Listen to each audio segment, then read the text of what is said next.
Alrighty, It's time to get back in action. We've had an incredible day so far. We had the Kobold to kick things off. And our Call of Duty Cornucopia type of event we've got going on. Cornucopia? Cornucopia, is that what it's called? Yeah, it is. But Well, it's Call of Duty everything.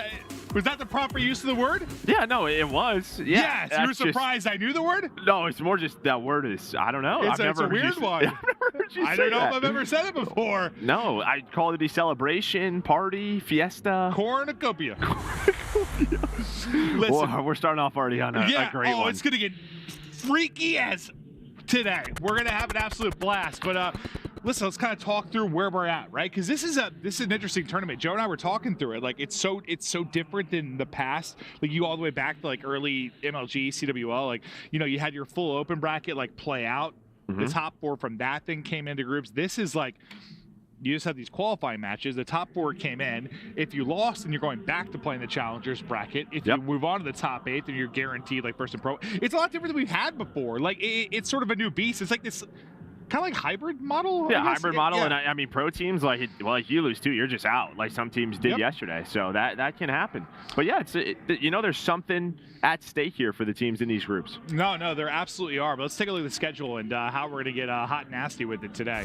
Joe and I are ready to bring you the action, bring it the comms. This is where we're starting off with on Bravo. We've got the Battle of the Purple. Røkkr versus Guerrillas has started off, and this will be followed by FaZe versus the winner of Elevate and Legion, and Subliners versus the winner of OpTic and Mutineers.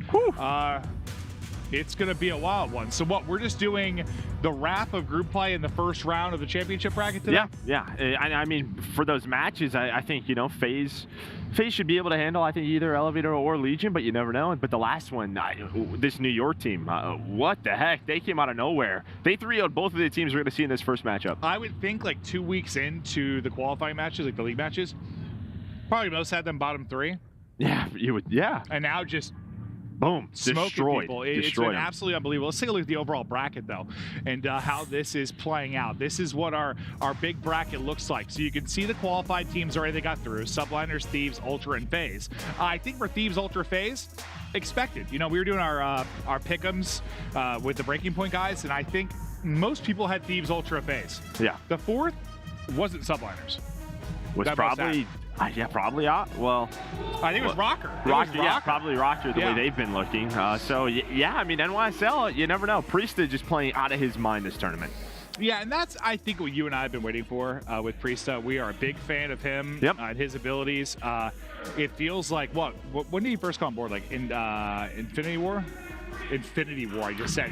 Infinite Warfare. Infinite Warfare, God. I just went but really with the Marvel universe. But he seemed like such a talent. It feels like he's been sort of not let loose in a while. Yeah, not let loose. But here's a recap. Yeah, NYSL, they 3-0 both of the teams in LAG and Minnesota Røkkr. And then on the other side, those teams 3-0 the amateur squad. So both are kind of in the same spot. I will say, though, LAG got fried by NYSL. Røkkr had some closer maps, but still 2 3-0s and then 2 0-3s. So very similar for both of the squads. Yeah, so OpTic's about to play on the main stage. So I just like to say hi to our viewers, which is probably the family members and loved ones of the two teams about to compete.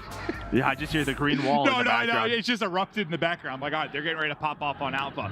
But we've got action going on all over the place. There's still 4 streams, I believe, throughout the course of the day today. So you can keep up with all that. I think just for the first. Is it first 2? Is it the first one? I think that's first one. You might be right. Then it goes to 2? Something like that. Honest. This is one of the first times that Joe and I came to an event. And we were like, I need to figure out how everything's working because it's just different than we've had in the past. It's cool.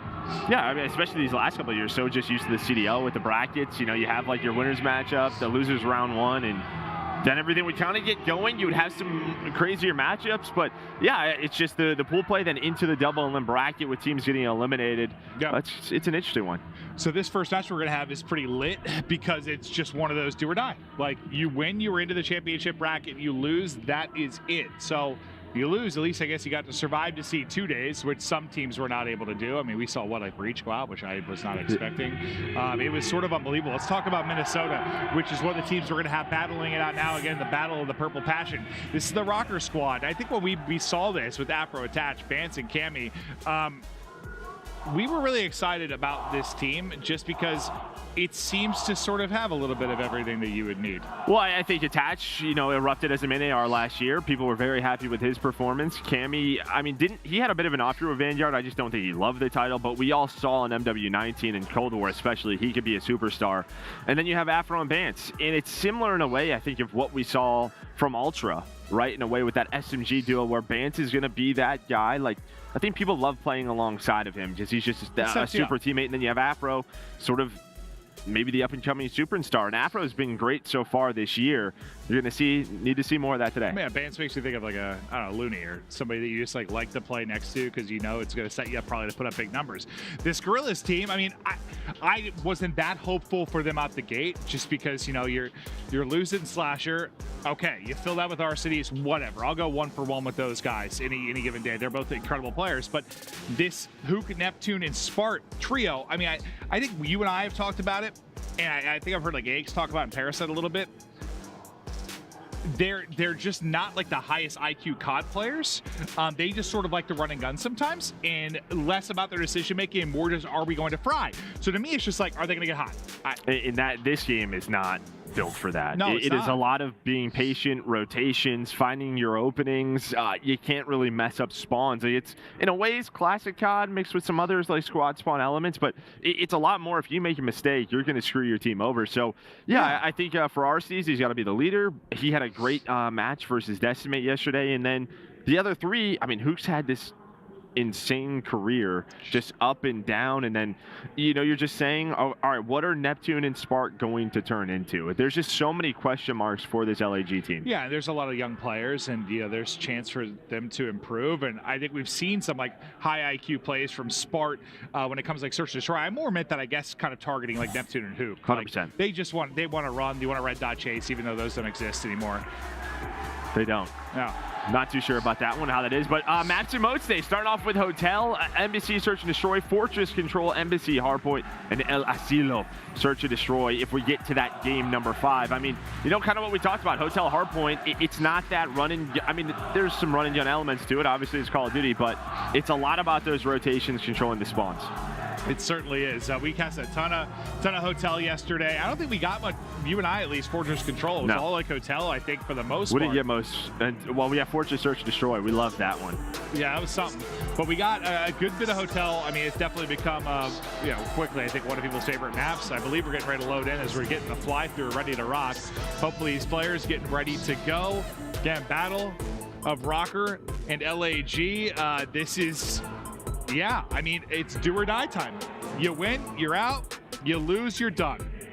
Yeah, I think for you and I just, you know, it feels like you just kind of cast the same group throughout the day. It just tends to happen, and we just weren't able to watch these guys because we were casting. So just seeing LAG and Minnesota Røkkr, you know, we've heard just so many good things about Røkkr, but they obviously have a bit of a hiccup versus NYSL yesterday. It's a little weird for us when you're just like kind of on the outside looking in. You're not watching the iLLeY matches or not casting them. It's like, it's one thing to watch them, but to actually cast them, it's a little different, right? And yeah, no, we've been excited to get it going, but it's going to be Røkkr now with the early points set up inside of the hard point. Looks to be working an early flank at number 2 in the minimap. Keep an eye on Neptune. He's working it fast. And I mean, Røkkr's just kind of finding this early time. They're like, we'll just take this time, but Neptune with the flank, as you said, through Kitchen. And I think Røkkr will take that because when you look at the P2 rotation bank, that's what I mean. Attach is going to spawn up near P2. So, yeah, Neptune, you want to go on that flank? Sure, but we're going to take the spawns away. That's just one of those plays that we were talking about. Yeah, and well, sometimes it's just a gamble of like, you're fine if your teammates pick up the kills and don't die or get to the right spots, but it just seems like, I don't know, the risky plays in this title are like even riskier just due to the audio and how the spawn system works. You can really get punished, but let's focus on our second hard point. Joe, get ready to pop. Where we go? Yeah, well, Guerrillas, they bounce back though. They're able to find the spawns. They now win the rotations. That's 5 kills in a row for the LAG team, and now they're in control. Nice time for Røkkr. Bance trying to do what he can towards that spot. Hook able to find one, but it's just a battle for positioning right now, and Afro right through that hotel check-in is able to find one. And I guess for Røkkr, you don't have spawns, but you're keeping them off majority of the time. You're making this messy, and now they're going to have control of the hill. Nice job by Minnesota. Well, Bance tagged up to 6 HP, but trying to stay alive with his teammate here. Afro trying to help him out. Cammy. 5 and 4. Nothing really to write home about yet, but you've gotten a massive amount of time. You kind of see the purple arrows in the minimap starting to try and lock them and make this transition not easy to do. And you can hear just the Røkkr fans going nuts as they get over 50 points.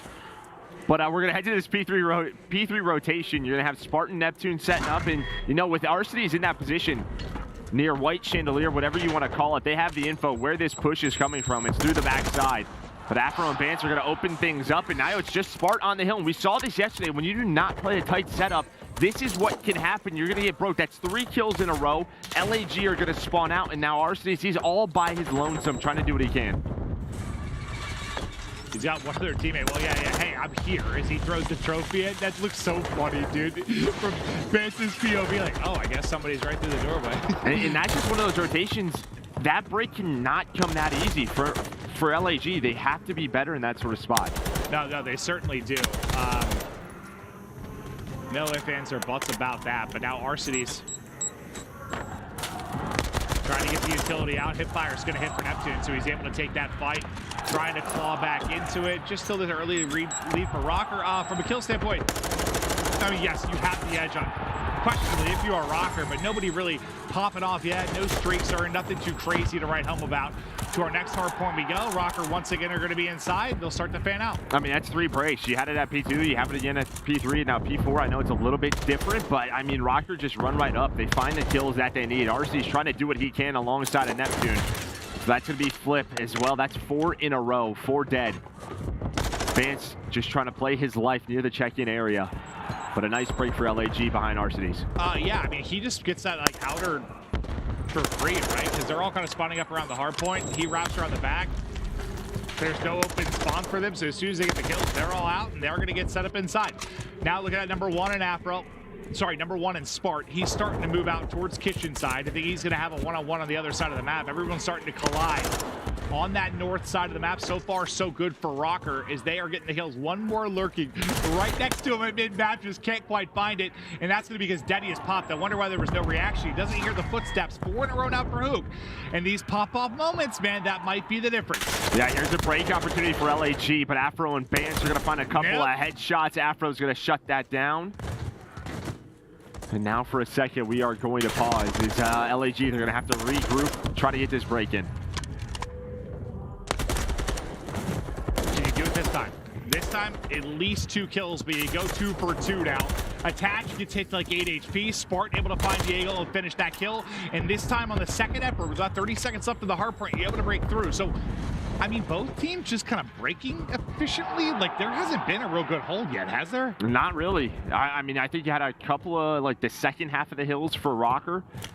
But LAG have done a really good job when you think about, I mean, just some of the breaks that, you know, Minnesota has had. If LAG were able to convert those into more time, they'd be in the lead. I don't want to butcher the stack. I don't remember exactly what it was. It's probably changed Butcher a little it. bit now. Maven moment. Ben talked about the flank. Just when you talk about those sort of money type hard points and how long you get a hold of, like 40+ seconds, if you go back to Vanguard, the percentage overall wasn't very high. It has upped massively with this title, just of how long you can get early setups and lock it down. It makes sense just with how the spawn system works, how fast the time to kill is.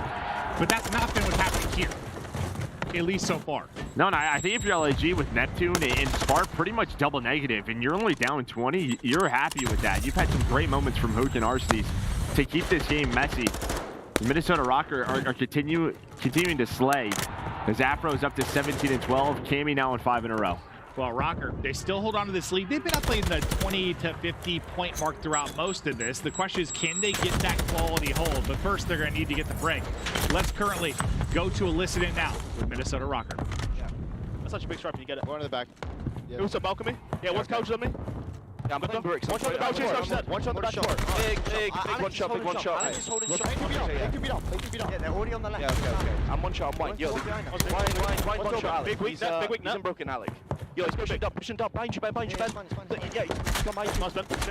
Big dead. I'm in top of quarter, couches. I'm one shot. One on me, one shot. Can we call the couch maybe? Let's go wide. Nice, I've got time. Watch it. Kill me top balcony, come on, couches. Couches. Not a whole lot of change in the overall score line, but Røkkr starting to build a pod. He got 30 seconds left in it. See if they can get this time. But for now, I'll give Destin the point. I mean, Arcee's, I don't know how he just dies, but I don't know if he like got weakened up through a nade, a trophy blows up. We've all been there.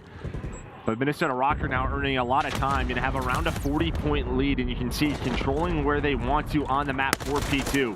But as Hook's able to find that kill, him and Neptune just gonna sprint across, and that's gonna give them the spawns. So now a lot on the table for Bance to deal with. Yeah, the fourth just popped in the hard point. They got there just in time. But that's fine. If you get a kill from, you might spawn your team in the back, and that's exactly what's going to happen. So you see Bance get the kill. You see the popping him in from Afro, but how many times have we seen that? You just get back there, it takes one kill, you got the spawn. It's what we talked about with Bance coming into this game, right? Just making those heads-up plays. Obviously having a great game here, 14 and 10, but he's the reason why they are in control of this hill. But Neptune just flies on through as he finds 2 kills in a row. And again, just making sure this sort of 40-point lead doesn't go away. Yeah, that's pretty good from Guerrillas, considering you sort of lose the back spawn pretty quickly. That they're able to just kind of hold it from the front. Neptune's double, obviously big, but you lock it down from that position. And now you just have 20 seconds remaining here. Neptune's still trying to dance inside, but Head gonna get plucked off clean there by Attach. Who snuck on through though? Attach is gonna have no idea. Maybe they know just with Afro's spawn. I think they have an idea. Someone's here. He should be popping this. Yeah, well, he's gonna get caught though. He's gonna get caught. And yeah, that's just a nice awareness from Minnesota Røkkr. Bro, if you got Daddy like a couple seconds earlier, like maybe you're able to get a good timing, get a kill. But and that's just one of those situations where like, do you even pop it there, right? Because you just get it caught with it. You know, it's in your hand. Yeah, the giant alarm. Yeah. Is that what it is? An alarm? That's tough. I'm not really sure. I thought it was like a walkie-talkie, but they're going to need to break LAG. They've been doing it efficiently so far throughout this one. Attach is trying to play his life. He has a 1 versus 2, and Cammy going to come off a spawn. The number's just a little bit too much right now, but Afro through the pinch. And there we go, as the trades are just back and forth, but Afro with a couple of headshots leading the way. 26 kills for Afro, and this is what we've seen all year long. One of our KD League leaders just being a superstar. And you can see these covers don't have a whole lot of protection. It's Bance, as soon as they get the angle, he's just wallbanged and ripped through so quickly. You're 47 points away from the win if you are Røkkr. You mentioned Afro kind of leading the way. The hipfire versus fire, not going to rain true enough. But now can Neptune kick it to another gear. Who's going to be the general if they're going to bring this one back? Neptune's going to get put to bed quickly. Afro nearly able to challenge in a second. Spark gets tagged up to 27 HP, so gets a kill, does some damage. The headshot through for who? And I don't think they do. Bance was just kind of lurking in the back there. You saw the way that Minnesota Røkkr were playing it. They knew where LAG were trying to break it from. They saw Cammy was like, there's nobody front side. There's no one bedroom. Watch that pinch. And that's exactly where they came from. So they just doubled up on that back staircase. And this has been the cleanest desk kill we have seen so far. Yeah, this has been like the one super clean hill. Really throughout this hard points here, Røkkr fans just going absolutely insane. Just need 10 more points if they're going to secure the dub. But for now, it's LAG inside. LAG finding kills. Afro, you've been the hero. You're up to 30 kills. Do you have one more moment? The hard point's gonna now transition. Bance is lurking. Getting through. Bance is inside. Bance with a kill. Bance with 2. Bance with 3. Benjamin Bance doing the no pants dance. He might be wearing pants. I'm sorry. Map 1 goes to Røkkr. He just snuck on in there, stole their reservation, ate their food, and made him pay for the paycheck. I like that. That's good. He's a cold man. That's cold. But he's just lurking in there. Do you still want to say ultra sometimes when you see Bance? Because I do, dude. It's just like, 100%. Him and Cammy, yeah. I mean, that's just what they're known for. But trying to make another legacy on the Minnesota Røkkr as they win map 1. And I mean, you can just tell. Obviously, the Slaying didn't have the biggest impact, but there were some multi-kills. Obviously, if Neptune and Spark play a little bit better, the game's a little bit closer. Well, I mean, it's just the one hold, I think, because what did we talk about throughout the entire game? Break, break, break, break. No one really getting much of a hold. Break, break. And then finally, just a what? You got 45, 50 seconds probably on that hard point. Got P4, yeah. That's kill. Yeah, that ends up being the massive one. And I feel like typically, I said yesterday, like usually in a close hard points, like whether or not you can chain 1 to 2 together, like getting 2 hard points in a row is usually the difference. In a game like that, where it's so many trading blows, who can hold one? And sometimes all this, who can hold one? Yeah, I think both teams probably going to go back. Well, actually, they can't see the VOD, I don't think. But I was just going to say, like, you know, probably some mistakes there on that restaurant hill, on the kitchen hill. Well, I was just thinking about it, like, they can't watch the VODs. I saw some player tweets about it. I'm not sure. I saw the tweets as well. I don't know what the deal is there, but hopefully a third-party recording device. I don't know, bring out the periscopes. Maybe. Yeah, it's an app, right? I was just literally going to say, like, they'll go back and watch that one, but yeah, they can't. They can't go back and watch that one. Yeah, that's gonna be difficult, but they'll figure that out. Coaches are smart. That's why they exist, right? Find a problem and solve it. I'm a problem solver. Are you a coach, though? No. You were a coach. I lost Jack. I'm like, what am I going to do? I'm like, Joe, come cast with me. Problem solved. You were a coach, though. Oh, I was. All I've got is the top 3 to my name. That's right. Yeah, what was that Unite team, right? Killa, Saints, Ricky, and Bose. It was the worst team ever. Was it me or Bose? Bose? Bose. Yeah, no, my worst team ever. I mean, it was just like a lot of personality in a very small area. And me, who was not sober most of the time, just trying to deal with all 4 of those guys. Just firing them up. Just get them going. Lock in. I remember his pictures of me like a backwards hat on. I'm just behind him like, you guys want pizza later? I got you. Go out there and win the map. Yep. Otherwise, you're not eating tonight. I was cutthroat as a coach, Joe. Just like Bance was there at the end. Just cutthroat. That's just like how it was for like this. And when I was like, you know, playing soccer, it's like if we win, we go to Chuck E. Cheese's. If not, right? Well, who knows? You better live off those orange slices you got at halftime. All right, we're headed to Embassy. Search and Destroy up next, though. It's Røkkr trying to extend their lead to 2-0. And yeah, I don't know if Chuck E. Cheese pizza counts. Definitely not. No, there's probably not a lot of pizza in that pizza. I don't think, at least. But for Embassy Search and Destroy, I mean, we casted a couple of these yesterday. I mean, iLLeY was making plays with the snipe.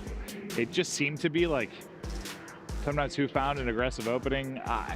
That's what a lot of the search is going to be. Retakes, retakes, you know, near that B, that B bomb site. Well, because it was Shotzzy who was getting plant down yeah, early. Just it's retake. like, how are we going to deal with it?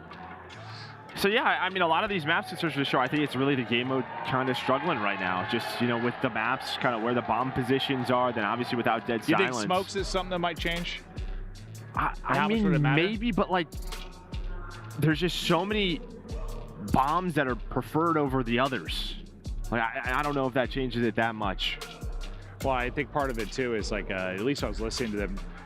I think it was like Seattle or one of the teams just was like, all right, we're going to do smokes, we're going to pull out thermals. But the problem is not really a counter to that because cold blood is the 4th perk. So it was we don't just use like, ultimate perks, right? Yeah, it was just like thermals all over. Like that was part of the issue too. I didn't even realize that at first. Like, okay, well, that's unlucky. Yeah. But it's to be LAG starting off on defense, and well, Spart, he's gonna find that first blood onto attach with a nice shot there with the snipe. Cammy's trying to find another one. I see ya. Peeky poo, adios amigo. Oh God, Spart with like the jumping quick scope. I thought for a second was going to hit that, but Guerrillas still gonna get the round. Nice job to get things going, and I mean, I don't know if I thought this team would be like S&Ds where they would win. I don't know what my expectations were for this Guerrillas team. Dude, literally like, that's it, question mark. I don't know. Yeah, that's how I felt. Just, I don't know. Like, this is a team, like, if, I don't know, Neptune and Hoot just decide to go crazy over a weekend, they might be top 3. And then the next event, they might get last. Yeah. I truly have no clue. And part of it for me is just like Arsony. It's like, where's his level of like patience and like how long can he be the general? Because I think that's what he was for FaZe for a long time, and last year's kind of got fed up with the work ethic maybe. With some of the stuff that was going on with the team. They're just going to keep peeking this guy for first blood, so he's going to take that. Cammy, again, gets sniped by Spart, and that's going to mean Bomb moving up. Spart looking over him. It's going to be Neptune with the plant. Again. Please don't slow peek him again. We're doing this again. What are we doing? We're slow peeking, and then the last player alive is going to be attached on the flank, and this has been clean from LAG. Okay, so they got to figure out a way to neutralize the sniper right now because he is taking over. Spart's got, what, 4 through 2? Yeah. And 2 first bloods. I think we don't slow peek him. It just looks so funny on X-Ray. Like, I'm know, sure you just see them. I'm sure in their heads they're like, you know, if we didn't have it there, it might surprise us a little bit. But when you see it just slowly like going, it's like, come on, guys. Like that was well, it's the same thing your teammate just did. Like the exact same play. Spart looking to switch out maybe a spot over towards B. He went towards A last round. I just pull out a sub, get him completely off guard. I mean, they have 1 kill, and that's Afro. It's not great. Neptune with 2. I don't know how he just soared through and got 2, but it's been all Guerrillas. And they've just got them guessing. Neptune with 3. Neptune now working on the ace. He's up to 5-0. RC's gonna get caught. Snappy, snappy, snappy man is attached. That was a lovely bit of work. Down to 1v1. He saw the glint. He saw the glint. I don't know if Spart saw attach though. Oh, Deddy's gonna get popped up and down. Attach with a 1v3. 1v3 from attach. That was filth. Did he get the ace too? I don't know. I remember who got the first one. I just know Neptune got a lot, and then they just solo chowed him. Yeah, Neptune was working on the ace. And we saw the first 2 from attach in the final one. I just don't know who got the first kill. That's just one of those rounds you just can't really have happen, especially in this game. Well, especially when you're up like 2-0, things are rolling. You're a team like this, who's a question mark. What happens now? And I think attach might have. Yeah, he did, because he was on 0. Okay. So there's the ace. All right. I just missed the first kill. I wasn't entirely sure, but hell of an ace there. Well, we attach. were watching Neptune because he was going for the ace. Yeah, exactly. We were on 1 ace, He's just twerking on him, then things fell apart. Now it's Afro's turn. He's shaking that too. Well, he said he's into the BBLs, dude. BBLs, yeah. Big booty Latinas. Yes, he is. Oh, you can't be doing that, dude. I'm actually immediately sweating. But 2-1, maybe about to be 2-2, but Hook, not quite out of the fight yet. Can he pull off the 1v4? Able to put down 1. Bance's woes continue, but the team putting him on his back. Their back. Well, I'll tell you what, we didn't do this round. We didn't slow Pete the sniper. Afro, he just hit sort of that mid hit. He just kind of pop up in front of that planet like, hello, finds those first 2 kills. Hook now, trying to go for a 1 versus 3 of his own. You had no right winning that fight. No right winning that at all. Yeah, we've seen that from Hook before. Yep. The guy could be inhuman. It's just the centering. I don't even know what you want to call it. It's just snap. Like, I just can't quite do that. I think he's getting shot maybe by multiple players, but it's attach. It's able to shut him down. So if attach did a lot, that should be 5 in a row for attach. So he's starting to build towards streaks. Yeah, I think attach was the one that spotted him. He was playing in parking on that van, saw the cross as he jumped out. I was to say he must have saw him because he was centered on him perfectly. Yeah, Cammy was ready for it. The sort of crossfire was in. Yeah, 5 in a row now for attach, and that's what I mean. I mean, it should. You don't give up that 1 versus 3. You're up 3 rounds. Maybe things are a little bit differently, but just like that, it's all tied up. Guy hates trucks, dude. Well, that's what I mean. I was just thinking, like, man, it really attests to the map in that area if you have to blow up those cars. Yeah. What are you doing with your utility this round? Well, I'm blowing up the vehicle. So I don't blow up. Yeah. Okay, sounds good. Cammy, though, he's able to pull out the snipe, and the bomb is being planted now. Spartan Hook in a 2 versus 2, and they catch him on the bomb. Oh, Spart, no. He finally misses. Oh, that looked good. He must have missed by a sliver, dude. Oh, Hook's timing, not great. Tries to push through, not gonna happen. Spart now left alone. This might be 3 straight for Røkkr after the dominance from Guerrillas out the gate. An attach may have streaks, potentially. Like maybe if you have a cruise, no, he's out of precision. I was just saying, maybe if you have a cruise, you just call it in to get the info, secure the round win, but Spart does find attach, so he's gonna play with this. He knows where bomb is. Bomb is down. That's where they caught that player on B. So he has a very good idea, but no Deddy. Cammy looking for the peek. Hello, there is the peek. He's able to find 1. The stun is out. Doesn't connect onto attach. Well, attach, known as one of the clutchest players of all time. It is just not easy looking that way. Chance to go on 7 in a row. Spart real weak. He's got the sniper, though. That's the scary part of this. He's got, oh, what? Oh! And that one he's able to hit. Lovely there from Spart, and that's a massive round because you slow the bleeding. That is not an easy snipe. If you're attached, I mean, he had attack, right? I just think you gotta get the kill in the first peek. Like, he got him pretty weak, right? Well, he probably doesn't even realize that he has a sniper, right? Just, I mean, Cammy found the kill with attack, so that's probably what he's thinking is he's gonna challenge me, maybe just trying to snake him a little bit, but catch a timing. Well, I mean, knowing it's Spart, I guess you should think he has a snipe because he's had it the rest of the time, but like... Maybe just think he has the attack out, doesn't want to risk that. Yeah. Well, I thought the reason he backed down is because he's worried he was going to get a World Star sniped at first. He missed a couple of shots. That's what I thought. And then, well, that's kind of what ended up happening. But I just didn't see how weak he got Sport originally. I thought he hit a few bullets on him. In his position, it was kind of like, as soon as I pop up and shoot, yeah, I have to find I thought kill. he had to commit to it, though. Yep. But then he didn't. He, like, went prone. I don't know if he never reloaded his gun or what. I mean, we got 30 bullets in the clip, Joe. He didn't shoot 30 there. Maybe just trying to play time, overthinking the situation. Yeah, you know, yeah. It happens. It just, for my POV, it looked alive. That's all I'm saying. Well, he comes back with the first blood, so how about that, baby? Take that, Bance. Able to find another one. Card Bance in the with face. second. Close to tying this up at 3-3. Maybe spotted him. Yeah, I think he did.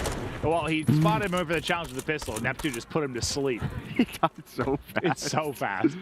Before he even like snapped to him with a pistol, he was gone. This Vaznef, dude, just nothing to mess with on land. That is for sure. Yeah, it's kind of everything, but yeah. You're not wrong.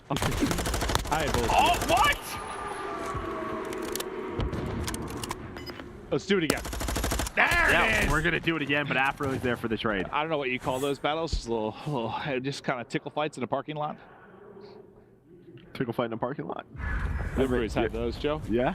We've all had a couple of tickle fights in the parking lot. You went to Target, bought a bunch of stuff you like. It was twisted, dude. Tickle fight. I don't know what's wrong with me. But we're having a great time. And that brings us to what, 3-3? Mm-hmm. And honestly, a lot of like 1vx situations. All right, we still haven't got brought a Hummer yet, huh? No, we're waiting on that. Yeah, we're waiting on it.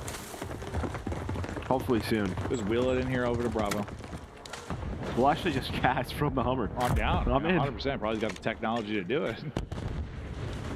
I think you're probably flight of space. Yeah, some of the car dashboards nowadays are wild.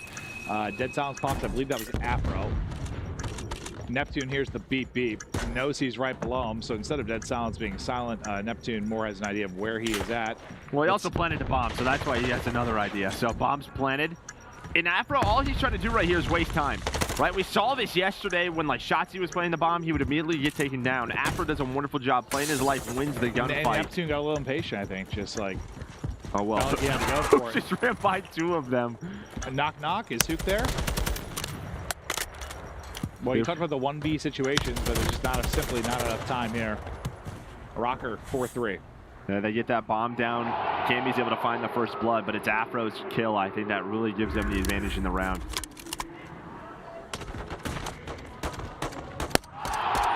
That looks so funny from Hook's POV because like he like sort of stopped and almost like looked left and right. Like I don't know. It looks so funny.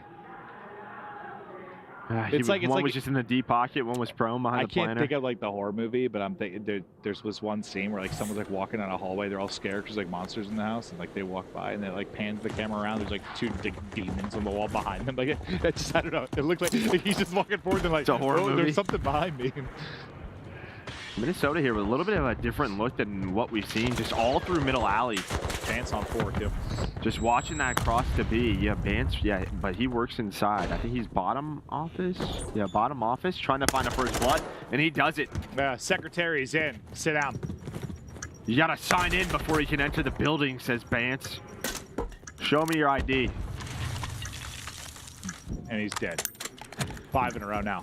Cammy hits the shot. 4v2. I still feel like this is all hinging on that round 3. That you let attach win. How it has seemed to shift. Bomb is planted though. A chance here for Arsees, but 20 seconds left. I think they spot him. He's able to find the first. Not to expect a chow. This caught sprinting. Honestly, based on the timing of that, he doesn't know, obviously. But had he held that and got the second kill, he might have been all right. Because I think he kind of just hopped it. He might have been okay, but you're thinking of that spot like, I got to check bomb. They're already on it. They're already on it.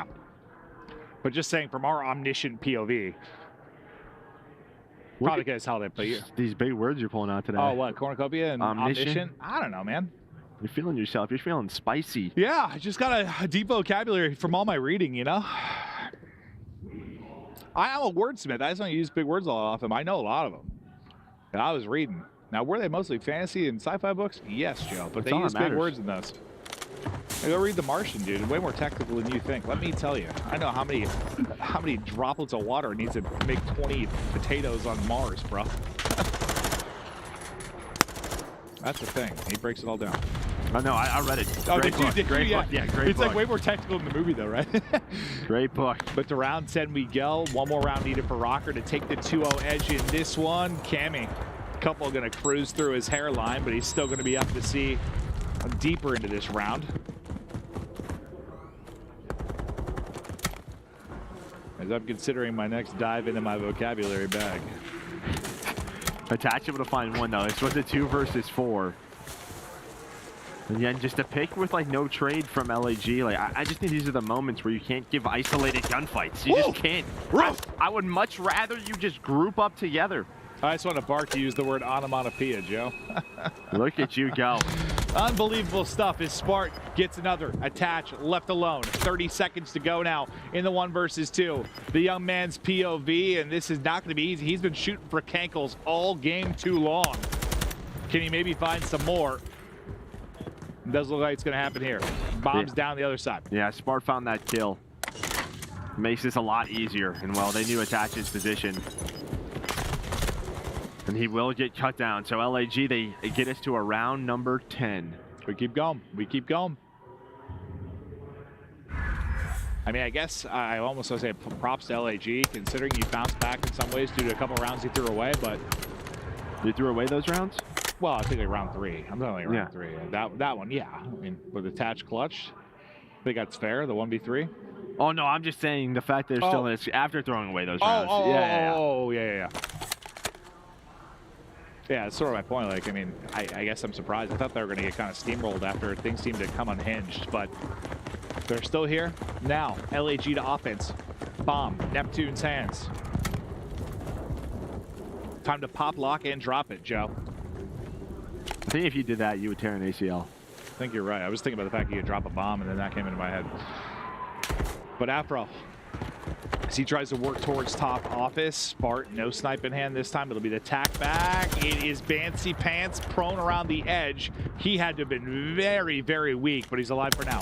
Yeah, he's going to back all the way up. And I actually like this round from LAG. Minnesota Røkkr have gotten very aggressive on their defenses, so they just kind of play around the spawn building, right, on offense. Just wait for the pushes. They know where Afro is, and yeah, Neptune's going to find that first blood.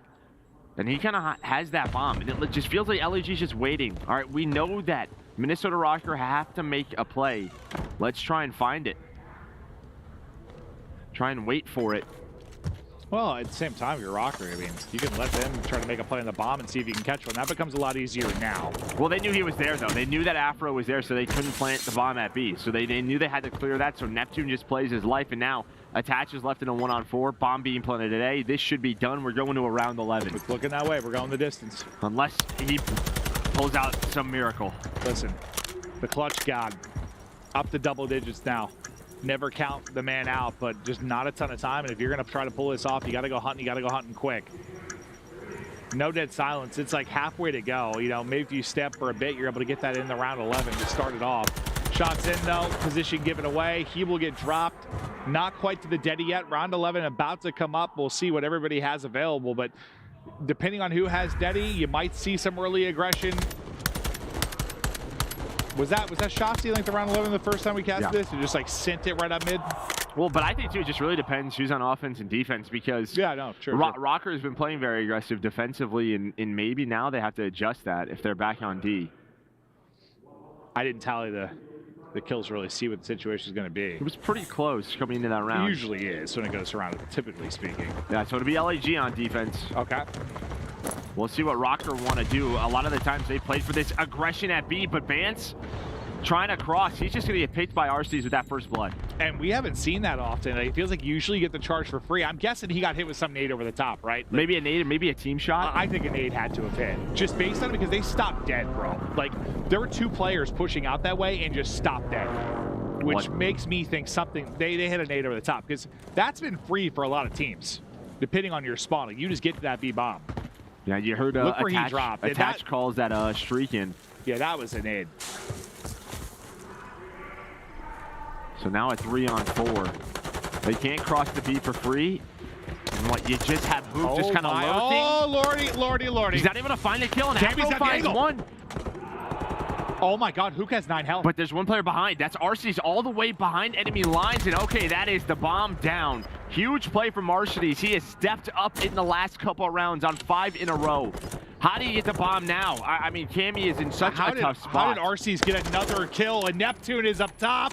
That'll be the final kill. I'd love to see how the kill came in instantly onto the bomb carrier and Bance. That I would love to check out, because that seemed to be unbelievable. Because you've just watched so many people waltz there for free. I don't know if that's the play. Well, it's all RC's. I was just saying, I don't know which play it was. RC's gets what, 3? Yeah, 3 in that Cammy round. with the final one. Unbelievable round from RC's. That gets him up to 11. So he was kind of quiet at times throughout it, but he leads the way in damage at nearly 15.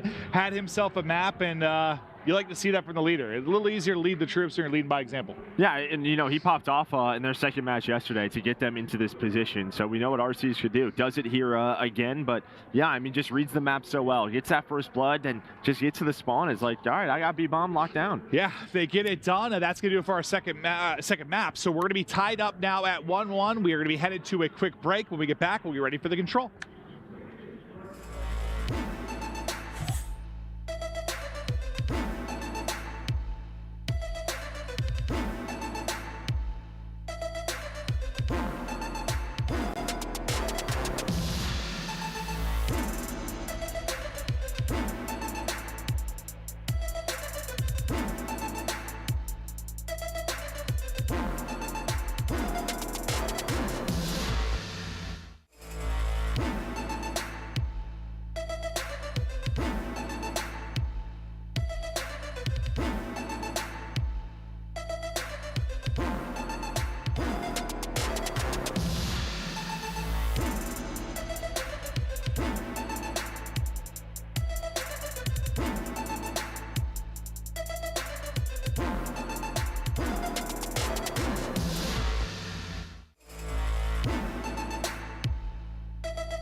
Here we go, all tied up at 1-1. What, some late map heroics in map 1 from Bance, I think kind of set the tone for Røkkr here. Bit of Neptune, but mostly Arcitys in that round 11 that's able to go clutch and really make the plays. It just feels like neither of these teams can find separation, and it's like, who's going to be the hero at the end? Yeah, I mean, 3 rounds in a row to close that out for LAG. Down 5-3. I mean, they had the early lead. Minnesota bounced back. They made some very quick adjustments. But here you can see this is what they're playing for. You lose this, you are out. You're going to be hanging out watching the rest of the weekend. You win this, you're going to qualify for the major bracket. That starts later on tonight.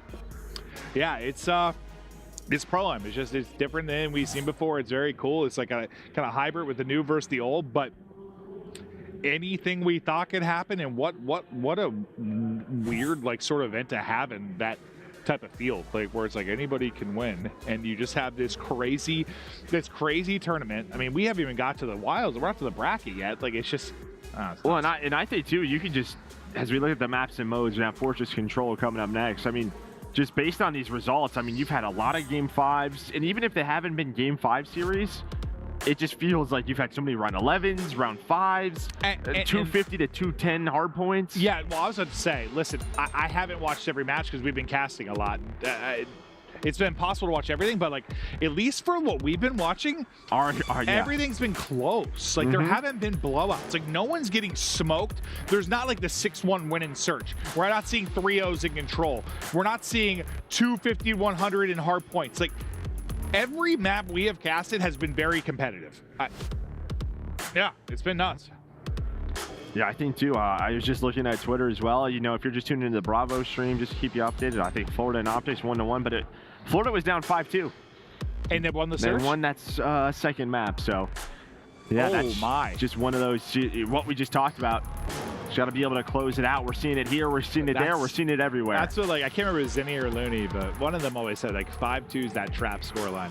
5-2's that trap. I think it's more 5-3. Well, I don't remember what match they were talking about when it happened, but like 5-2's that one where, like, I think 5-2 more so because you feel confident you've already won it. Like, 5-2 is like a commanding scoreline, but like, it's still sneakily kind of close. Like, 3 rounds can go by real quick, but whatever the case was, yeah, Mutineers able to clutch up. But here we are to the 1-1. We go to Fortress Control, and have we cast this yet? No, we have not. We've been all hotel, really, for the most part, right? Yeah, all hotel control. Yeah.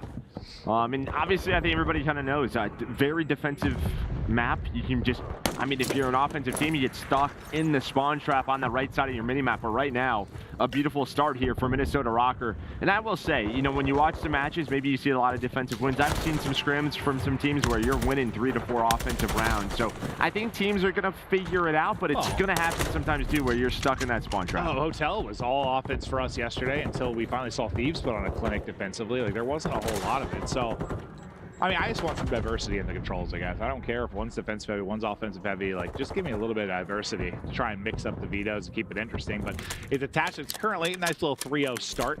And they get done with A, just right from the get-go. So already 3 ticks for Minnesota Røkkr in 2 minutes to try to work out towards B. But for right now, they're kind of stuck waiting on attach to make the play. And he's at least able to find one that's going to allow Bance to move on forward, but he's cut down.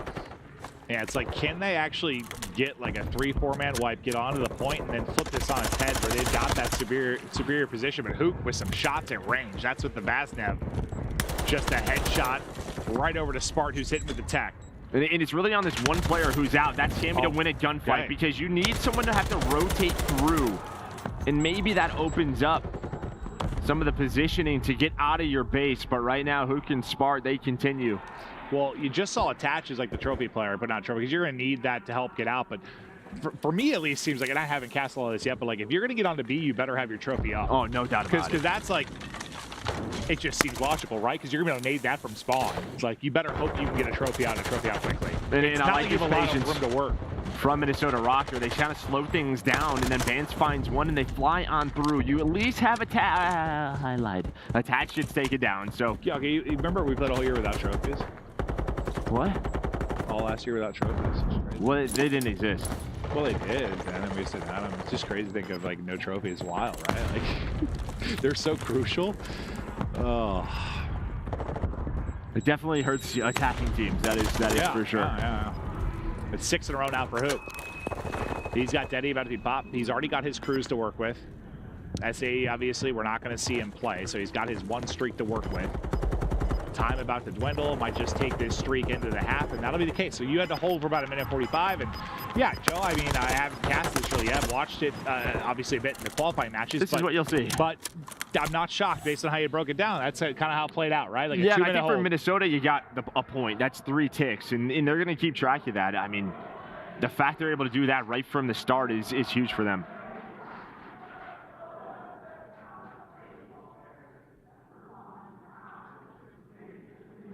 I love Arceus, dude. He's a great guy. I just like saw him over there. I'm just like, he cracks me up, man. My man's just in LA now, just vibing, counting stacks. Yeah. Oh, he had a hell of a game too. Spart. So what you had? Spart on 5 in a row. Hook is on 8. Like, yeah, he didn't die. I mean, he just kept going. Stopped him at the end of that. So Spart hasn't quite earned his precision yet. But remember, Hook's already holding 1, obviously. And 8 and 2. And that's one thing that's interesting. If you get 2 streaks, is that maybe the difference to find an opening onto the second point? This is just such a weird start. Both teams just kind of at a standstill. I mean, you literally have 1 kill on each side and 30 seconds off the clock. That timing was unbelievable. Yeah, and that's just COD timing. That is COD timing. Maybe he loses it anyway because he had attack at that range, but like, oh my God, he is so patient there. And the second he looks left, the peek comes in from the right. I mean, Minnesota, they were just like, we just don't want them to be able to get to B. And LAG just, they didn't get on that A objective, and now you have no progress at any point right now with 30 seconds left. I'll be honest, I thought Attach lagged out for a bit there. Like, he's just been...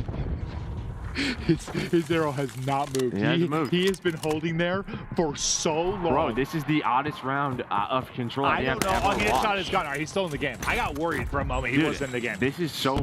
I mean, literally, they've 12 kills across the round. There's 13. Like, what? That was a weird one. Okay, Neptune's out of the point. Imagine they pull this round out. I mean, Neptune's alive. They have a trophy down. They're just hoping to get a tick, probably. But Spart is able to find another one. Now they just wiped out the squad. The fact that we might get an extra minute onto this. Dude, that was such a weird round. You're right. It was a stalemate for the first 60 seconds. Oh, well, okay. Okay. Well, one was a team kill, but okay, well, I guess at least he forced out the streak. Yeah, but and you got, what, 2 ticks? So it's not like the worst round. You force out a streak. So this is Afro's that comes in. How many, what was used on the other side? Do you still have, wait, did Spark get his? I don't know. I don't think so, because I think they all died. I didn't realize Afro got his, and that, I mean, that's going to be part of it. Usually when something's like really defensive sided, usually that's when you build your streaks, right? Try to get streaks, play for it. So you have the cruise on Hook. That's it. Okay, so you must have died 1 short of it if you were Spark. I didn't realize Afro got it, honestly. He got up to 13 quickly. Dude, what the hell was that round? Okay. I don't know. I was staring at that number 5 on the minimap for Attach. And like, I know it's a good angle to hold, but I thought he fell asleep. Okay, Røkkr, they went to A last round. This time they're going to switch it up. This is a B hit. Afro trying to do what he can. So this is what the game looks like when people are moving. But you can see it's still very tough for the offensive team. It is. It's just so different. Just able to catch him as he was getting up top. Sorry, you got to like mantle and then mantle again and then do a pull-up. Yep. Pull-ups are hard too. I don't know if I can do 1. Probably not. Not at your size. People doing 1-arm pull-ups. Like I need to do like a 2-arm, 2-leg pull-up with full body. That's I'm just doing sit-ups at that point. But 16 and 8 out of Spart. Cammy still here, knifed out, just trying to get his wiggle on as he stays alive. You're just trying to get progress done. Yeah, first point of progress is done. Afro, the reload. He was still able at least to take out 1. So maybe some help for Cammy. Bance in with the help as well, able to take out another one. Cammy has been here lurking. 2nd bit of progress done. Teammates still looking over. Ooh, Bance, be an absolute hero. Absolute lord. The demon is loose. The demon is loose, huh? No idea. Well, they have been frying since they've gotten onto that 8 point. Now, again, similar to round 1, you got the whole thing done. 3 ticks to your name. Now trying to work over towards B. And I mean, LAG, they only have 14 lives left. That's the thing. It is running low. That just felt so backwards to me because, like, for most of Ultra, right, That's Cammy picking up all the kills around the point. Is Bance is soaking up the objective. Well, he's right? on 6 in a row. He's got another streak. Bance This is like, my man. Nah. Papa Bance can still bring it. Give him number 7.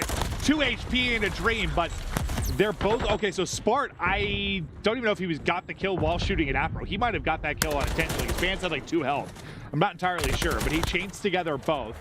And I think Minnesota just need to slow this round down a little bit. I mean, it is 14 now to 7, right? It's just 2 waves of kills. You just need to trade efficiently, and right now they're doing just that. Just group up and play this like a S&D round. You're already in a pretty good position to get defense in a round 5 if it goes there. Well, but like, you might win. Cement it. Yeah, just close this out. Get the round. You're in a good position. Make it better. This is exactly what you want to see. Yeah, just following one another, finding as many trades as you can. And they were trying to push that trade, but it was a good nade from Arcides. That might be a Simtex in his back pocket. Cammy gets behind him, so now only 4 lives remaining for LAG. They just did such a good job at A, just finding so many multi-kills, and well, it was all Bance. You see one just cut away through the doorway. aLLeY and Hook. Now just aLLeY. All on RCs here with 21 seconds to go. Gonna get chopped down. Great round win there from Røkkr. Listen, there was one moment, he didn't even end up hitting him, but made me think about it. This is the first title I've noticed it, and listen, I'm not trying to this isn't even me like complaining. I just want to ask you, like, have you been hit by nades you don't have indicators for? That's happened to me more in Warzone and in multiplayer than I ever remember being a thing. Yes, and also trophies, like their range is really, really low and bad. Well, it's more like I hear a Simtex, I see it, get thrown to my right. I'm like, there's either no indicator or there's one and I move out of it so the indicator's gone and I still take damage from it. Has that ever been a thing before? Not that I could think of. The only thing I was going to say is maybe if it's like a frag, like the timing of it, like maybe. It's just sort of blowing up, but not with Simtex. I've just noticed it a few times where I'm like, I was out of that. Like one time, this is Warzone, but it was like a gulag where someone threw a nade, I heard it, it wasn't even close to me, no indicator, nothing, I got just one hit by it. Oh, it definitely happens to that. Yeah. Definitely happens in the gulag for sure. Yeah, okay. So I'm not crazy. But yeah, separate beast. Spart though, who is on a massive game, still out there doing his thing. 22 and 13. Arcides just kind of playing to the face, unfortunately for him. Indicator or not, those are gonna hurt you. Well, it's the same thing that we saw in the one round. Like inside a truck, the truck needs to be more cover. If that was a Humvee, you're probably living. Oh, the Hummer. What did I say? The Humvee. The Hummer, yeah. The mini electric EV. Yeah. That's protecting you probably. I probably shouldn't say that because someone might try it. No, never mind. Attached down 5 in a row. Kill feed lights up for Røkkr. Chance to close out here. They have a 6 life advantage. That offensive round win, you think more than likely going to be enough. Unless Guerrillas can pull something wild off, I don't think that's going to be the case. Yeah, we will see, but Afro and Bance cut 2 more down, and they're just a little bit staggered right now as LAG need to make a team push together. But you really got to get players out of maps right now. I mean, they're all spawned. This one's done. Yeah, no this one is done. I mean, Minnesota really turned it up there. Yeah. Everybody positive on the side of Minnesota, and really just outclassing them in the respawns. Well, I think sometimes, usually when it's a really defensive map for a control, for me, usually if you're going to get a win on offense, it's either you catch that godlike timing where you get 1 point and you transition to the next. It happens really fluid, right? Like we've seen that. Like you just get this wild timing where you can do it. Or you get a pretty good start in the lives department and you kind of bleed them out. Like you slowly sort of bleed them out. Well, they found all those kills while the clock was paused, right? Yeah, because they were on A. And we see teams try to do that on some of the bigger maps. But the fact that they were able to do that on Fortress is very impressive. Yeah, no, it really was. But usually those are like sort of my recipes to maybe getting a little bit of upset. You got a recipe book? Yeah, no, I'm a Maven's recipe. DoorDash, it just says. Well, no, because you're a coach too. It's like Maven's recipe book to winning Call of Duty. Bold, beautiful, and brilliant. I like that. What's his first recipe? The cornucopia stew to win control. You got you got a little bit of chicken, A little bit of beef. In your stew? Maybe some shrimp. It's cornucopia. I have a lot. Got In some your corn, stew. some carrots, some broccoli. Yeah, where's lunch That and is all a in there. flavorful stew. Yes, it is, Joe. Wow. Yes, it is. Some crushed red peppers because you got to get a little spice. But now, so far, yeah, Røkkr get the edge here. We'll see if they can close it out in the hard point. The first hard point was tight. I mean, really until the last, if you were just joining us late, like it was just break all over the place. Then you finally got a really good hold, then a clutch play from Bance at the end that they were able to close it out. But that scoreline, in a way, is sort of deceiving because I feel like it was like a 20-30 point game for like the entire game. Yeah, really, but Røkkr held the lead. Like they had 30 to 40 point lead. They were hanging on to it. LAG had a couple of opportunities, just not able to lock those down. But it really just feels like Røkkr. I mean, it was Afro throughout map number 1. And throughout that map, everyone stepped up. But the turning point was definitely that Bance play. So we think like if Guerrillas are going to be able to win a respawn here, it's kind of about getting hot.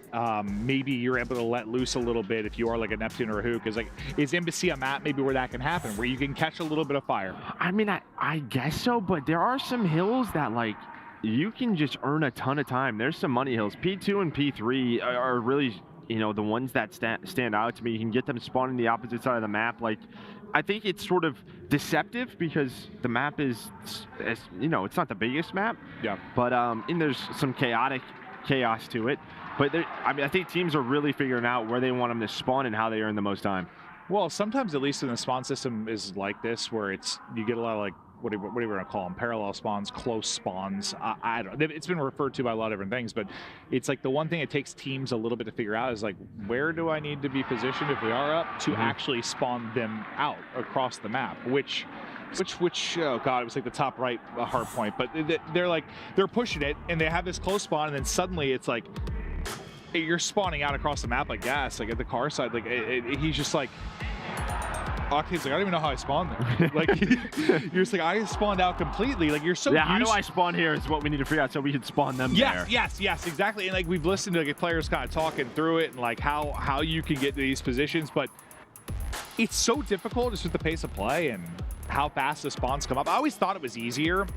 Like back when did we switch to like a 2.5 second respawn? Was that like a jetpacks? That was AW. That was like AW. Like, I guess I thought it was a little bit easier for me to understand spawn systems when the spawn time was a little bit longer. I feel like when it's really quick, it's sort of so much depends on what happens sometimes that it's nuts. Well, it was even crazier when there was no respawn. Yeah, so that like. Well, yeah. What are we at now? 2.5. So we started. So okay. So we are still 2.5, but it was up until that point in EW. It was nothing, right? It was 0. It was 0. Yeah.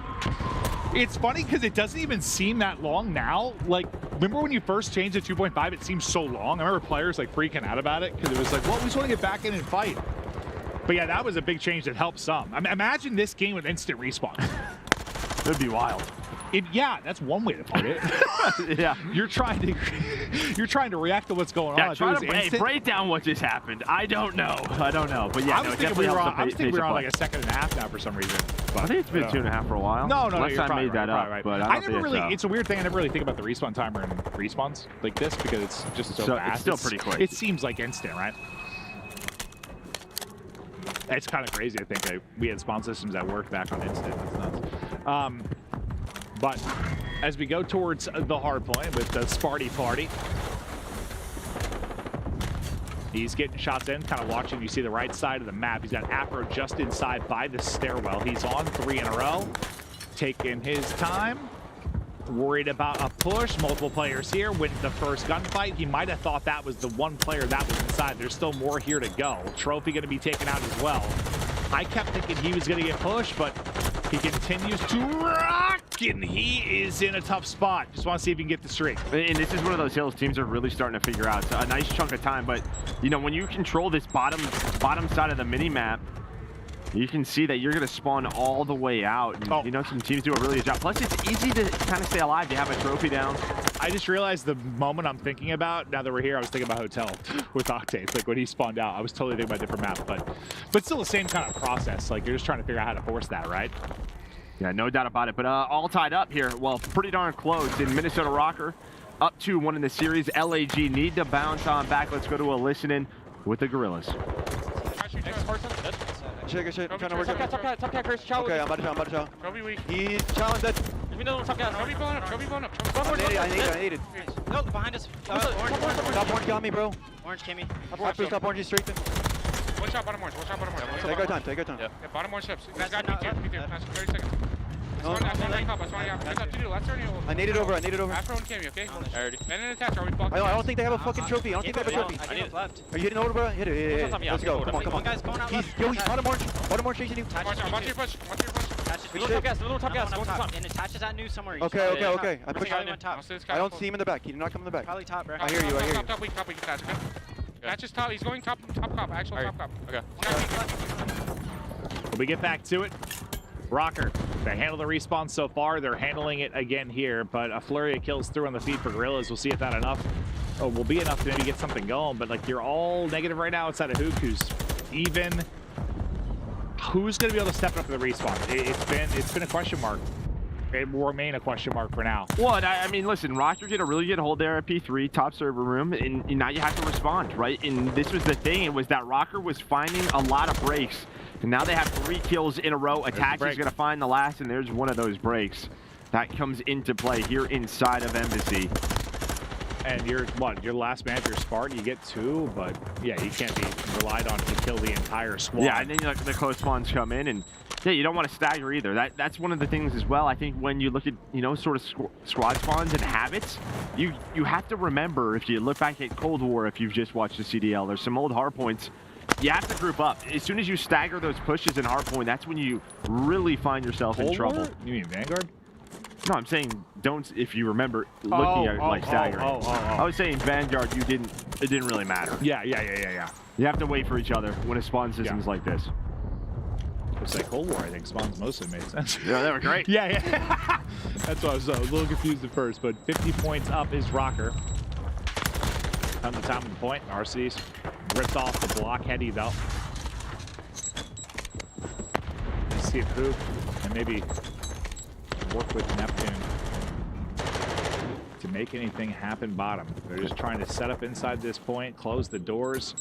Nade is in, but he just holds it. He's able to hit the shots with enough damage through. The nade will take him out. Spark is weak in the corner. The trade comes through instantly. Once again, just a kind of a wipe on the feed for the point, but there's only about 20 seconds left. So. Yeah, LAG got a good chunk of time there. And that's one of those hills where if you just have 1 or 2 inside, you can just make some individual plays, and well, that turns into a ton of time for you. But they needed it, but the difference, Attach is 16 and 7. They had 1 big break over at P4 and a nice hold at P3, and they're up 40 points. Yeah, it's sort of like everyone just shut up. Let me just like kind of listen right now and just pre-fire doorways as they send you down. Yeah, hopefully Zone 1 have a trophy, because 16 nades are about to fly at my face. Yep, but someone to paint a smiley face with bullets on that left door, but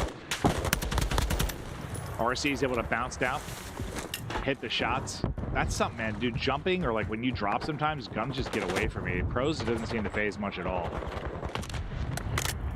Like I was so in the habit of like jumping around corners constantly when I was playing multiplayer, and I was just getting we gotta learn new habits. Yeah. But like I still see them do it, and it's like they're fine. I'm like, oh, we're just different. They're pros. Yeah. So right now, I mean, just not a ton of time really earned for either team. You can see what Hook's trying to do, try to fight for this parking position for P2. He's got Neptune and RC's with him. Cammy on the other side of the map. And honestly, Spart's in a really good spot to kind of cut off Minnesota Røkkr, but he stops shooting, and then he gets a little bit of help from Attach to Cammy. So now the numbers right now, well, they're there for LAG because the spawns are right here. I mean, those fights at that range when you don't have like a red dot, and it's just the iron sight, so you're just kind of relying on aim assist. Like you can't even see what you're shooting at. A couple of headshots. Like, yeah, well, someone's behind like a truck, like, you're just kind of shooting. Dude, Attach right now, speaking of shooting, 23 and 9, he was locking it down. He was on a 5 spree, just outclassing LAG as they have a 70-point lead. I think for us, we're just happy to see him with an AR in hand. I think it's probably been something that should have been done a long time ago, to be honest with you. And he seems so comfortable. The respawn's looking so good. And they are close to getting to the bracket. And a reminder, this would be it for Guerrillas. They would be done. This would be the end of their tournament. I don't think there were super high expectations for them. Where Røkkr, I think there were some expectations. Yeah, nobody wants to play this team in the bracket, I don't think. No. You would just think they'd be pretty good at everything. Like all modes. I mean, maybe it's just because you have Cammy and Bance, but like, yeah, that's what I was gonna say. It's still like that ultra vibe of like, I don't want to play this team. I don't want to go to a map 5 and stress the entire time. Yeah, and then especially Search with those two, and then you add Attach into that. Yeah. And again, you're just kind of hoping, what does Afro turn into? And we saw a great map one from him. Maybe not the best here, but doesn't really matter. That's when you rely on your teammates. He's been nuts leading up to this, right? Yeah, no, the qualification. He's like top 5. Yeah. And a lot of the KDs, a lot of the stats, but they have just run away with this game. I mean, if you told me he was going to be playing like that, and you told me he's 4, I'd be like, this is a top 3, top 4 team. But, yeah, lock it in. That'd be my thought at least. Nice win there from Hoosh, maybe to give them the rest of that time. It's going to have to be very good hard point from here on out for LAG. I don't even know. I'd have to look at what the biggest comeback has been so far in this league, because I feel like there's potential for it due to how you can lock down hard points if you're able to chain a lot together. It's just not easy to chain it's going to happen, especially on a map like Mercado, where you can just, if you chain 3 to 4 hills, you'll look at the score and they have 200 points. It's definitely going to happen sooner or later throughout this. I mean, I'm always a big fan of just insane comebacks. This would be one here. I mean, you were down 100 plus. And you are certainly in trouble, but it's a contest inside the lobby right now. Bance, he's been the secretary throughout this series. He has checked for IDs and he has kept you out. You see, you have a chance for another moment, but it's Neptune this time taking over the role inside the point. But of course it's Bance. Bance has been able to get 2 as he breaks back in. Well, they were worried as soon as Cammy goes all the way through the back. They thought they had that close backdoor spawn, but it actually doesn't come in. They kind of spawn parking side. It does Minnesota Røkkr. And well, they just weren't prepared for it. They were able to get to that point. 3 break on in Minnesota Røkkr. They find these 20 seconds, and they're going to be darn close to moving on to our bracket. Yeah, and it's that amount of time where it's you want to keep just bashing your head into the point if you're Guerrillas, but you're like, we have to rotate, but then you look and you're still down 100 points. This is going to take some absolute witchcraft if they're going to get it done. But Hook already out of it. There's been so many breaks for Røkkr. They have another chance for it here. Just kind of taking their time. I mean, there's no pressure on them yet. Yeah, it looks like 3-man push headed up towards that orange side. They're going to go up towards P3 on catwalk and try to break from there. Bance is going to spawn up, try to take a different route, but here we go. Cammy and Attach, a nice little team shot, but Attach is going to take down his teammate. Afro is able to find one, and now with that, there's that pinch. Attach goes from the back, Bance from Laundry, and they're inside of the hill. It's just 14 more seconds for the Minnesota Røkkr. Bance popping off with 3 in a row. Attach still around double positive. Yeah, Bance has been fantastic at these hard points.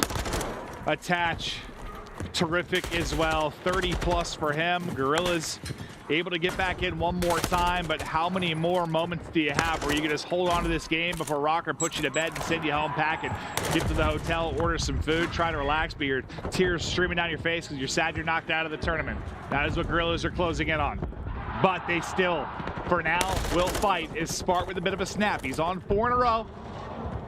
I want to see them make some sort of run. Give me a magical map 5, but it seems so improbable. 5 seconds is tough. It seems so improbable.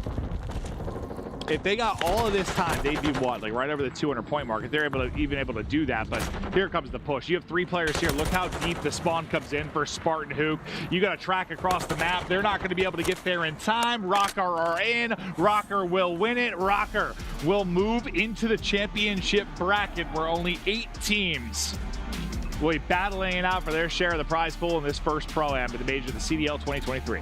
Yeah, a couple of chances, I think, for LAG in the hard points, especially the first map. That map right there, I don't know. Minnesota Røkkr just got hot. I mean, they found just a couple of those hills where they found 40 to 50 points. They had around a 100-point lead. They never gave it up. Yeah, I mean, you have Attached going double positive.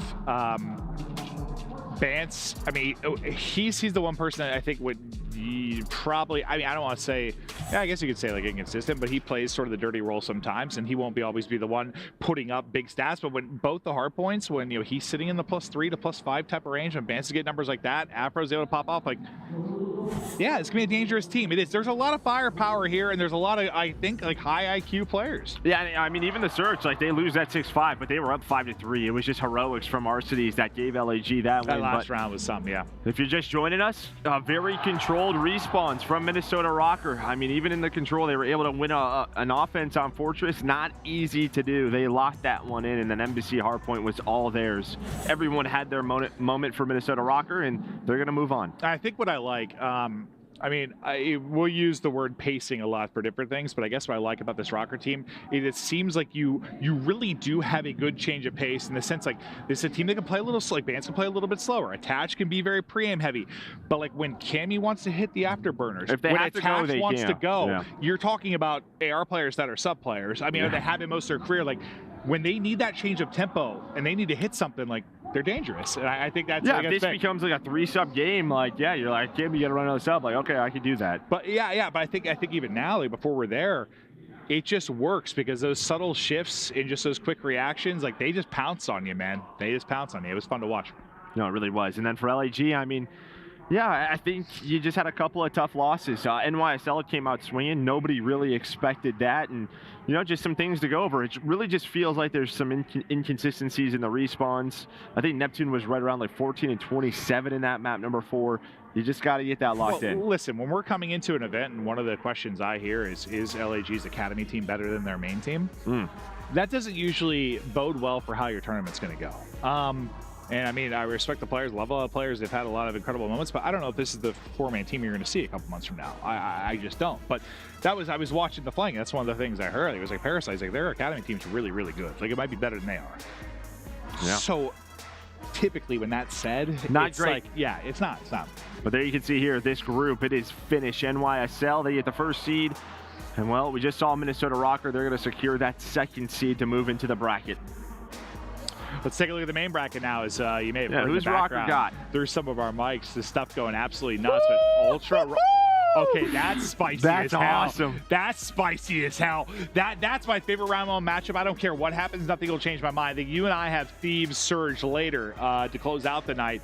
But man, I'd love to cast Ultra Røkkr because listen. There's a lot that goes into this. You have the crazy 9-map series where they came back down from 4-0. Yeah, I'm saying the history between the two orgs. Yeah, you have that crazy 9-game series where they're up 4-0. They end up throwing it away if you're Ultra. Now you have the roster changes where half the people are on the other side of it. Like, that match is awesome. I love that. I love that. Should be a banger around 1.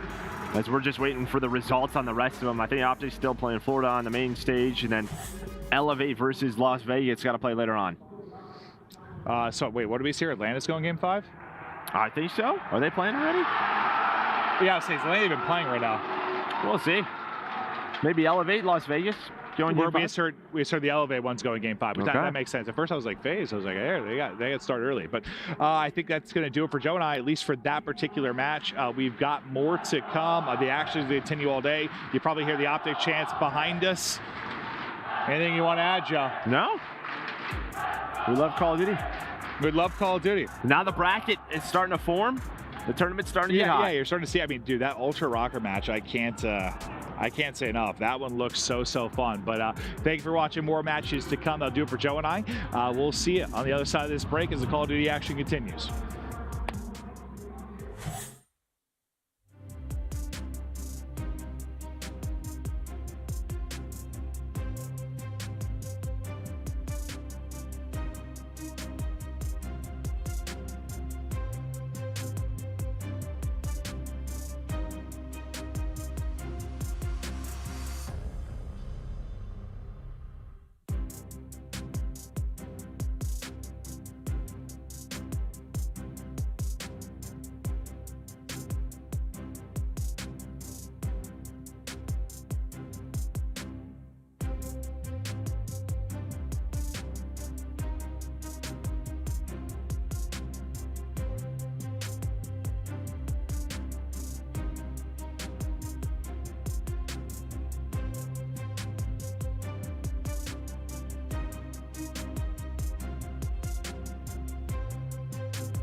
All right, it all comes down to this. Game 5 on Fortress. Vegas Legion versus Elevate. A one and done to decide it all, who moves on to bracket play and who does not. We also got a quick update. The LAG Academy boys have just lost and been eliminated, so LAG has an org this weekend. Probably having a rough one. But regardless, let's get into it. Vegas Legion, Elevate, just 6 rounds deciding these two teams. My goodness, who would have thought it would come down to this? Well, the investment and I mean from Elevate and both Vegas is the good thing is no one's moving. No one's moving. Everyone's just feeling each other out. Maybe somebody has a sniper in their hand. Let's see, Vortex is obviously might have some connection in with the Clayster, but nobody to fall yet. Yeah, it's a wide angle for Clay, and that just means that if Vortex gets the jump on him, you'd probably expect to push then to wrap through bottom art. You pinch Vegas Legion into A, and they have to commit their resources here, but nice little spot from Clay as well. Prelude very far up on the double doors. Checks the crack, nothing there. We'll roll with that Twitch chat. And here we go. 30 seconds left in the round. Now, Elevate begin their move. Yeah, they do, and Prelude is going to make his move to get the bomb down, but Clayster tagged up, does stay alive in TJ middle with the huge 2 right now onto Gizmo, and Vortex makes things very easy for Vegas Legion, but they have to worry about one member, and that is done and dusted. A very slow clinical round from Vegas, but of course, credits to TJ opening up with a 2-piece middle. And all right, guys, real quick, because we want to get you back to the action, just to give you an update of where we are. A lot of games are going into game 5. Next up, I believe, is going to be FaZe versus the winner of the match you were just watching. Charlie, yep. That is why we are kind of chilling right now. So we're going to throw you back to the Charlie action. When that is done, the Bravo matches will begin. Let's get back to the game. Finding those kills. Clayster gonna have the snipe for this one. Puts away the TAC 56 on the opposite side. Only player to have a kill so far is Harry. Everybody else looking to get involved. Let's see what happens. It's a default to A, and here we go. A slide out and Clay. Cheeky peek. Might get rewarded, and he will. Both teams trade, but the snipe for Clay. And that's a position too where an AR is always set up to watch the cross. So Clayster to pull out the snipe and make the adjustment now. And we've seen time and time again that underneath the gate with that little peek there through the doors. But once again, it's Elevate kind of on the back foot of these rounds. And now in a 3 versus 2, they have to get the bomb down. How are they going to look to play this? But they have to get a kill, and they have TJ on the wrap, who does tag up Drazah. It's going to force members to turn around, and Clayster able to get a pick on the Vortex, leave Drazah last alive. 1 versus 3, and well, done and dusted yet again. If you got one alive, especially on such a small map, quickly isolate them, and that's just kind of what happened. Vegas is not backing down now, and their search and destroys are looking immaculate. TJ 5-0, by the way, too. He is making the plays right now with the SMG. I like the aggression for Vortex, but again, COD timing that works out in Clay's favor, and he holds his spot and is rewarded yet again. 5 in a row for TJ Halley. If he gets streaks, we might be looking at a similar situation yesterday where we had LAG Academy versus London, and that final Asilo S&D was 6-1, if we remember. It was just a blowout. This could be a similar situation. If Vegas go up 3-0, it's going to be tough for Elevate to find a response, but very quickly, TJ gets hit with a stun, and he'll have to slow down. Gizmo on the opposite side could find the streak here. That nade check finds nothing. No info for the moment. Vegas going to have to try again. And Vortex might be able to get the opening pick here if he can, and he does take down Clay, so that creates an opening and a little bit of an adjustment for Vegas Legion. But you kind of see members of Vegas just hunkered in the middle building and keeping control over this. They're not giving away nothing, and Temp is able to take down Gizmo in a 3 versus 3. There is 43 seconds left, and you look at that bomb, it's repositioning over towards B. Will Vortex spot this? Gonna get it in time, but that check from Prelude's disgusting, and they get a free roam to B, but not before the move begins. Elevate leading with way of Harry. He's 1-2, but have a couple of kills to his name. Bomb will go down for the moment. He checks one, checks both, and I'm not gonna say it, but they kind of lined up, and now it's a 1-on-1. 20 seconds to go. Harry, Temp. Does Temp make the play to A? Does he do it in time? The thing is, he doesn't have dead silence, so there's only 10 seconds left. He has to be careful. He has to check his corners. He doesn't know exactly where Harry is. Harry is going to hear this. He doesn't go over towards A. He swings it back over towards B, but not enough time to plant, and Temp can't find the kill.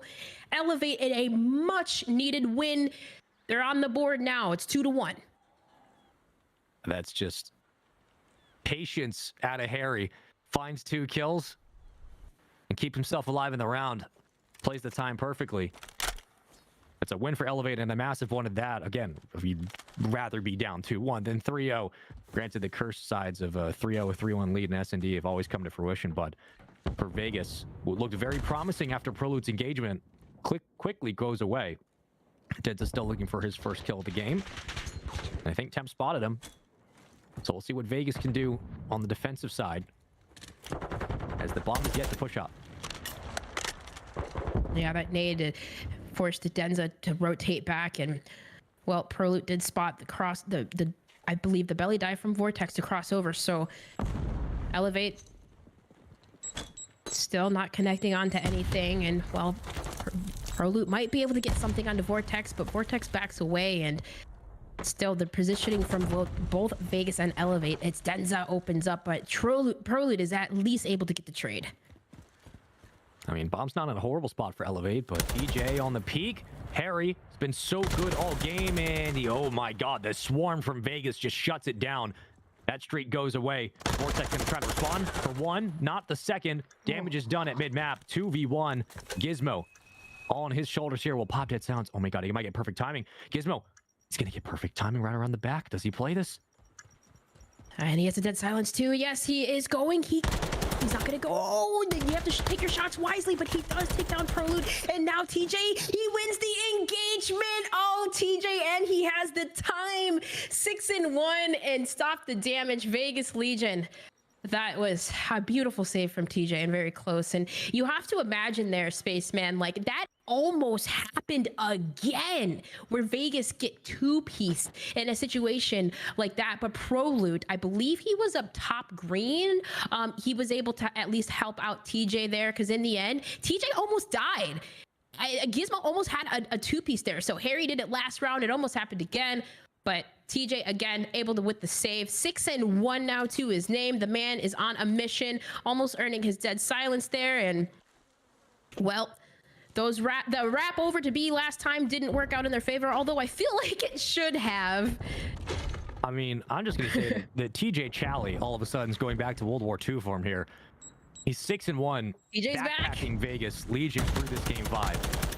And one of the biggest Game 5s they had all season. It's come down to this, and TJ has stepped up. And yet again, Prelude will find the first pick. TJ's got to stay alive here at top art. Drazah might be the only one to challenge around for Elevate, but Clayster finds one on the opposite side of your minimap. And with that advantage numbers, Vegas Legion continue their pounce. Looking to put 4 rounds on the board. Clayster's not missing all of a sudden, and guess what? It's a 1v4 opportunity for Drazah, but nowhere to run. That's a clean 4 down. Vegas just annihilate round number 5. They get 4 on the board, and they're 2 away.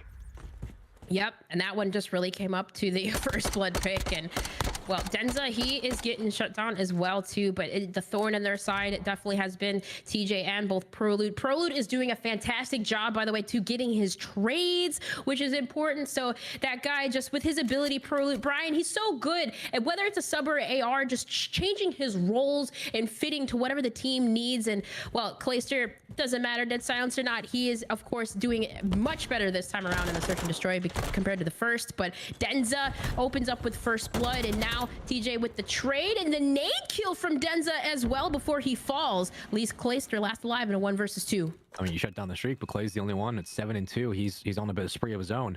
He pops dead silence, and Clay on the hunt is going to be a dangerous person to take down.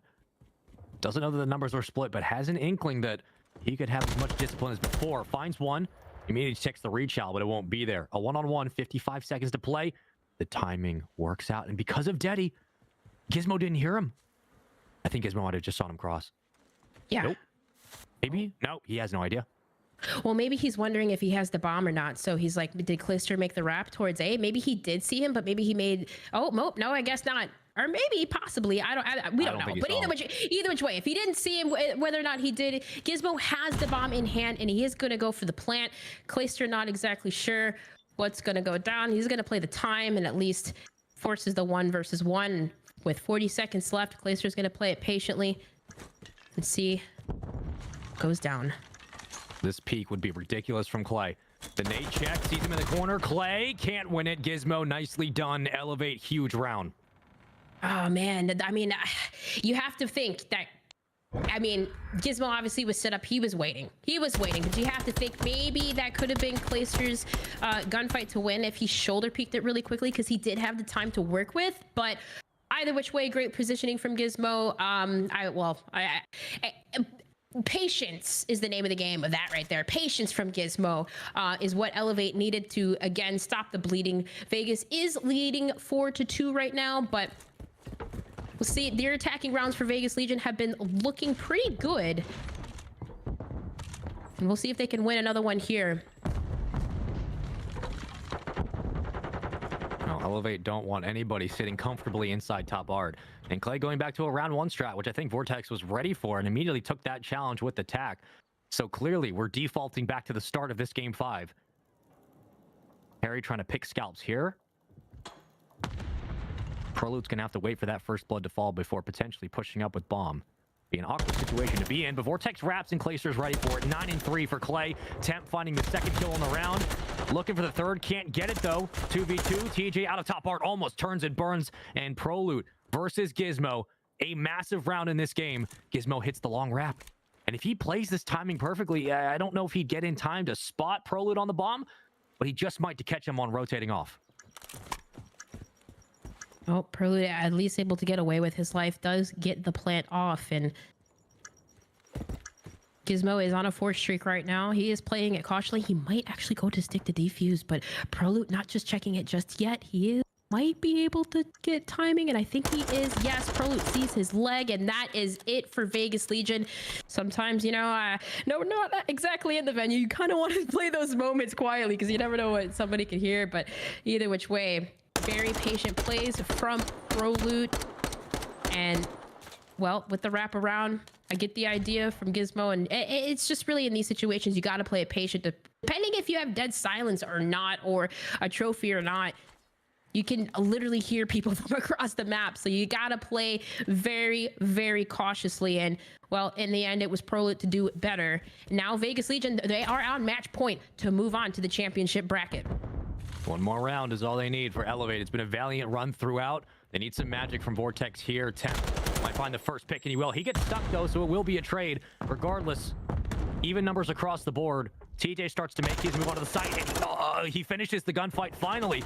And he keeps his roam alive. Clayster shuts it, and Prolute closes it. Vegas Legion move on to the bracket, and with that, send Elevate home packing 6-2 in Game 5.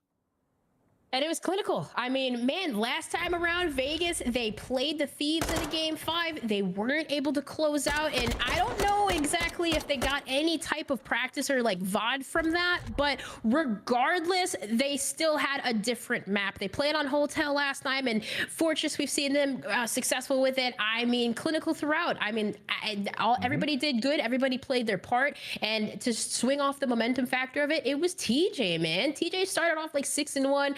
And man, it kept getting those opening 2 pieces to secure the win.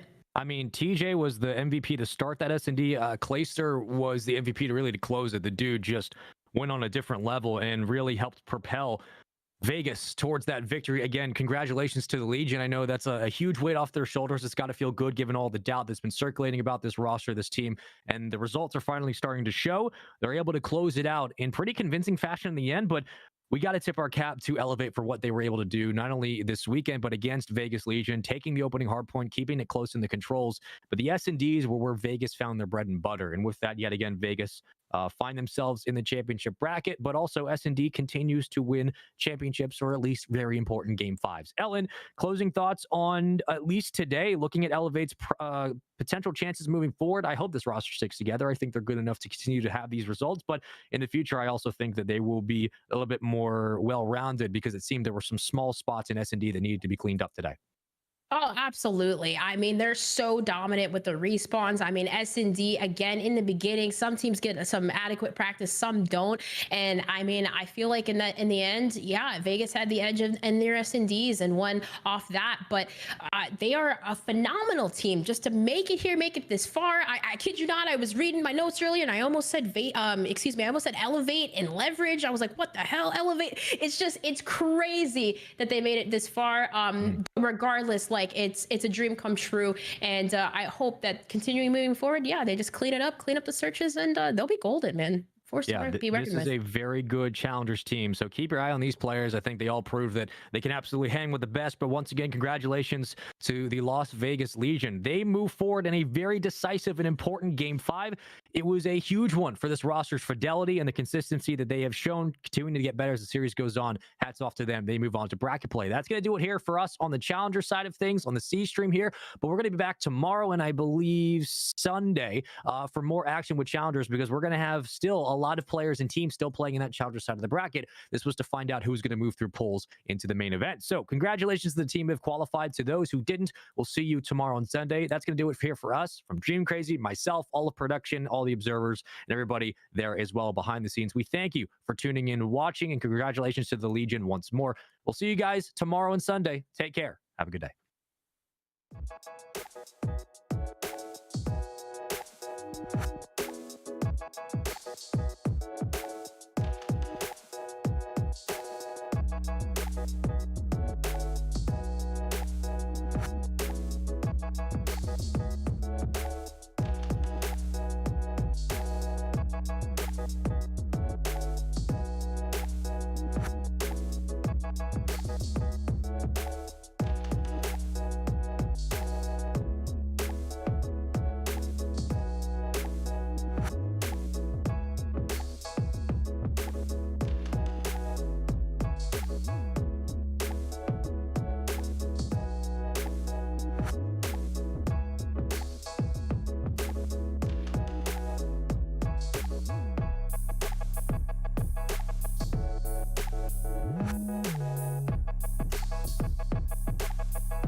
Ladies and gentlemen, hello and welcome back to the Call of Duty League. Over here on Bravo now, winners bracket round 1. As we've concluded business in the groups, everything's all good there. We've said goodbye to some teams, some good, some bad, some ugly, and now it's time to rock and roll through bracket play. Miles and Chance here to take you through what will be a very fun series. Atlanta FaZe taking on Vegas Legion. Chance, not the first time these two have matched up. No, not at all, and it was a very quick series. I think almost certainly the fastest of the year we had last time they played each other. Atlanta FaZe 3-0, smacked them around. I think ProLoot had 24 kills in the entire series. Not exactly ideal. 3-0 in the control and a 6-0 in the search and destroy. That being said, the maps we have very different. I think when you get 6-0'd in the S&D, are like, we're going to ignore that map. So no big deal on that front. Adjustments have been made. It should be more competitive. Should be. Should be. Well, the good news we have received, of course, coming into this series against Elevate, Vegas Legion looking very, very strong. ProLoot, the man of the moment right now, he's absolutely cooking fools. Can he do that against Atlanta FaZe, though? That we will find out in a moment. For now, though, ladies and gents, we do have a slight technical issue. It's a PC issue on stage. For those with the eagle eyes and the shot before there, the technician is on stage getting things all good to go for this matchup. Vegas Legion taking on Atlanta FaZe, winners round 1. We will take a very quick commercial break. When we come back, all the goods here on Bravo.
Oh, ladies and gentlemen, welcome back to the Bravo stream here at Major 1 Raleigh, North Carolina. Absolutely bustling with Call of Duty League fans as Major 1 continues. Madness over on the main stage as the Battle of the North takes place, but over here in the pit, we're getting down and dirty with Atlanta FaZe and the Vegas Legion.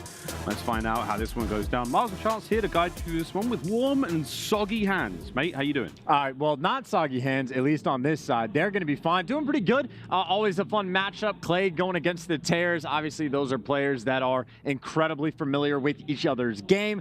And I'd say for this series, we kind of know what to expect as well, right? I think the biggest struggle point for Vegas Legion has been the control. That's what we have for the map 3. But we also have a schedule ahead of us. Obviously, Minnesota, already a big one against LAG. That got them into the bracket. We obviously are dealing with that series number 2, Atlanta FaZe versus Vegas. And, of course, a little bit later on at New York going against Florida, both of which are looking incredibly dangerous. Yeah, that's a really exciting final matchup today here on Bravo. Of course, New York Subliners coming into this event and absolutely everyone they've come across actually really solid performance, turning everything around. And the Mutineers extremely happy where they hot off a let's face it, not massively surprising upset over knocking out OpTic Texas here at the tournament. That's just what Florida does. There's no surprises here whatsoever. Looking at the major bracket now, this is it. Groups are done. We're at the bottom side of that one. Ultra Røkkr taking place right now. A little bit later on today on the main stage as well. LA Thieves, Seattle Surge, bound to be a treat as well. Chance. For now, though, strictly business. Atlanta FaZe, Vegas Legion. I mean, Vegas Legion have been looking very good today. They've defeated Elevate, an extremely hot and up-and-coming team from Challengers. No Challengers team make it in a bracket play. Close, but no cigar. The CDL pros managed just to close those out. Very close, though. Well, I was about to say, in fairness, a couple of the Challengers teams managed to get in the top 12 placing, and a couple pro teams ended up placing top 16. So the Challengers did show up, but obviously getting into the top 8 a little bit more difficult. But for the series at hand, the maps and modes that we have ahead of us, the most interesting thing here, or at least if you're an Atlanta FaZe fan, that hotel control, it's a run it back. That was a 3-0 smacking around where FaZe was absolutely dominant. And the aBeZy Hardpoint we also saw in the previous series. Much closer game, though. I know, obviously, when you have guys like Pro, again, only 24 kills in the entire series, but the aBeZy was 250-206, and it is a map that ordinarily Vegas actually really loved to play on, so I think they made the right adjustments in the pick and bans, and I think the bigger question is, have the players really sort of gotten in the rhythm, get ready to go against players like the Tears, because I knew ProLoot and TJ struggled in that previous series, but at least what I've seen from TJ so far this tournament, he's absolutely been turning up. Yeah, TJ's really turned his game around from the sort of armless warrior he is online now, a full-bodied human. And he's looking like that in game so far. Vegas up to the start here. We're going to have that hard point time. The Beast is going a bit of a flank. This is going to hurt in a real big way. It's 3 go down for Vegas off the rip. Yeah, and I think TJ, last man standing. And well, I was going to say maybe he wants to work around for spawns. His teammates actually completely spawn in the back, and Atlanta FaZe just now turning to recognize this. So predicting spawns on this map, always a tricky time, but very small early lead for Vegas. And because of the spawns that come through, they're honestly going to be poised to get that bottom right side of the minimap, or they're going to push immediately to the other side and lose it. So you can do either one, whichever floats your boat. See who's got the smooth setting so far going into P2. Time towards P1 coming to a close. Eyes on Cellium, the top side there of this hard point. He's going to be the man in the stairwell. Stairs going to be very, very important in terms of a spot. Shots from Clay. He pulled a gray hair out of his head this morning and he said, God bless anyone who loses to me today. The old man still got it. And we'll see if he can keep it going again as soon as you win those big gunfights on guys like Slasher towards the back to lock down those spawns.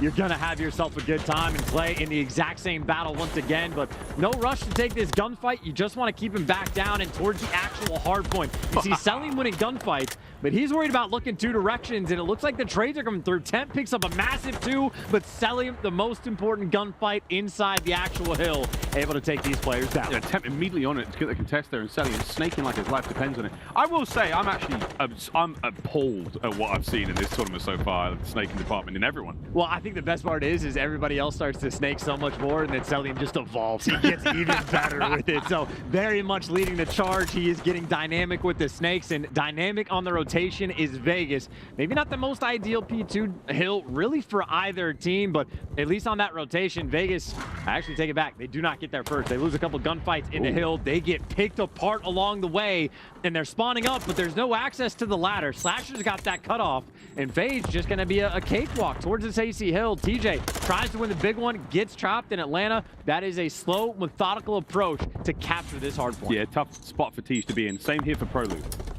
You do have a little bit of pressure now from Clayster. Does sadly lose the fight. aBeZy going to be the man moving forward there as the conveyor belt, the production line of Atlanta FaZe players now moving their way forward. Slight reposition. Slasher now the man on the top of the hard point.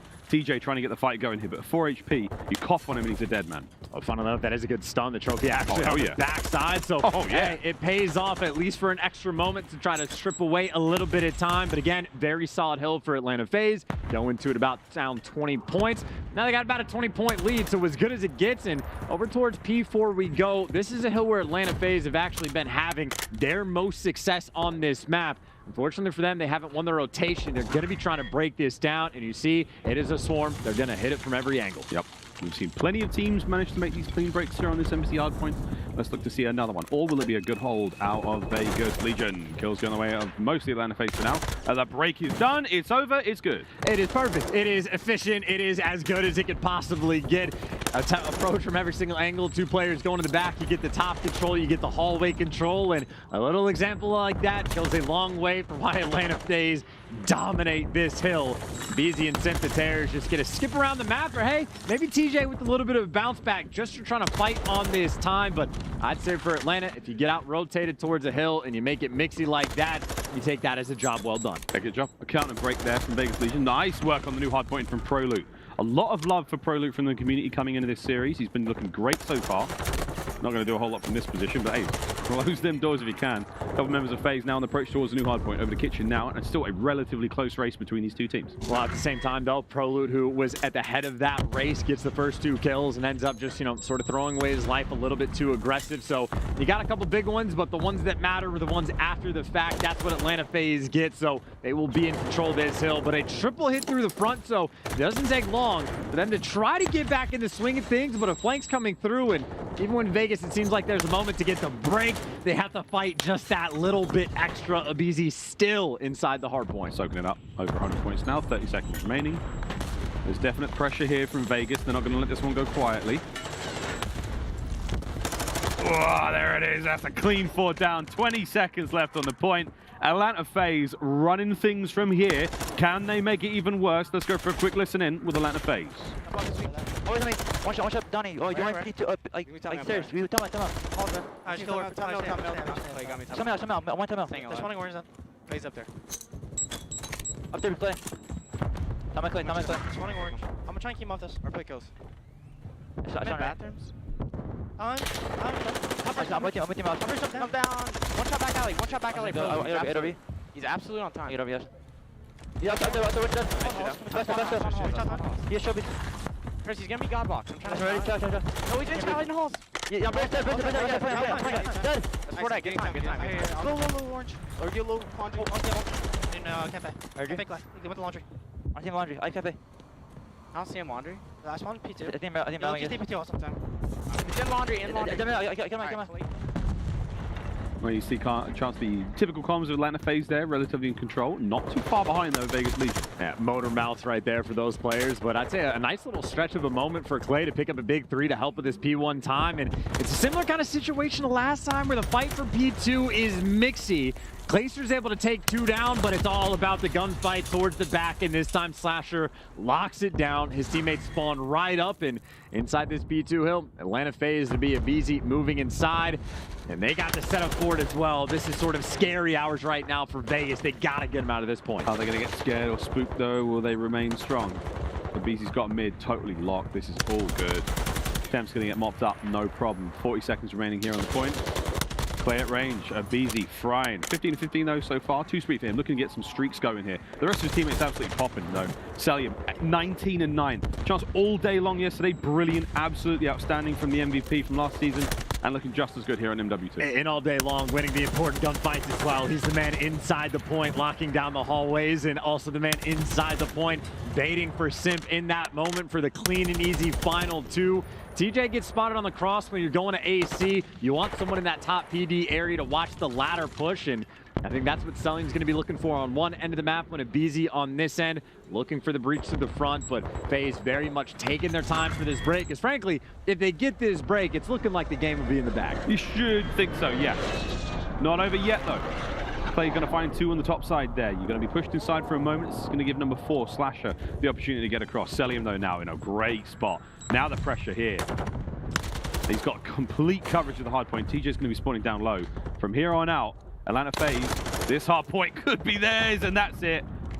Those 3 kills are going to seal it. This is going to be a great chunk of time right now for Atlanta. And you see Cellium, as soon as he gets to that top PD, all the Vegas players have to sit in the exact same corner. They have no wiggle room to move at all, or they get shot in the back. And Cellium just feeds that information to his teammates. And I know it's a nice little bounce back moment there for Vegas, but that's only to make things mixy. Atlanta FaZe already did the hard part. They got the break on the hill and made sure no full 60 there. So it will be going into P4 with an 80-point lead. And we're going into P4 where Atlanta FaZe broke this down instantly last time.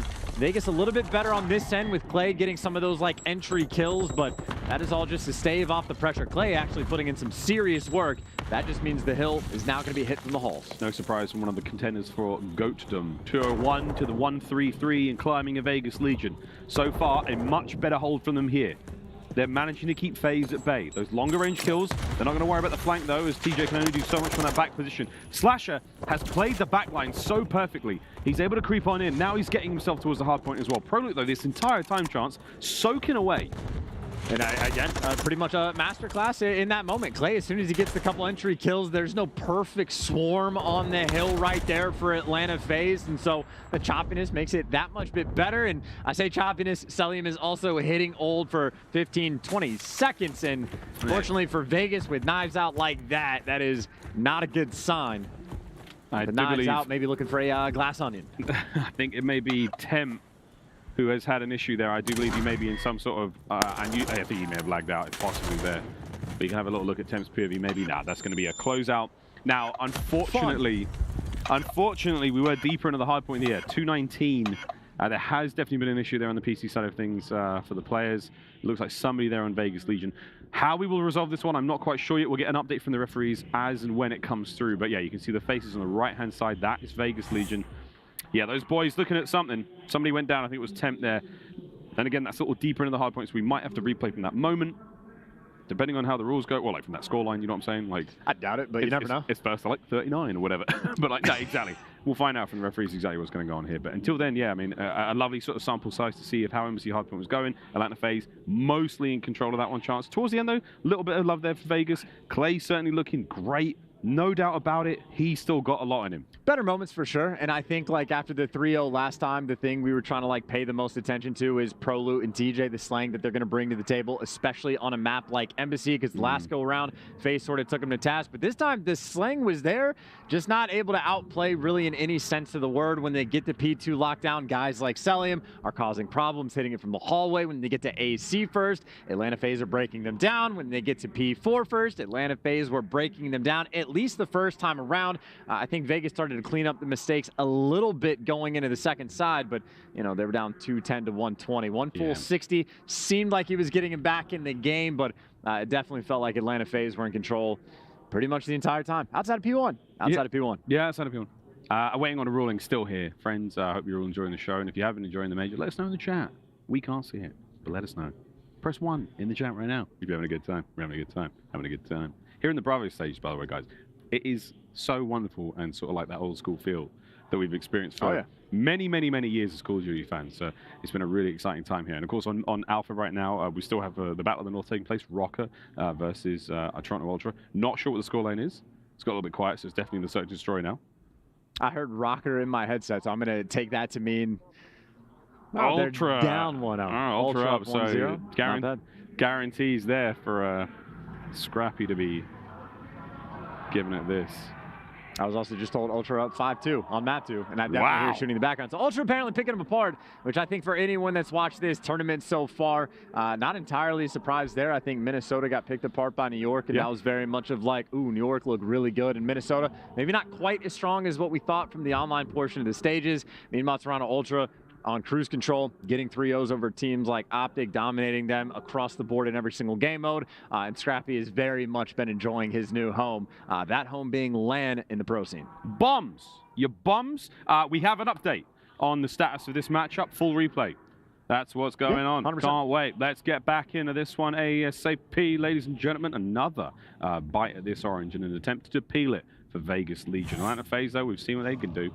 I'm sure they'll be a little bit salty having to run this one back. And, you know, you're talking about the idea of, like, playing from the score line. We left at and recreating that exact situation. That'd be beautiful for a game with a pause feature, but here we are. Full resets are 100% the way to go.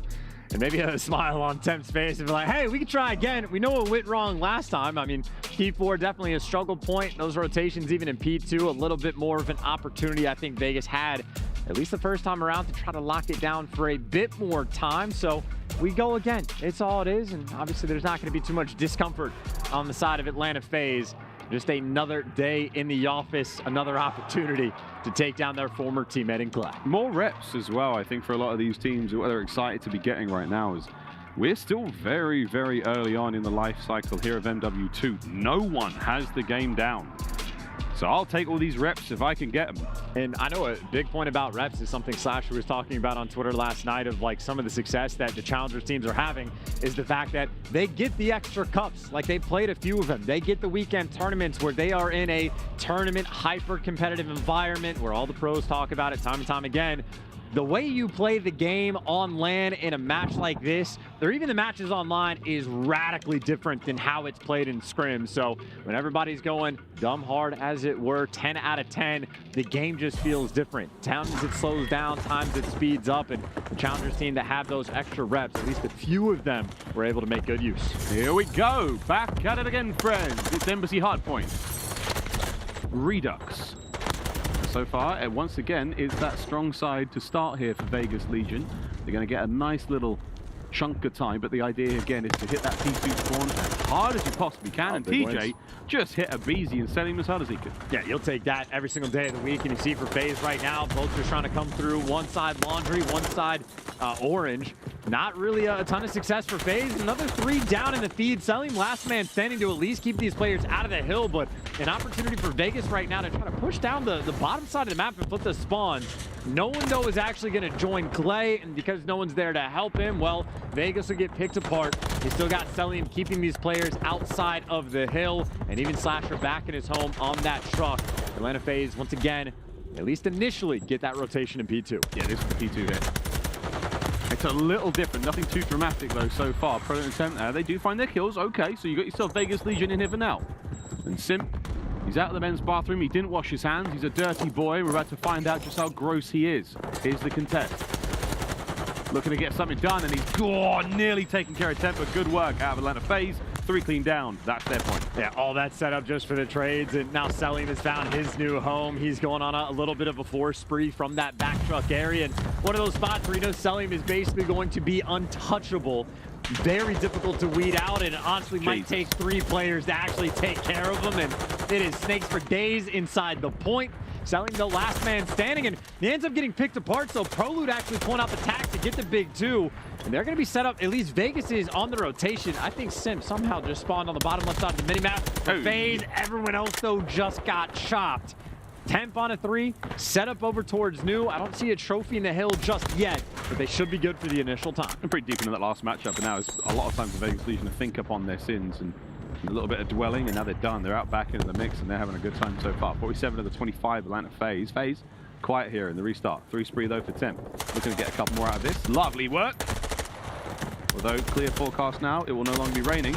ProLoot though right back into a chance. 8-4 for him. He's been looking good today. And before ProLoot can even turn around, the spawns for Atlanta FaZe came through. So took a little bit this time to actually get the break on the AC hill, but the spawns help them out just a little bit. And the fact that there was never a trophy inside the point right there for Vegas. So bit of a back and forth game. Almost, honestly, the exact same situation as what we saw from game number 1. We're going into the hill. Vegas had a bit of a lead by the time they leave it a little bit of an edge for Atlanta. And the exact same with the fact that Vegas are going to rotate to the hill first, but that doesn't necessarily mean they can hold on. Simp, nice little jump spot to work his way through the top. You see his teammates down low. Again, trying to hit this from as many angles as possible. 10, what a read. Good work with the aBeZy there. He's going to hold the top side down. Clay on the back door wins his as well. So, it comes down to aBeZy, the last man up for FaZe on this side of the map before the spawns are there. ProLoot's going to be the first one to drop. Cellium on the other side of the corridor. Here we go. Diving into the hard point. Clay finding one. Tape another. It's looking good for Vegas. Yeah. Keeping the hard point in their hands. And Slasher trying to, you know, be on the backside, just be annoying to try to draw their attention. And it pays off for a minute until aBeZy comes through and it's 3 players. But he does the damage. Baits out for his teammates. Cellium has a vast step for this hill as well, but he gets chopped down. Temp and Clay are there. And somehow, out of all the chaos, it's still Slasher that is a little bit quick. FaZe have just been able to flood consistently into this point. TJ, the fight for scrap delivers. And maybe a little bit of a moment like that, honestly, that's about a 22-point swing in the moment. So Vegas will have a lead. Clean on rotation, and a big moment of opportunity for Vegas to try to run this score up. I mean, this time around, the only major difference we've got at Vegas Legion, of course, 20-point win. So far, a 20-point lead. Clay's going a little negative of 5 and 12. Not a huge amount of hardpoint time as well, but you know he's making the right calls. Good work there for ProLoot. Nice 2-piece. Slasher unfortunately concussed Cellium to his grave, and just like that, you've got yourself another hardpoint Vegas. And you know, you talk about Clay being 5 and 12, but he's also been sort of almost like the SMG on the map in a sense, where he's pushed up and like that frontline sort of player. It's the SMGs that are actually inside this hill as the back line, and no trophies just yet inside the hill, so ProLoot taking a little bit of damage, looking for number 6. And if he can get it, the streaks can be impactful. Ooh. He doesn't quite deliver. I actually don't know how he didn't get the cruise, but either way, you get all the kills, you get all the time, you lock down Kitchen for a substantial chunk, and for the moment, Vegas Legion are outplaying and outplaying Atlanta FaZe. Absolutely. 17 and 10. You got yourself ProLoot at 15 and 8. It's a very strong showing out of Vegas Legion here in map number 1.2. 1.5, sorry, bad map. Whether or not you have the quick mass, it looks like Atlanta FaZe a little bit quick to at least get inside the point. I think P1 last go around, Vegas, like both times, were able to get more time, but the map has been turned on its head where the bathroom controlled firmly in the hands of Vegas Legion. And right now, they're just trying to do their Sunday best of keeping Atlanta outside of this time. That's why Slasher's going for the jiggle peaks and having every single nade land at his feet. And Temp's there to take him down, and Vegas, again, still controlling the bottom and right side of the map so far. And maybe able to get a little bit of hill time as well, but you see those top right spawns come in for Atlanta FaZe. I mean, Vegas are constantly trying to push out on like sort of the AC side of the map, and it seems like a bit of a delicate situation because Cellium, we know what he does or what he can do when he gets in a spot like this. Oh, he's got a bit of problem though. He's got TJ Haley right behind him there. Siege comes on in. Over to aBeZy now. Next man up. Pinch is on. Grandma coming for them cheeks. The pinches are in. They're there. It's done. The new hard point's about to crack open. The Simp may be on a 4 spree, as he has been a little quiet so far. 18 and 15 out of the Phenom. And here he goes. ProLoot eating alive. Hardpoint's going to be his boys in a moment, and Vegas, they've been flipped out. And Embassy is a truly wild map of like all the work for the P2 spawns just to get flipped instantly by one team, just to get flipped instantly by the next team. And it is very much, you can just throw something at the wall and see what sticks. And so far the moment, the aim was sticky, but Cellium still wins the gunfight in Atlanta FaZe. Trying to get right back in this game on P2. You get an AR in the back truck. You get a gifted spawn on the top side of the mini-map that allows Cellium to pinch if he wants, and maybe free and clear on the rotation at AC as the actual battle for the scrap. It is just the ARs, those TAC 56s, that are making things so difficult, honestly, for both teams to stay alive. Vegas still in control here on Embassy. Final 10 seconds of P2. We're going to go to the left-hand side of the map. That's where Vegas are now. So, wonderful start. Strong move through the middle of the series, of the middle of the map, and now we find ourselves in a great spot here for Vegas. The problem is they don't have that embassy control, so that's the right-hand side of the map. It's that crossfire. So ProLoot in this tight corner, that trophy system's going to run out of juice eventually, and then he's in real trouble. Yeah, there goes the juice as well. So ProLoot does a smart thing, immediately backs down, but you never had top PD control, so again, you are forced in the corner, and the swarm is always in. There's quite literally always an AR player on the side of Atlanta FaZe that is there to lock down the ladder, to back these players down on the AC, and they just create that situation time and time again, and you at least make things mixy. Ladder out being watched by Cellium, every single kill going the way of Atlanta FaZe. Attempt. Good luck with that one. Oh, a worthy attempt with pistol there again. That's a slight adjustment that Vegas are trying to make here to get the break without that major presence on the top bridge side. So again, isolated firefights there. You have a strong base of fire from Vegas Legion atop the embassy. It gives you enough of an advantage to keep those players in the point pin, but it doesn't give you enough of an advantage to get them out of it. For now, it's into new. It's back to the center of the embassy, and this is going to be an absolute bloodbath indeed. Oh, that's an annoying moment there. Trying to start this off. Yeah, Simp ends up doing damage to himself and maybe just wants to go full speed ahead into the hill, and ProLoot trying to snake, trying to dance, and instead he just gets caught. Atlanta FaZe, again, so efficient at getting these setups to swarm this hill. Immediately taking control, and you're back to the mixedness of the dances in the hallway.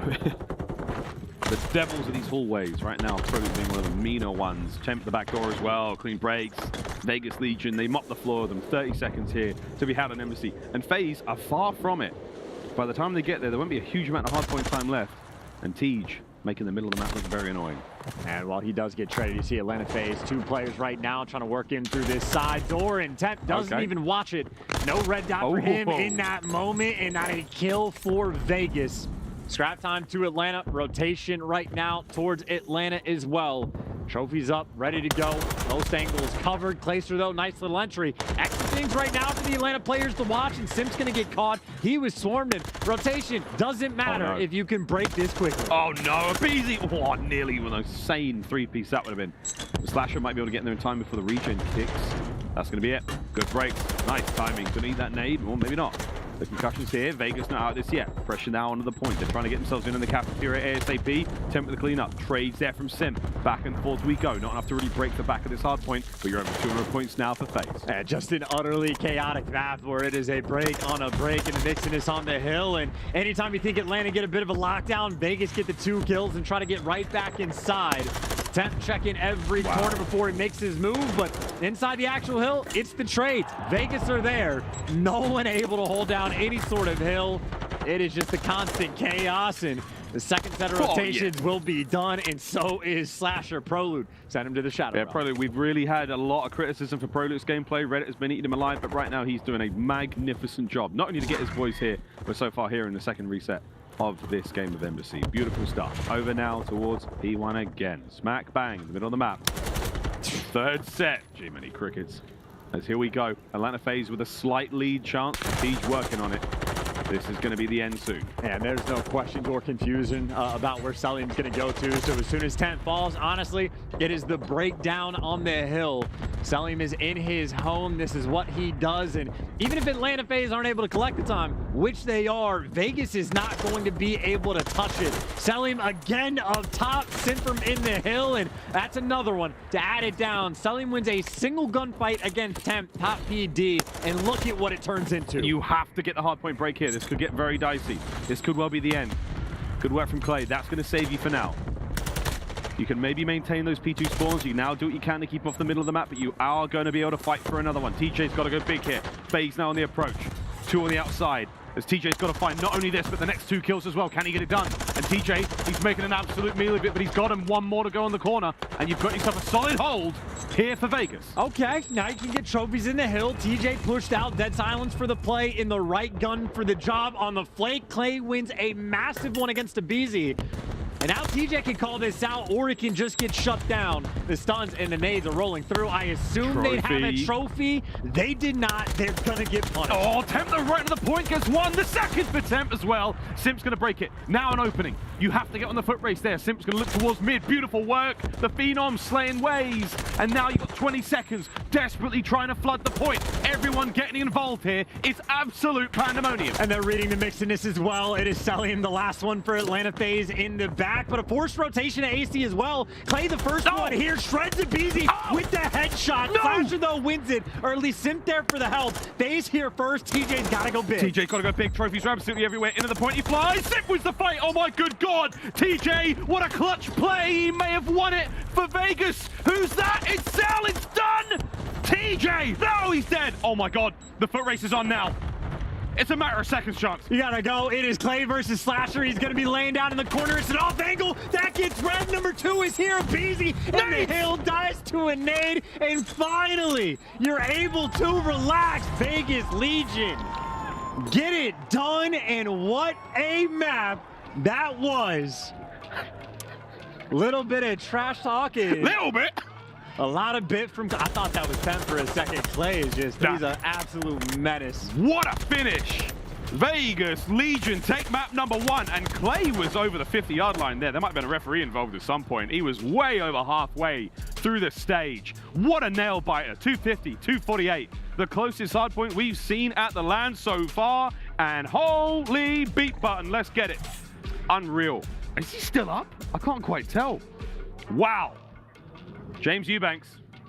There's plenty more life left in that tank. I tell you what.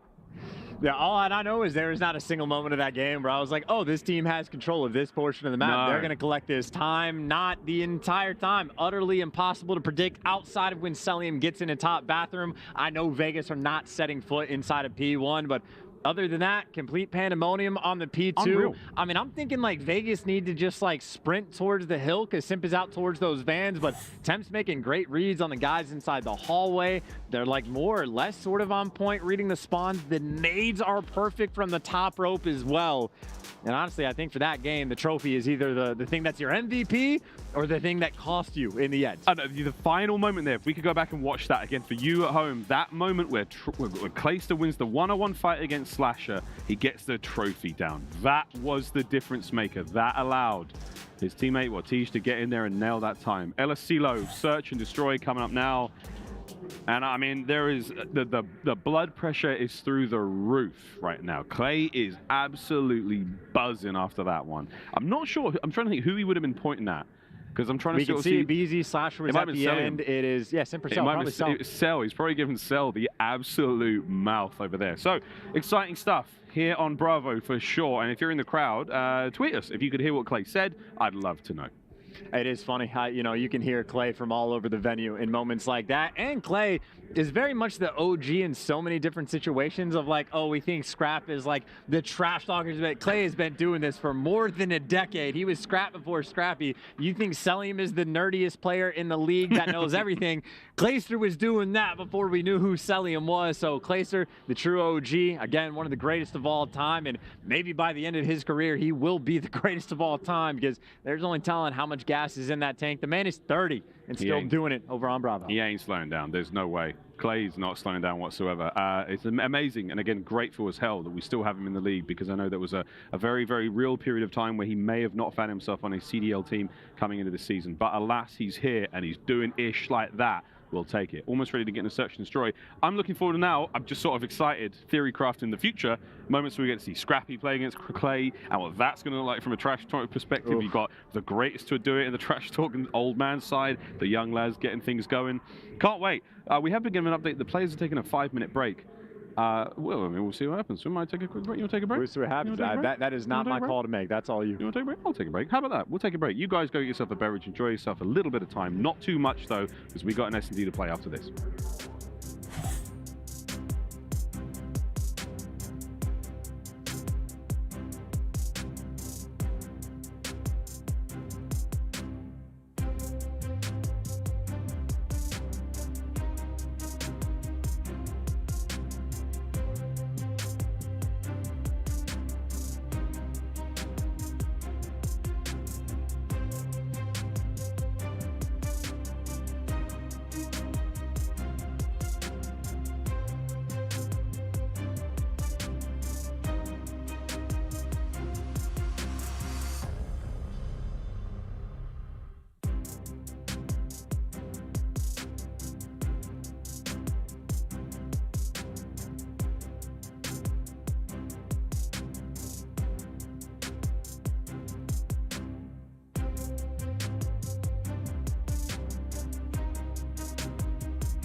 Well, well, well, Call of Duty friends. We've come back a little early here. Asilo Search and Destroy.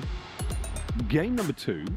And your boys, Vegas Legion, are up by 1. I mean, that's a massive map one to win as well, because I think the biggest theme for them, at least in the last series, was a close embassy they couldn't close out, and then the S&D in the control, they got bodied. But brand new S&D map again in the pick and bans. Vegas have made the adjustment on a map like Asilo.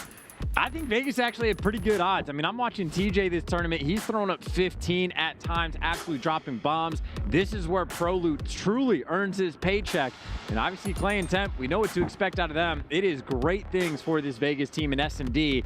Now, by no means am I saying it'll be easy. Atlanta FaZe, absolutely godlike in the game mode. That was the biggest question mark for them coming into the tournament. So far, they've been delivering. And I'd say for Atlanta FaZe, this honestly feels like a map that is almost custom built for them. Double SMGs inside the building, AR on either side of the map. Atlanta FaZe truly have options, and Clay, no first blood just yet. We have already seen what Clayster can do with his sniper rifle here on the map. The man picked up an ace in the qualifiers in the way over here, and aBeZy just slipped on out through the hillside. He's got himself a kill and he's vanished. Man advantage currently sitting in Atlanta FaZe. We should be able to see a bomb get planted relatively soon. TJ's looking to clear out the weapons locker and find himself any more kills here. Yeah, it's just, do you want to plant a man down? You want to look for the kill first? And TJ, if you assassinate him, oh, help me, dear. No, he's not going to go for that, but at least gets the freebie. And that nade takes him down, gives you all the information you need. TJ out here making plays.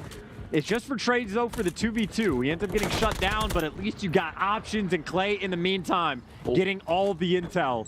Go get that bomb down on A as quickly as possible. And what is the point here? I would not chow selling him. What is the point? What is the point in even hitting him with that thing? It didn't do a damn thing to sell. 1v1. Bomb down. Here we go. Yeah, literally, here we go. Cell pops daddy. Check every possible corner. What a difficult spot to be in. Zero intel. And yeah, I mean, why not? You don't know what's going on. You haven't got a clue. ProLoot. Heads up play. What an opening round. Absolute beams. That is exactly why you plant on that spot of the map. And Clay continuing with the trash talk. And he's going right at Cell. He can trash talk him. Didn't gun him, even when he had him concussed. No. So better to run your mouth and take another chow like that. You know what's amazing? I mean, ProLoot, he's coming to this with so much criticism on him. I saw him just crack a huge smile there. Whatever Clay said was obviously hilarious. Right, that, so you've got the gas from your teammate there. That is only empowering you. He's a vet. He's a vet and an incredible teammate. I stand Clayster. You really are right, man. I'm just like helping out the boys. Clay really does do it better than everybody else. And this is a quick B hit, and this is ProLoot with a lot of pressure on. Information on the first, gets the first blood, and hey, able to stay alive, get some suns out and back up. That is job well done. And they're investing a lot of utility to try to take care of him there. Clay's going to spot at least, oh, here go on, son. There's feet, more than feet. Bang, Simp, eliminated. As Cellium now the last man left alive, and oh dear, Clay, you saw the glint, he went for it. The double hops out the old timer. 6 HP for Cellium, and he is as good as dead. Good reads. No, I mean, there's a guy behind him. That is a good read, but yeah, tagged up one shot. The TJ jumps in for the final kill. It's kind of comical. That's brutal. I was going to say, I don't know if Clay is going to trash talk again after that round, but he keeps challenging Cellium. Cellium keeps putting him in the dirt, but it is just about the mental warfare right now. Every little extra edge that you can get against this team. And I mean, again, for any doubts that, you know, players that have been struggling on Vegas might have had coming into it, TJ has been frying. ProLoot has been looking good, especially so in S&D. So you already made it to top 8. You're already in the bracket play, and you're up 1-0 against Atlanta and up 2-0 in search. And I will say it again, just to sort of keep harping onto the psychological warfare that Clayster is inflicting, that would not be possible if he were on the main stage. Clay was tweeting about being on the side stations for however many games in a row. You would not be able to have that kind of impact if you were not face-to-face and in his splash zone. Speaking of the splash zone, for that splash damage of the nade, well, aBeZy actually able to back down, so a couple tags come through, and aBeZy did not take damage. Well, gets straight out, and that... Jesus! Woo! Snappy from Cell. I might be a little bit careful who you talk a little bit of trash to, because that is just a turret in action. and he's shooting at the players before the players appear on his screen. He's more ready than they are. That boy is keeping the Christ in Christmas. Lordy, what a run. And he's getting coal in his stocking too, because that is just wrong to have a moment like that. Naughty list for sure. 6 and 2 after that round. Cellium, what a demon. I was expecting to see a snipe soon, but possibly not. ProLoot the only man towards B. He's about to run in a whole load of trouble. Well, ProLoot actually taking the, well, not quite the exact same angle, but just about. aBeZy read it for it this time, and took a more obvious one in that moment. aBeZy, First Blood King, already over towards the site. The bomb right behind him. Man advantage and a flank coming through. Potentially, that gets red. Simp puts TJ in the ground, and a 2v4 retake with a snipe in hand. Good luck with this one. Oh, he doesn't see him. He does. He misses it. Damn, son. Cell, though, gets a little bit of vengeance, and you may have just fed the beast. Now he's on a 4 spree. Temp's going to have to play this very slow. 1v4 spot. He takes care of one. Time not on his side. The B-bomb site is stacked right now with FaZe players. No hope in hell, surely. Yeah, and it is worth pointing out for all the trash talk purposes, Cell is definitely a player that also loves to play this sort of psychological warfare game. So he's no stranger to it. He doesn't mind it, and he will absolutely be happy for it. If you come up in the S&D scene, you are not unaccustomed to trash talk and showing up in big moments. A couple rounds, and you already see Cell. I think he's on a 4 or 5 spree, 8 and 2. He's got the hot hand. Yeah, watch out. Streaks are very much nearly there, as it is a packed house. Hey, if you can hear me in the crowd, wave. Can you hear me in the crowd? Yeah, let's get it! You rock, Raleigh! 5 spree for Cellium. Oh my god, that's made my day. I completely forgot about that. You guys are amazing. Also, sorry, headphone users. Sweet nades out of TJ, First Blood. God, those are just vicious snakes, though, too. I mean, that is absolutely ungodly. So, yeah, I'd be trying to kill Cell with an nade, too. Wouldn't want to do it with the gunfight, but you get the First Blood. TJ uses the dead silence to get in prime position. And aBeZy is the one that gets the kill, but that just means the teammates are there for the trade. And TJ heard it coming a mile away. Big wins in a bounce-back round right there for Vegas. Absolutely essential. And Teach, look at this. Smooth moves. Pumps the brakes, gun up immediately. And Sim, on the jump there, you do ADS slower in there. So when you're in the air, it takes a little bit longer to get your gun up. TJ, firm feet on the ground, beams it. Just good use. I think TJ's been probably the most aggressive player on the map for quite a few of these rounds. So 7 kills to his name on a bit of a burner for the moment. And probably a pretty important round as well. I know 4-2 is always sort of that sweet spot, and I think Atlanta FaZe wants to avoid it. A lot of action down low. Tears with their SMGs with Slasher in tow. But look what's happening up top. Now, they're doing this loud. Wow. They're making a ton of noise to make this play. And this is going to only ruffle Atlanta FaZe. Are they going to win anything? Nah. A big one for Teach. Keep Slasher on the donut. ProLoot downstairs. Pressure now on the bomb site. You're not able to plant in the window side. Oh, you have to plant towards the wall. aBeZy with a huge fight win there, though. 3v2. And all this, I think aBeZy's going to hear it. Yeah, switches to a different corner. They know he's going to have to come through this door. And the 2v3, you know where one man is. Now on the top side, Clay's looking for a gunfight on Cellium, and I think Clay's just going to rejoin, take the 2v2 on site, maybe throw in some wall bangs because the trophy's there. The trophies are there. Here comes Teach. He's going to be the first player to fight. Cellium is going to get involved soon. aBeZy, no problem. Clay might be able to read this, but he's never going to be able to take care of Cell as well. The chips were down for Vegas. They went all in on the bomb site play. It didn't pay off. Yeah, kind of an interesting strat as well. Again, you see Vegas incredibly aggressive, just to almost like triple up like top office or whatever that room is called. But they did it loud, so obviously the repositioning was there. The gunfights were handy, and if again, you get the tears inside of that site, their teamwork always on point, and if they let them get the bomb down, happy for it. So tied up 3-3, and I'm telling you again, 10 kills. We're only 6 rounds in. Dude has 10 kills, potentially on a record-breaking pace here in MW2. He's absolutely unbelievable, man. Incredible. Clay v Slasher, keeping him off the kills. Es mundo es tuyo, whatever that means. On the wall there. I hope that wasn't something really rude. I pray to God. Wrong door. He wanted the angle to get up to the top tower, but I think opened up the wrong one. And funnily enough, he does that. Someone actually does cross to the top tower. So aBeZy, the opportunity to make a flank it and make a play, as aBeZy is firmly behind enemy lines. Yeah, he's deep. He'll come across Clay eventually, but he's doing it loud. He's going to take some time to get there. Cell trades her up. Managed to catch at least one. Now that's going to get aBeZy to move a little faster. Is he going to catch Clay? Yeah, easy. No problem. That might be the round. ProLoot and Temp, the last player's up now. It's a 2v3. And they're moving their way over towards the B bomb. Oh, wow. aBeZy. Come on. 3v1. I mean, that is MW2 and it's fine. That is absolute comedy. I'm telling you, when he was leaning down to like peek out the door, he wanted to open the close one, and for zero reason, the deeper door opened up the wrong direction, so we couldn't see the cross to the top tower, and aBeZy gets gifted a free flank. So one of those things where you can do everything right, and the game just doesn't want you to win it. Atlanta FaZe will go up 4-3, and obviously on their way to getting that dead silence back again. Simp's number is going to jump way up. It'll be good to go to have it for this next round. Amazing. Patience from Atlanta FaZe. They started things off quite slow. And now they are picking up pace here on El Asilo. What a gorgeous crowd. You are very beautiful, Riley. You smell good too. We've been out there, we know. Here we go.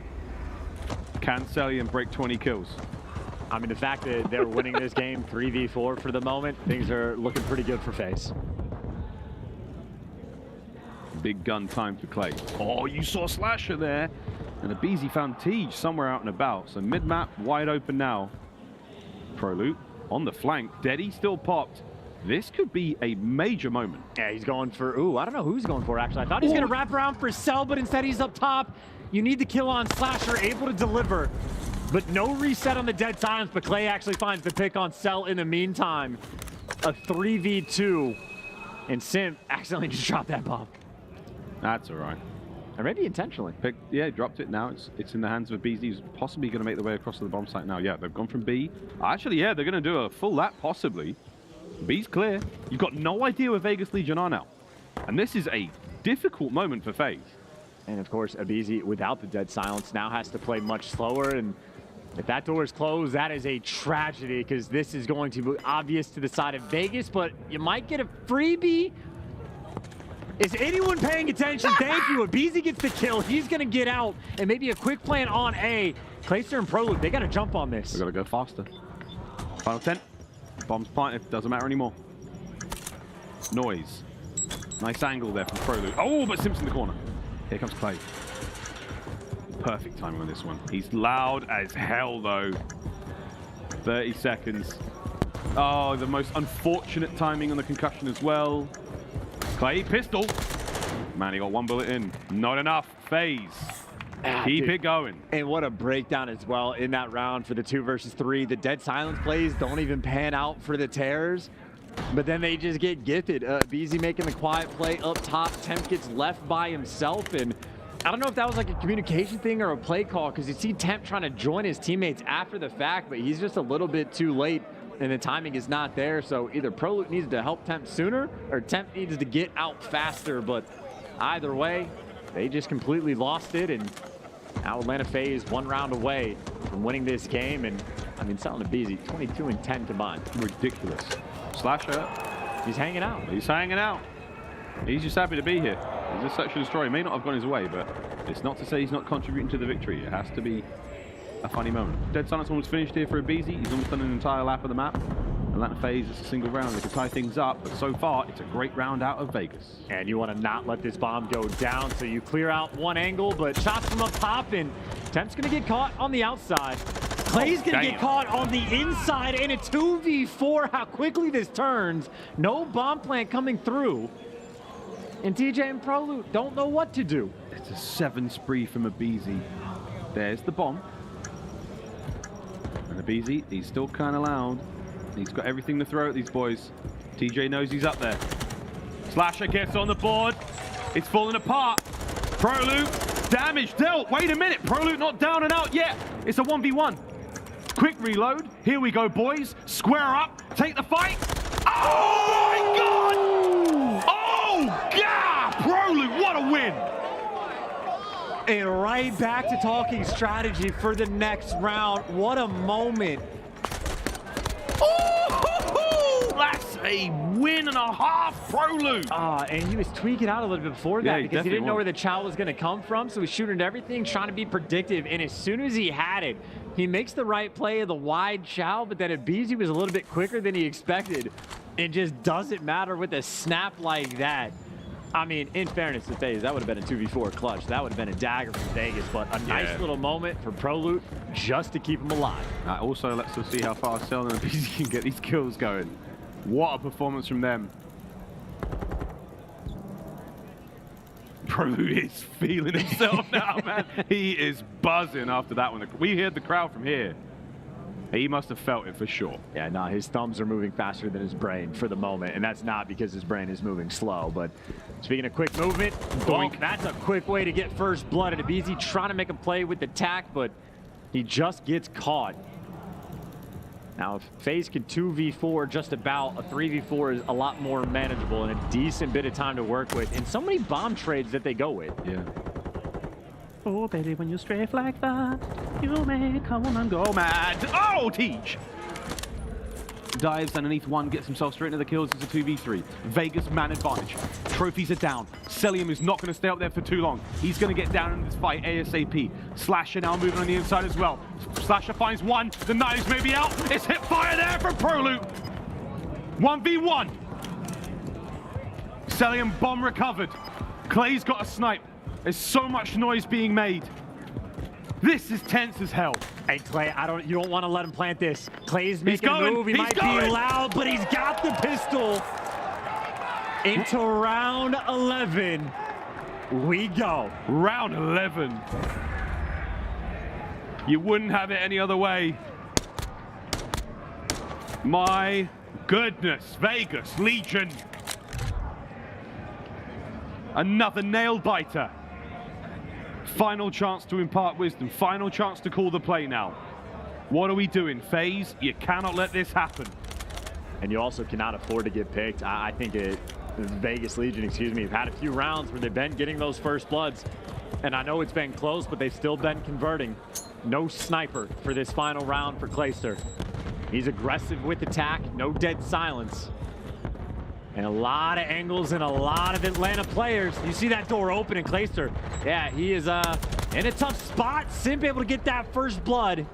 Advantage for FaZe. Yeah, Vegas were all in on this B side of the map push. They hit the field as hard as they possibly could, but now they're having second guesses. It's a doubtful turnaround, trying to get themselves in, but FaZe are all over this.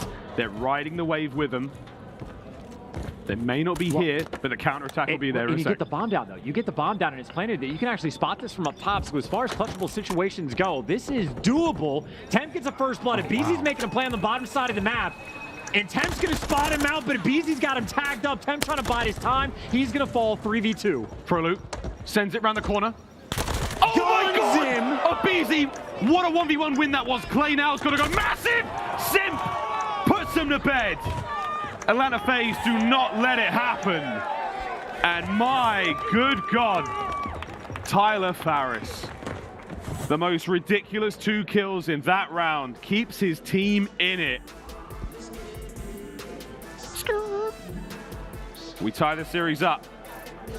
My God, what a search that was. And I don't know if you hit him with the T-pose, the why are you entertained, or who do you think you're challenging like that. aBeZy gets the revenge on ProLoot for the one-on-one gunny and drop the 15 bomb on top of it. A ridiculous game number 2, a ridiculous game number 1.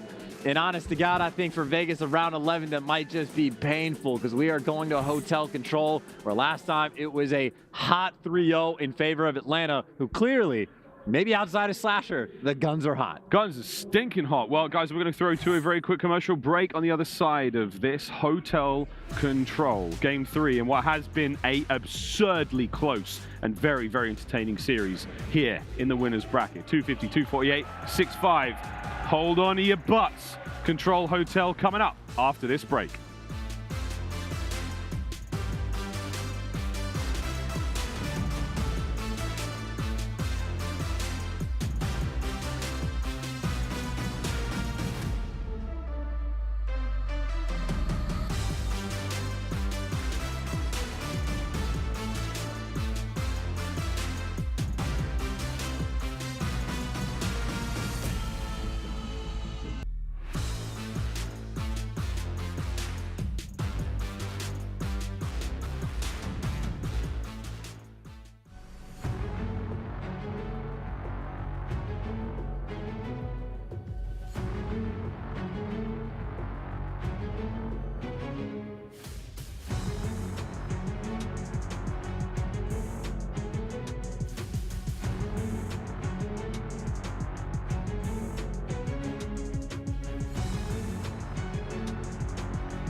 Here we go, ladies and gents. Map number 3 in this incredible series between Vegas Legion and Atlanta FaZe. Back over here on Bravo. Raleigh, you are rocking.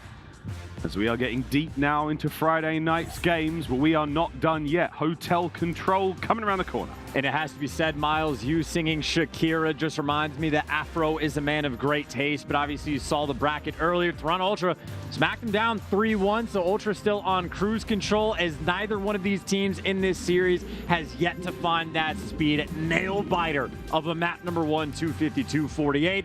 Nail biter of a map number 2, where we're World Stars out and about. Ridiculous stuff. The gunny is there, and aBeZy just dropped a 15 bomb to kick off and lead us into this series on Hotel Control. Last time these two teams played, it was a 3-0 smackdown by way of Atlanta FaZe. See if Vegas are a little bit more ready this time. Here we go.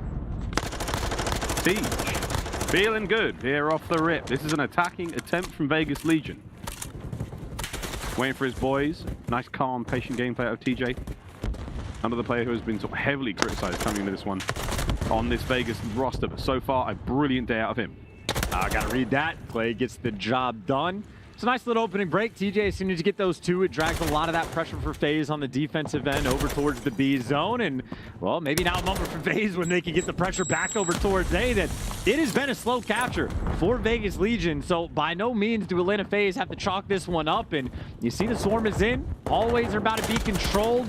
Temp not there for the trades, or he was there, but didn't need to. TJ just wins the gunfight as this very slow capture continues. Not quite done yet on A, though. Second segment was going to be nearly closed, but nice work out of Atlanta FaZe. Stop that from happening. Right back in it we go. And Vegas, baby, they are feeling hot so far. This is an extremely aggressive start. Second segment A done. They should be able to close this one out. A little bit of a wrap from Cellium.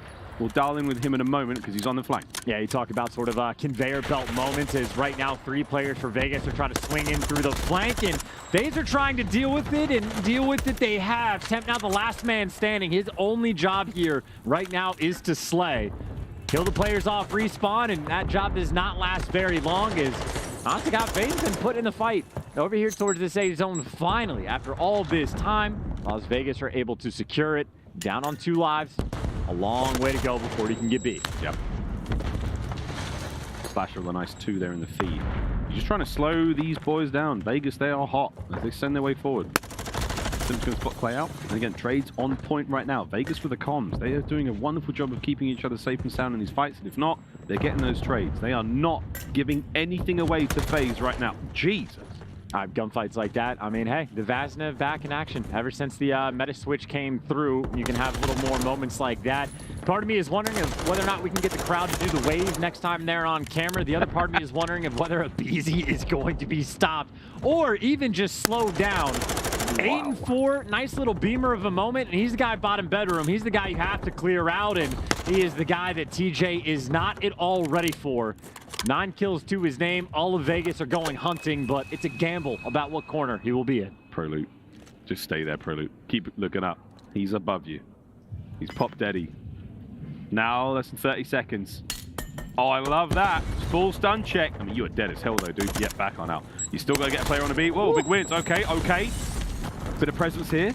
Clear out top side. No chance. Wicked work out of FaZe. Less than 20 seconds to go. Siege is dead as hell. You've pressed them out safe enough now. You capture A for Vegas. We'll take that. Thinking about those defensive round 5s. But for now, good work Atlanta FaZe. Yeah, even little things like that. All that moments and effort. Use the tack. Use the Semtex to kill aBeZy. And then, hey, now it's Cellium in your top bedroom. Nothing to wait for there. Clayster just doing a final 360 before he bites the dust. And round 1 for Atlanta FaZe. Pretty comfortable, I'd say, overall. No real pressure on the B zone at any given point. They had the bedroom control whenever they needed it. Just efficient things coming out of Atlanta FaZe, and especially aBeZy. 10 and 5 after 1 round. Yeah, he really flew out of the search and destroy, scorching hot. Swap sides now. Vegas Legion will be on defense.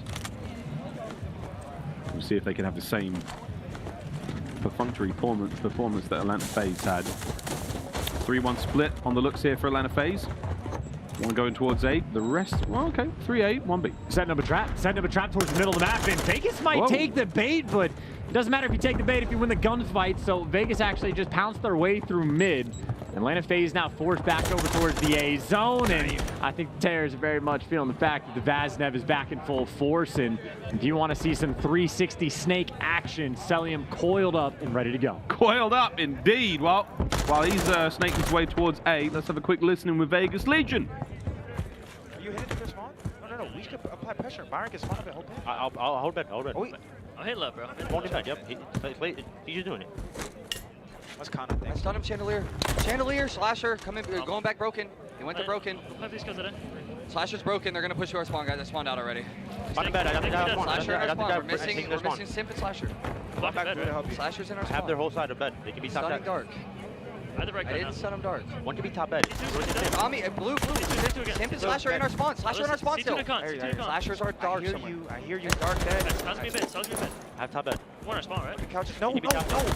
Dub. Going around Chandelier. Cellium, one shot. Going Chandelier, one shot. Can you pick up top bed? I did. Alright, I'm going back. I'm going to the back. I did. Done.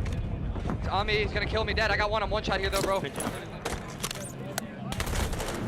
And there we go. A little bit of back and forth there in the Vegas Legion comms. Slight bit of discomfort chance. And while we're enjoying the comms, hello to everyone on Alpha.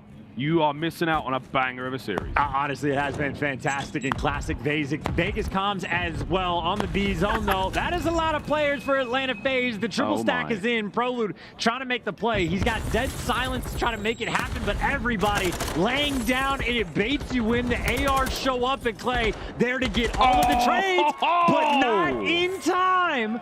A little too slow in Atlanta FaZe. Hit him with the quickness. I cannot believe the timing on that one. I mean, you can see it in the final kill cam here almost. I mean, okay, Prolude gets taken care of there, but the dive from Clay, so close. Not enough, though. FaZe with an immediate 2-0. It's weird in this game. It feels like it's almost like a frame thing of there's like an extra 0.1 seconds of like you have to be in there sooner before it gets captured. And Clay on the receiving end there, and Atlanta FaZe the beneficiaries. Last few times these guys played on this map, it was an Atlanta FaZe 3-0, and if so far these first two rounds have been any indication, Atlanta FaZe want to repeat that success. I mean, I think what the biggest takeaway from this so far, and which we came into this with, is that Vegas still struggling on control. It's not an easy game mode.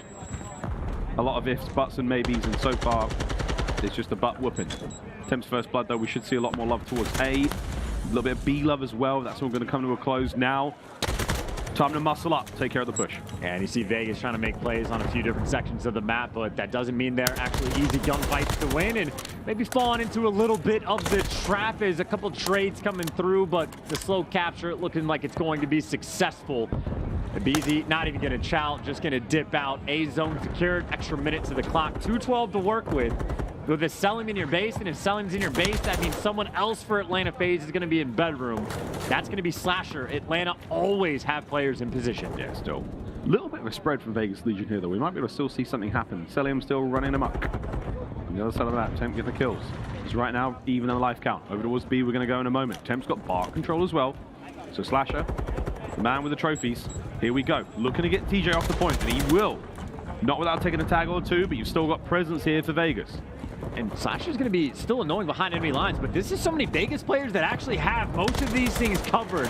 Clay has to get out one shot, though, and as he's diving away, they just get chopped down and never properly cleared out bedroom. Slasher there to make the play and set up his teammates to get the kills, and they still have not yet dealt with Slasher, let alone the fact that aBeZy is now also in your spawn. Yeah, this is great work out of Atlanta FaZe.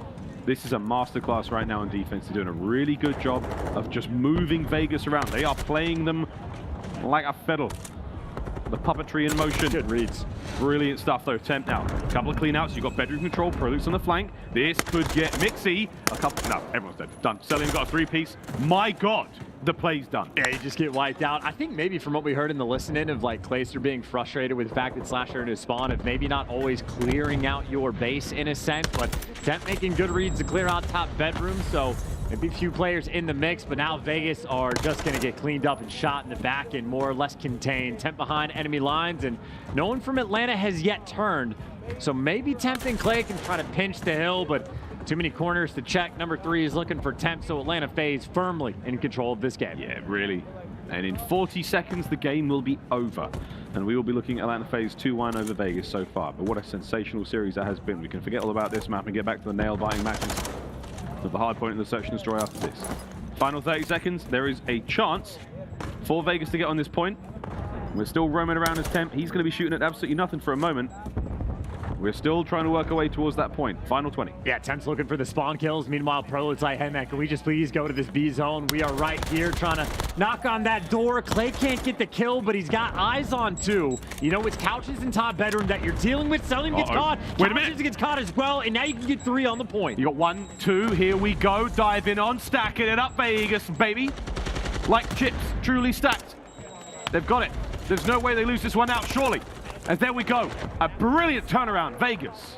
They get on the board, 2-1. And that's all it is, man. Those little moments. Clay's got the eyes on two. You know someone's taking the catwalk to top bedroom. You get that kill. I think it was Temp that managed to win it over from the bar, maybe even the hill. And after the fact, aBeZy was already 1 shot from Clay, so he gets caught couches. And it is always those weird moments on the map where you got players on different sides in each other's spawns, and it turns into almost like a TDM for the moment. But as soon as Vegas gets that wipe, jump inside the point, make something happen. Still a long way to go in this series, but it is a slightly defensive-sided map. I think 58-42 is the last I saw, so a small window of opportunity for Legion to try to force the round 5. And if Legion can keep both of the zones safe, I mean, they're going to be able to net. What? I mean, it goes down to kills. They're not then. keeping both zones. A's of course they are. A's they can. It's a big if. It's a big if, and now it's an open mid-map. I want TJ back there to do what he can to get over towards A, but the first 7 get long gone. Everyone else flooding on towards the A zone as well. Restaurant's about to get absolutely lit up, and Cellium, good work there. Pressure forward, second segment, nearly done. Well, no one's read the flank just yet, but that doesn't mean these gunfights are easy to win, especially Simp isn't going to chow, and actually does, gets eviscerated, so Clay the annoying player. It's sort of the theme of this map, of the one guy over to defend A, but in the meantime, you actually do have pressure on B. Slasher's going to be here, but with no trophy, so no dice in that situation, no funny business on the map, and Vegas keeping things in control on the defensive end. Push themselves up into bedroom and making sure everything is nice and slow. Slow things down as much as possible now. Vegas, 2 minutes on the clock. 3 life lead for FaZe. Nothing too serious, but you just got a lot of kills. You're now going to be seeing a very, very awkward situation in the spawns. It's a mega stack. It's a full 4 stack. I'll throw in the towel. It's done. Clay, can you kill them all? Do what you can. Second segment. Clay, you've got to go, mate. This is it. Quick contest. You've done it. You've killed all of them. My God. The first time we've seen that happen. Pressure on now. Vegas just bought a lifeline. And we say you did none of it. Clay did none of that. That was his teammates. ProLoot goes huge and a little bit of coordinated dive bomb on the point. But these players for Vegas, they are doing a good job of getting to bedroom, and then they just die. They have to start making moves, and ProLoot's going to fall. You just have Atlanta FaZe clearing it out too efficiently. TJ's sort of the next man up. You expect the trades potentially to come through, and I mean, it's done. You don't even have to challenge. You just have to stack the point after this. TJ on one side, but they don't even jump on. Maybe just in the nick of time, but no, you fall. It is done. Atlanta FaZe running you over on hotel control. And FaZe, they've got their set positions when there's a 3-man stack. 2 players prone by the close wall, 1 man on the box. And unfortunately, that last player there, I think it was Clayster, he just hopped over those 2, and oh my.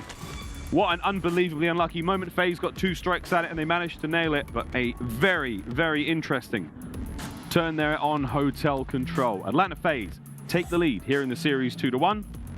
As this very exciting series continues. Another hard point on its way. And I do think that control is a perfect example of why that round 11 for the Search and Destroy is haunting for the Vegas Legion, because they had not really any success at all in control this year. Very much been a struggle point, and yeah, Atlanta FaZe able to take it to them, but that's just a setup for the maps and modes. Obviously going back to Hardpoint, that is the only map win Vegas actually have. Now they got to get it done on Mercado. And again, it's a decent map for them, like almost across the board, not counting the hotel control. It is good maps for Vegas. Obviously, the fact that I think I've seen aBeZy go either double or triple positive in every single map so far this series definitely cause for concern when we go towards Mercado. And at the same time, I think for Clayster in both the Hardpoint and control, roughly in the double negative territory. So not a fun time having to shoot back against Slasher and Cellium. Also with those TAC 56s in hands, but those are the players I'm paying attention to going into map 4. Double Mercado to close the series out. FaZe have been looking very, very spicy indeed, but man, Vegas are going absolutely dumb hard, man, on that. You got to tip it. You absolutely have to tip it. Vegas, they're turning around the entire brand, Chance. I mean, not only with a rebrand in the name, but also the rebrand. They've already won more series in this weekend alone than they did in the entire last year, I think. It's true. And, you know, outside of, well, even Control a little bit, maybe not compared to Atlanta FaZe, but a few teams in this league, a threat across the board in every single game mode. Their hardpoint, pretty solid. They're right around that 500 margin, and their S&D has been pretty solid. Obviously, again, the pains of that round 11 might exist for quite some time for that map number 2, but going into Mercado, I mean, even from the side of Atlanta FaZe, we saw just yesterday LAG Academy take it to them and bully them out. So by no means, it's not like Atlanta FaZe have risen to the level of like outright dominance that we almost come to expect from these players. Yeah. They're not there yet. So Vegas, pretty big opportunity. I think they might be singing sweet for the map 4 and an opportunity to force that map 5, but obviously a long way to go. A lot of Call of Duty left to be played. Plenty. And when this is done, we will be seeing the winner of this series go up and play Toronto Ultra, who had their way with Minnesota Røkkr 3-1. That happened on Alpha a moment ago. You may have seen that. If you hadn't, well, thanks for sticking out this one. Absolute banger so far. Something's going on outside. I don't know what that is. There's something happening. Let's look at the bracket for now, because again, lots of Call of Duty still to be played here at Major 1. LA Thieves versus Seattle Surge taking place on Alpha right now. Subliners Mutineers later on today here on Bravo. That is bound to be a brilliant matchup as well. Two teams extremely hot streaks on the way in. But now, here we go into map number 4.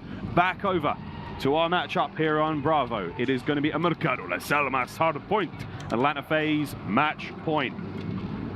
And again, for me, a lot of attention on aBeZy in this one because he has had the hot hand for Atlanta and a lot of attention on Clayster for the opposite region. For the side of Vegas Legion.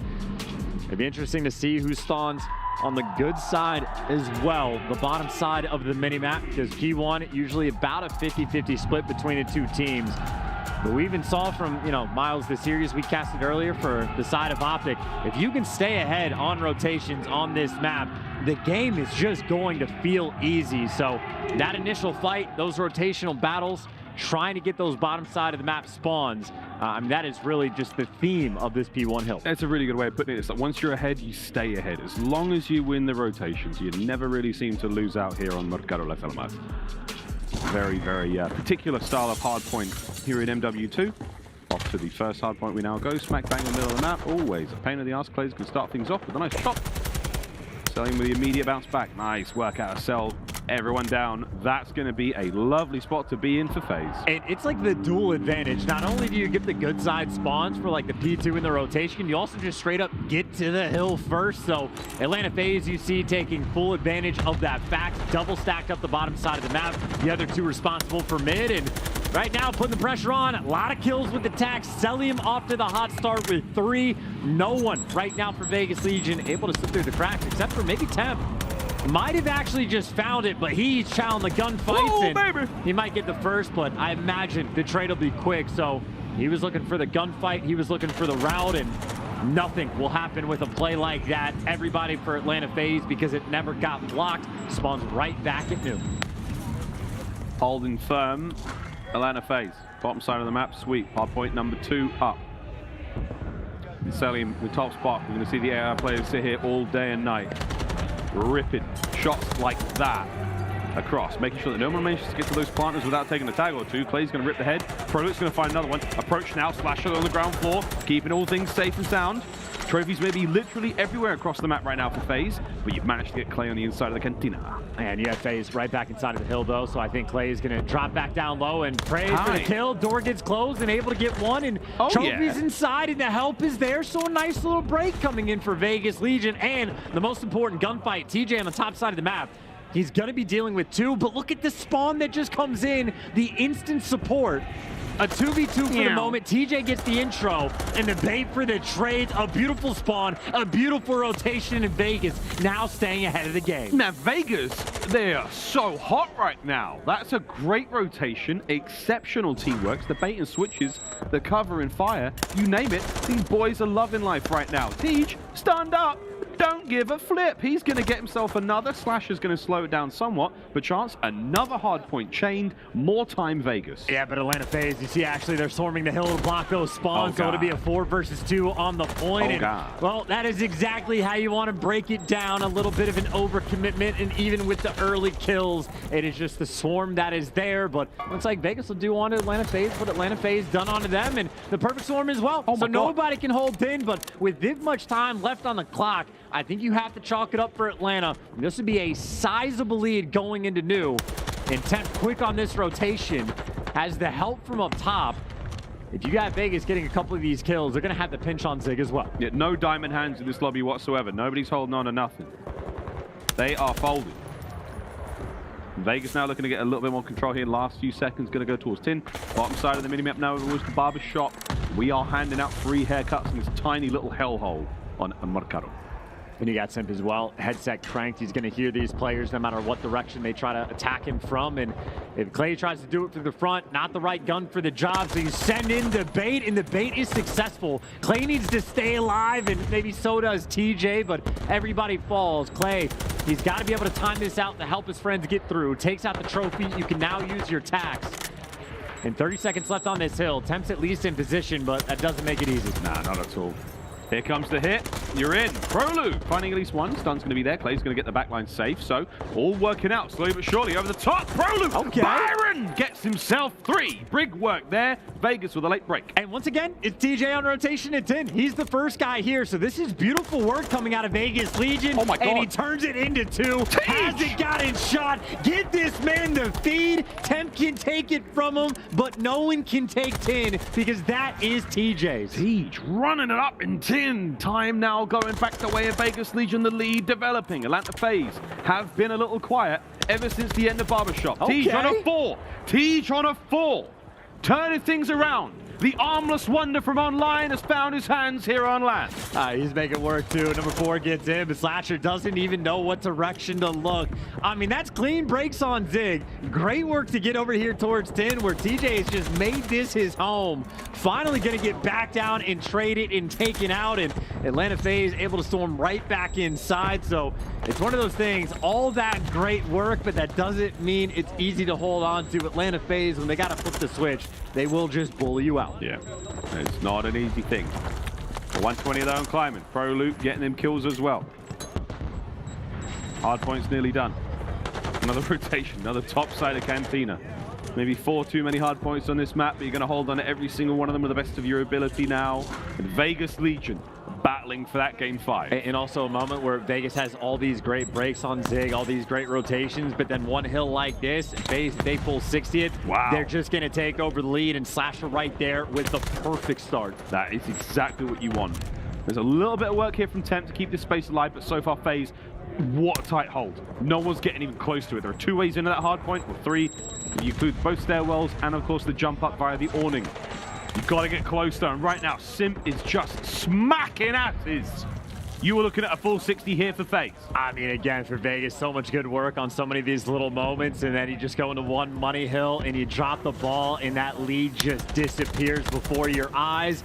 Funnel in through a couple garage doorways, and aBeZy with the TAC 56, the right gun for the job, is ready for it. Switches the Vast Nev as soon as he gets close, and maybe gets traded out. That took all 4 basically to take him down. aBeZy, no hero play today. Yeah, that's a hard bit of work though, but you do get the time now for Vegas Legion. FaZe in the back foot for a mo.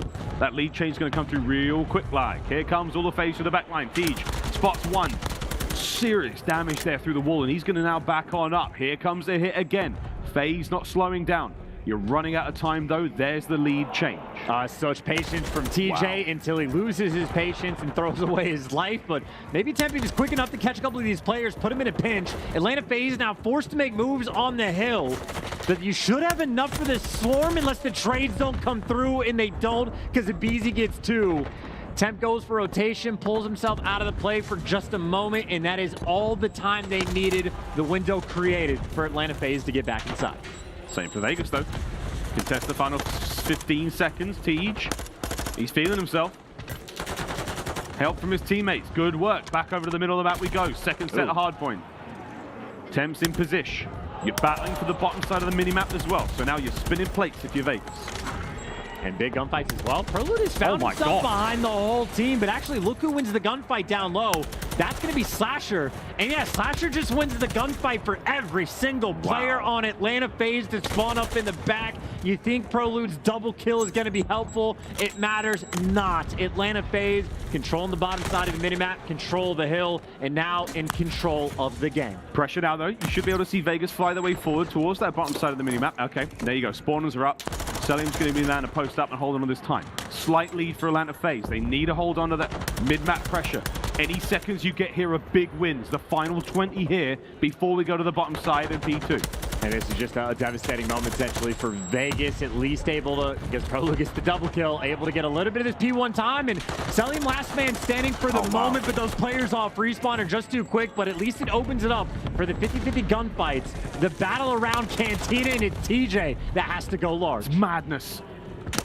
Oh, aBeZy, also large. 180 now to 167. What an incredibly close match this is. ProLoot now managed to find his way in. No one on the stairwell. He's able to breach into the hard point. Does he check the right corners? No chance. aBeZy again. Now on a 2 spree.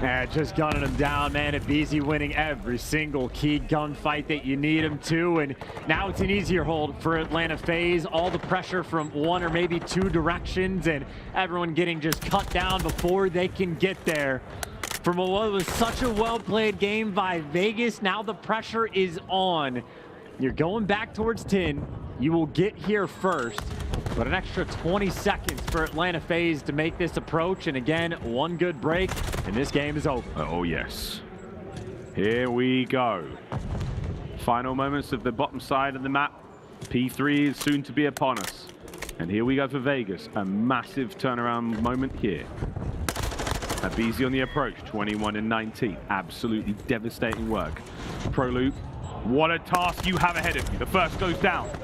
Nades in from the second. Cellium's up. ProLoot wins another. Slash is finally there. The trades are on, and Vegas hold. Okay, and there you go. You got Clay, the cutoff man, towards the middle of the map, can spot this out the entire way through. Whoa. Couple big gunfights get won. TJ got fed the information, and they know the last guy is trying to work through one of these back alleys. So TJ bouncing back and forth. And with 30 seconds left, you already see what Atlanta's having to do. They're having to chalk this time up, so we go back to the situation. Actually, maybe not job well done. Selling for the 1v1 gunfight. Okay, if he wins that, honestly, that could have been the play that won Atlanta the game, but you force your way towards new. We're going back to Zig. Not too much time for Vegas to try to break this down. But it's good teamwork from Vegas now on the approach. This is fantastic coverage again. That two-man hit. It's still good. They're making their way forward. Now Clay from up high. Clay with two. The break in from behind is potential. Now the hit, but on the front of the hill. All the FaZe are down. I don't believe it. Vegas are in. Okay, here we go. Now all the pressure for Atlanta. Where do you want to go? How many players through Cantina? One less because Simp is there on a 5. 2 more players to deal with this, and you got aBeZy. He gets caught on the flank. You know it's going to be through this back door. One direction to watch. One direction. Not to everyone's taste, but for now, it's all FaZe-like. 2 there. Cell wins the fight. Clear the back line. Not able to get it done. That could be it. Contempt go large. No, aBeZy, what a win. TJ's up next. Dropped by the nade. I don't believe it. 10 seconds for the win. No one's there. Go, Clay, go. You have to soar. 5 seconds. Otherwise, you're staring down the barrel of defeat, and it may be there for the contest. No! It's done. It's over.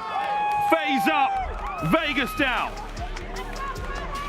All that trash talk, all that pointing across that stage, all that effort, all that work, but aBeZy cannot be stopped. The largest man on the map by a mile towards the end. It was him and Cell with like a 2v3 break on Zig.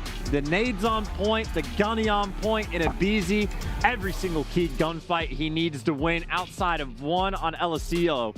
He delivers. I mean, the man was just on point, dropped 15 in the S&D, double positive in seemingly every single respawn, maybe outside of map number 1 and map number 4. Didn't go double positive too often, but goddamn, did he take it to Vegas. He got him the dub.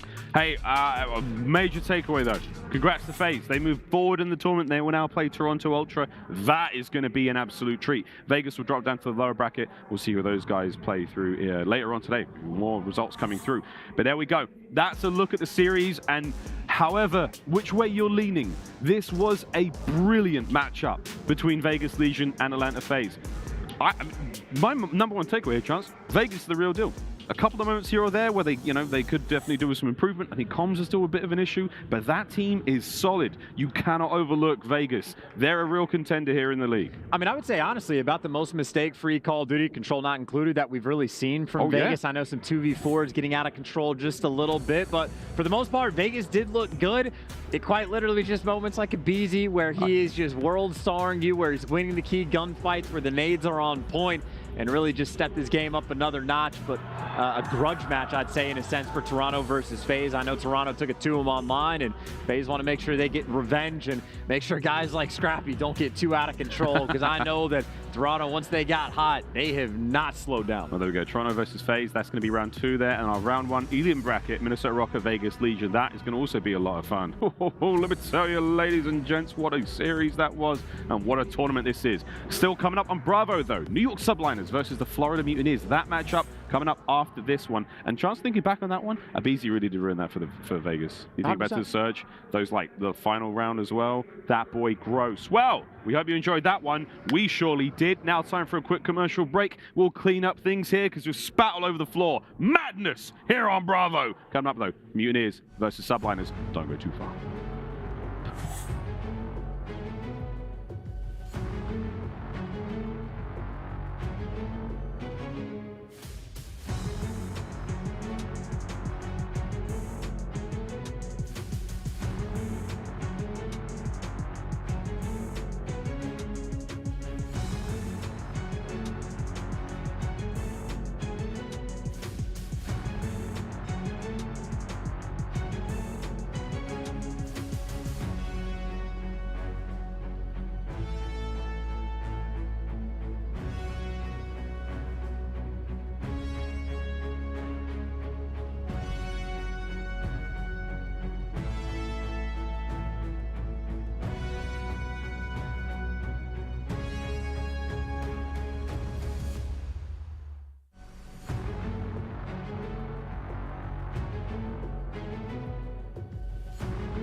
Hello, ladies and gentlemen. Welcome back to Major number 1 in Raleigh, North Carolina, here over on the Bravo station.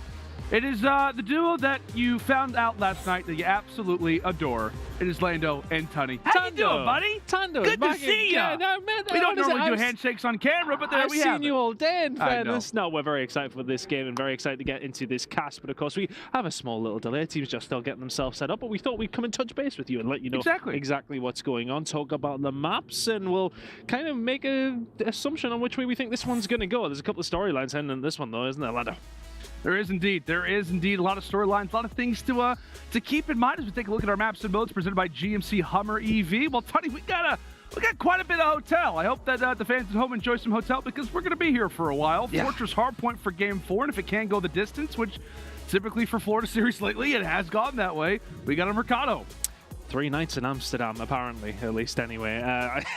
I've been there before, but hotel. Yes, it should be interesting. But it's one of those things where we talk about this map set. We can talk about the map specifically, but it is the modes that we're going to talk about here, Orlando. For the most part, it has been the Florida Mutineers with search and destroy being their bread and butter, and then making sure they try and find a control as being the aim of the game, and then counting on your search and destroys. But how long can they count on it? That is the question. Of course, dealing with OpTic Texas, sending them home. That's a pretty crazy storyline coming in. But Subliners, on the other hand, have just absolutely ran through everybody. So is this their first stern test, or is it going to be the same story? Yeah, that's exactly right. It's going to be a fun one to close out the day here on Bravo. Hope you guys have enjoyed the action. I know you've been, messing around with the command center. What we have LA Thieves versus Seattle Surge on Alpha going down. And if you want to pull up, obviously, this one on Bravo, these two teams are going to meet up tomorrow in the second match here, or rather, their second round for winners round 2. We're going to throw it to a quick little commercial break. When we come back, some gameplay, baby. Stay with us.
Howdy, friends, and welcome back to the Bravo station here at Major 1. It is our final match of the day. Some good old late-night slow jams. That is a matter of fact. It is a winners round 1 game going down between the New York Subliners and the Florida Mutineers. It is indeed an East Coast affair, and Lando and Tunny are here to deliver you guys the final day action. You know, Tunny, it's true that they do truly save the best for last. Oh, wow. That kind of set up for the new Tando duo that we got going on here. Oh, we absolutely love to see it. It should be a good game, though. Look, we're just talking about we had a little break just waiting the players getting all set up, but Subliners have been running through teams, and the Florida Mutineers have been doing the opposite. They've been just grinding their wins out. This is how things have worked out over here on the Bravo stream so far. Minnesota win 3-1 against the LAG. The LAG Academy, I was about to say. No, of course it is the LA Guerrillas. How about that last game? I know that last game was very, very tight towards the end. Vegas Legion nearly forcing map number 5, and still, I don't know, FaZe's hardpoint woes do continue, don't they?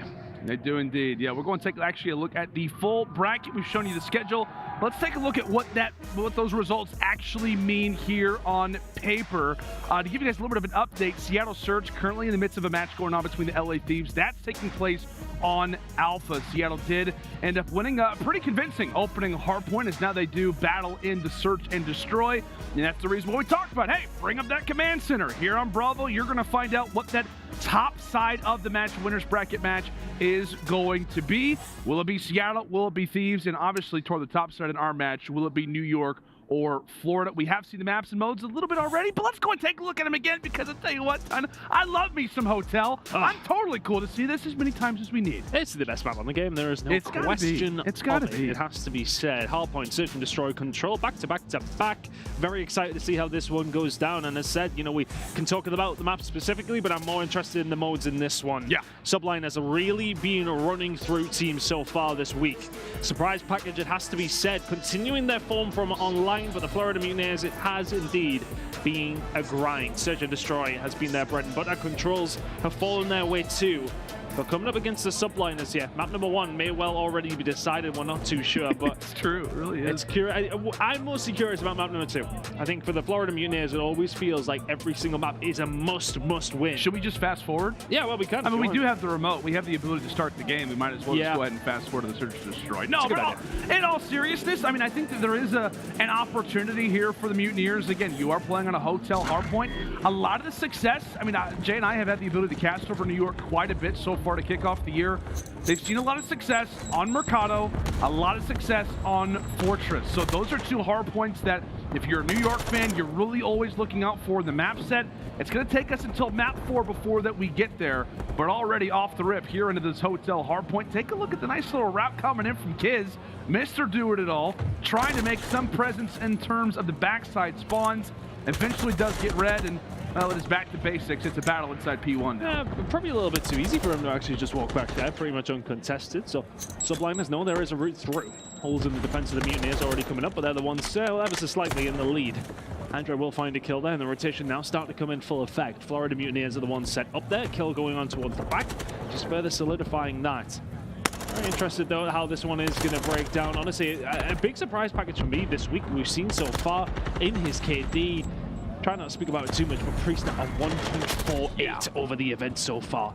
Considering how he's really, I didn't even want to say like the last 2 weeks being, but over the past couple of years, Priestahh has not been anywhere near his best. He's looking a little bit more like it here for the Subliners probably. Yeah, I mean, it feels like ever since he took that trip over to Minnesota, it just really didn't treat him kindly. Like, we saw multiple role changes. We saw multiple different times where, you know, they were trying to put him in positions to succeed, and we just didn't have it. Who knows, man? Now with a new face, a new type of roster, things could quickly turn around. And while Priestahh does eventually fall, his sacrifice sets up the teammates for the success. And meanwhile, Florida does get the unfortunate spawn toward the backside, and KiSMET has no intention of letting go of it. Florida finally break through, and the reason why it's done is because they have basically a person coming off spawn every 5 seconds. New York already and waiting at the kitchen. Yeah, that's a tough one. I think honestly I was just looking towards the kitchen. I didn't even really think about the spawn back towards the spar side, but full 4-man there. That's going to stink. Either way, Florida Mutineers have now did a break over towards kitchen. We really thought it was going to be the massive money hill on the game, not even just the map. Yeah. We really thought this was going to be the one. Honestly, our theory craft in the beginning of the year mustn't have been that great though, because we have seen plenty of breaks over towards this hill. And that's what we get for listening to Nameless, honestly. Well, I mean, yeah, he was the, you know, it feels like he's the one who kept telling us, like, hey, you gotta look out for this hill, look out for this hard point, and you know, it's just, we'll try not batter him too much, but you know, I'm on board for the rest of the day. I mean, immediately there you go. Breaks coming through here. Side of Mutineers, HyDra trying to do something about it. Priestahh is here to try and back him up. Spawn still effectively here for the Subliners as they continue to lock some time down. He goes through the front door. He's going to take down Priestahh, and now here come the kills as well. Skyz trying to survive. Not going to with the Semtex in front of your face as well as a Havoc. And the break comes on through. We talked about it so much. And Brack now on the rotation as well. Not so bad out the Mutineers so far. No, by no means. I mean, you'll take that considering, again, how P3 does play in all seriousness. It can't be a great hard point, so Florida, they at least make it a little difficult. They'll grab the scrap point still with an advantage as we now head over to the hotel bar, or the concierge, however that you like it based off the game. Well, it's called the bar. Anyway, very much an even tying game. Havoc is trying to make a play toward the back lines. Even a few of his teammates feels like are losing a few of these crucial 1v1s. They start to settle in. They begin to formulate the pinch. And it's Vikul trying to lead the way. He cuts down Priestahh. A lot of very free seconds still awarded. New York, despite having a decent position, end up hopping off the objective, winning a few of these 1v1s, and well, now they're back inside of the hard point. Now, you got me all excited when you said hotel bar there, but well, after this series, a few more kills coming on through for the Subliners. Yeah, they worked really well to eventually get in. It was kind of felt a little bit stunted, didn't it? It did. Kills kind of coming. We ain't moving though. Either way, they'll be happy enough with the lead. 5 spray Skyz. Here we go, starting to heat up in his Subliners career. HyDra is the ever-present SMG, just a right old pain in the backside. Keeping on moving through towards couches, looking towards this rotation. No pinches, kind of what Subliners want to try and do here. That's why HyDra's looking for the mid-map push. He's going to get shut down. Everybody else through the front door. KiSMET's the only one to find something. Mutineers holding. Mutineers holding quite well, and it really just feels like a lot of solo pushes. HyDra trying to make a play toward the back. They lose KiSMET over toward the front. Skyz, well, he's trying to hold on to this streak. Get on hotel. Maybe not the best map for it, but you will take it by no means. You hand it away for free. On the 5 in a row, pulling out the Vaznev. 3 players strung through carpets. The streak comes to an end, and the Mutineers hold only for a moment. 1 straggler inside. That's going to be KiSMET. A battle back and forth as players continue to fall by the wayside. 20 very valuable points still to fight for here at the restaurant. A rotation to think about as well. Florida find themselves in a better position overall, but Beagle drops. Final 10. It's a battle all the way through touch. These guys are not giving away any points for free. Very scrappy at the moment, Lando. Back and forth between them, and As you said, nobody really given anything up for free so far. It's been hotly contested all the way through, every single second. Rotation though, along and over towards the side of the Florida Mutineers, inside the pantry. Havoc is living. Is he going to find the second HyDra? Thankfully, finding Havoc still a little bit weak off the previous gunfight. Finds the one punch, and all of a sudden now, it's a push towards the back kitchen. York Subliners still yet to be rid of the Mutineers towards the backside. Mack just trying his best to survive, but here comes the side of Subliners, or were they? HyDra towards back finds another. Can't break this hold so far from the Mutineers. They're going to take the lead. Yeah, it was a solid looking push for New York as well. I mean, they were doing most of the right things. Skyz peeked out of top bedroom at the perfect moment, but Major Maniac, all the superior, finds 3 and sets his teammates up for a nice little pinch. They've got the body count, they've got the advantage, they've got the spawns, and now it's up to Vehicle to maybe walk away with a few kills over toward the middle side as we will reset. Mutineers with a decent sized advantage, and honestly one that is refreshing to see. We're constantly talking about New York very well could run away with a hard point like this. Mutineers coming to play. And I'm just curious for the Subliners as well. Is there going to be some consistency in the gameplay? You go in there, you beat the Minnesota Røkkr 3-0, by the way. They're a hard team to put away, never mind 3-0. Doing that, is that a flash in the pan, or Florida Mutineers really here to try and do something this weekend? Of course, already sending OpTic home. Not many people in the venue happy about that one. Can they hold it down over towards P1? Of course, you're looking for this rotation, which Major Maniac is on. Full streak for him, looking out to that. And in a big spot, again, a lot of time still remaining over at P1, but everybody's focused on this next rotation. Florida, well, they've gotten at their backside, and we'll see how they look to handle it. Excuse me, actually, it's going to be New York with the spawns. I thought for a moment it was Major Maniac who was able to influence those for the time. But a big spot for him. We'll step aside and throw it to Aliston with the Mutineers. They spawn bed, they should spawn bed. Yo, listen, they're in the back. Someone, one single. Single new. Back. I'm in new weak. I'm trying to. I'm Røkkr laying down on one reception. Single pitching double, heavy. I'm spawning bed. I got one shot. Skyz broken. Need to go left. Skyz is left corner is coming from center. Last person can play right. Okay. Yeah, I got it. Could be Gucci. Go deep. Chow Gucci together, okay? Yeah. I'm standing wide. Don't trophy here for us. He's bar HyDra coming back to single, okay? Nah, he's still bar. Gucci Eddie, I'm nading it. He's hard stun. I have Gucci. He's on the left side of it. He's on the left side of it. We find it. He's on the heady. On the heady, weak. Nice. I'm trying the God heady for you. God heady. Nice, Javi. Nice. Laying down the Hang on, Javi. Hang on. Absolute behind the Røkkr. Absolute. Back steps and Røkkr. Make sure we secure rotation here. One's pushing up. I spawn bed. Alrighty, nice little check in there with the Florida Mutineers as they were just handled a very difficult task. It was a nice play toward the back for Major Maniac, trying to figure out the spawns, and I'll tell you what, man, he does get gunned. He gets gunned indeed. New York do a good job of punching that one through, and again, very tightly contested battle ton. It feels like the biggest advantage we've had is maybe 20, 30 points max. It's a good swing though for the side of Subliners, has to be said. You're not in that position that we talk about that you need to be in, and all of a sudden the Subliners find the break, and they may well find one over towards kitchen here as well, pushing towards the back. The rest of the Mutineers now spawning up towards the dining room, couches, whatever you want to call it. It's going to be a little bit messy because there's players from each team in each and every single entrance to this hill, but it's going to be the kills coming in for the Mutineers. HyDra, the only one who can do something about this, the French Phenom, trying to get something going. A contest would be good, points would be better. Major Maniac just about finding a kill. Subliners are not far away here though, but once again the lead will change. Florida Mutineers break 200, find a couple of kills, it's looking good. It's looking good indeed. Final 15 still to fight for at kitchen, but New York, they've got to focus on the next side spawns and take a look at the rookie making the play over at the bar in the backside. They're trying to player count, trying to keep in mind who have we not seen for a while. It is in fact going to be Vehicle. He can break open this game, set his teammates up for some easier gunfights, maybe pepper up a few players. You notice he avoids the objective, trying to make life easier for the squad mates, and the break is in. Picture perfect play out of Vehicle, playing like a veteran in that spot. Clean as a whistle. Fantastic work from the side of Florida Mutineers, who are now 20 away from securing a hard point here against Subliners, who I believe are yet to lose a map here at the Major. KiSMET and Skyz will find the kills over towards the backside. They've got to get inside the hill. Florida Mutineers only 8 away. KiSMET with the break though, but it's back to back. Pushing in from bedroom side, it's a big grenade coming through. The kills need to be there for Subliners. Oh, this is going to be difficult. It's going to be difficult. Priestahh, he's got to come away with 2 at the bare minimum. Goes for the Dolphin Dive, has got to stay alive. Ends up getting dropped, and it's a team kill as well. New York still in the point. Skyz trying to clear the way. It's all about this rotation now. Skyz still on a run. 7 more points needed for Florida, but New York are here first. It's perfect transition. Skyz says to himself, we need to get mid-map control, stop them getting across, but we need every single second of scrap as well as the rotation.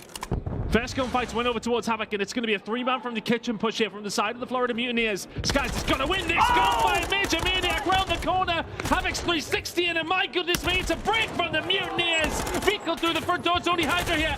HyDra's down! HyDra's down! Skyz the only one near, and there you go! Florida! How about a Game 1 victory? Not something that they see often, and not an experience that New York feels often. But that is just the way that it feels like today is gone. Expect the unexpected. Wow. What a game between these two. Tooth and nail all the way through it. And just so back and forth. And honestly, when Subliners got that rotation, I thought it was looking good, but it has to be said, Major Maniac winning that gunfight from kitchen opens things up so beautifully for the side of the Florida Mutineers.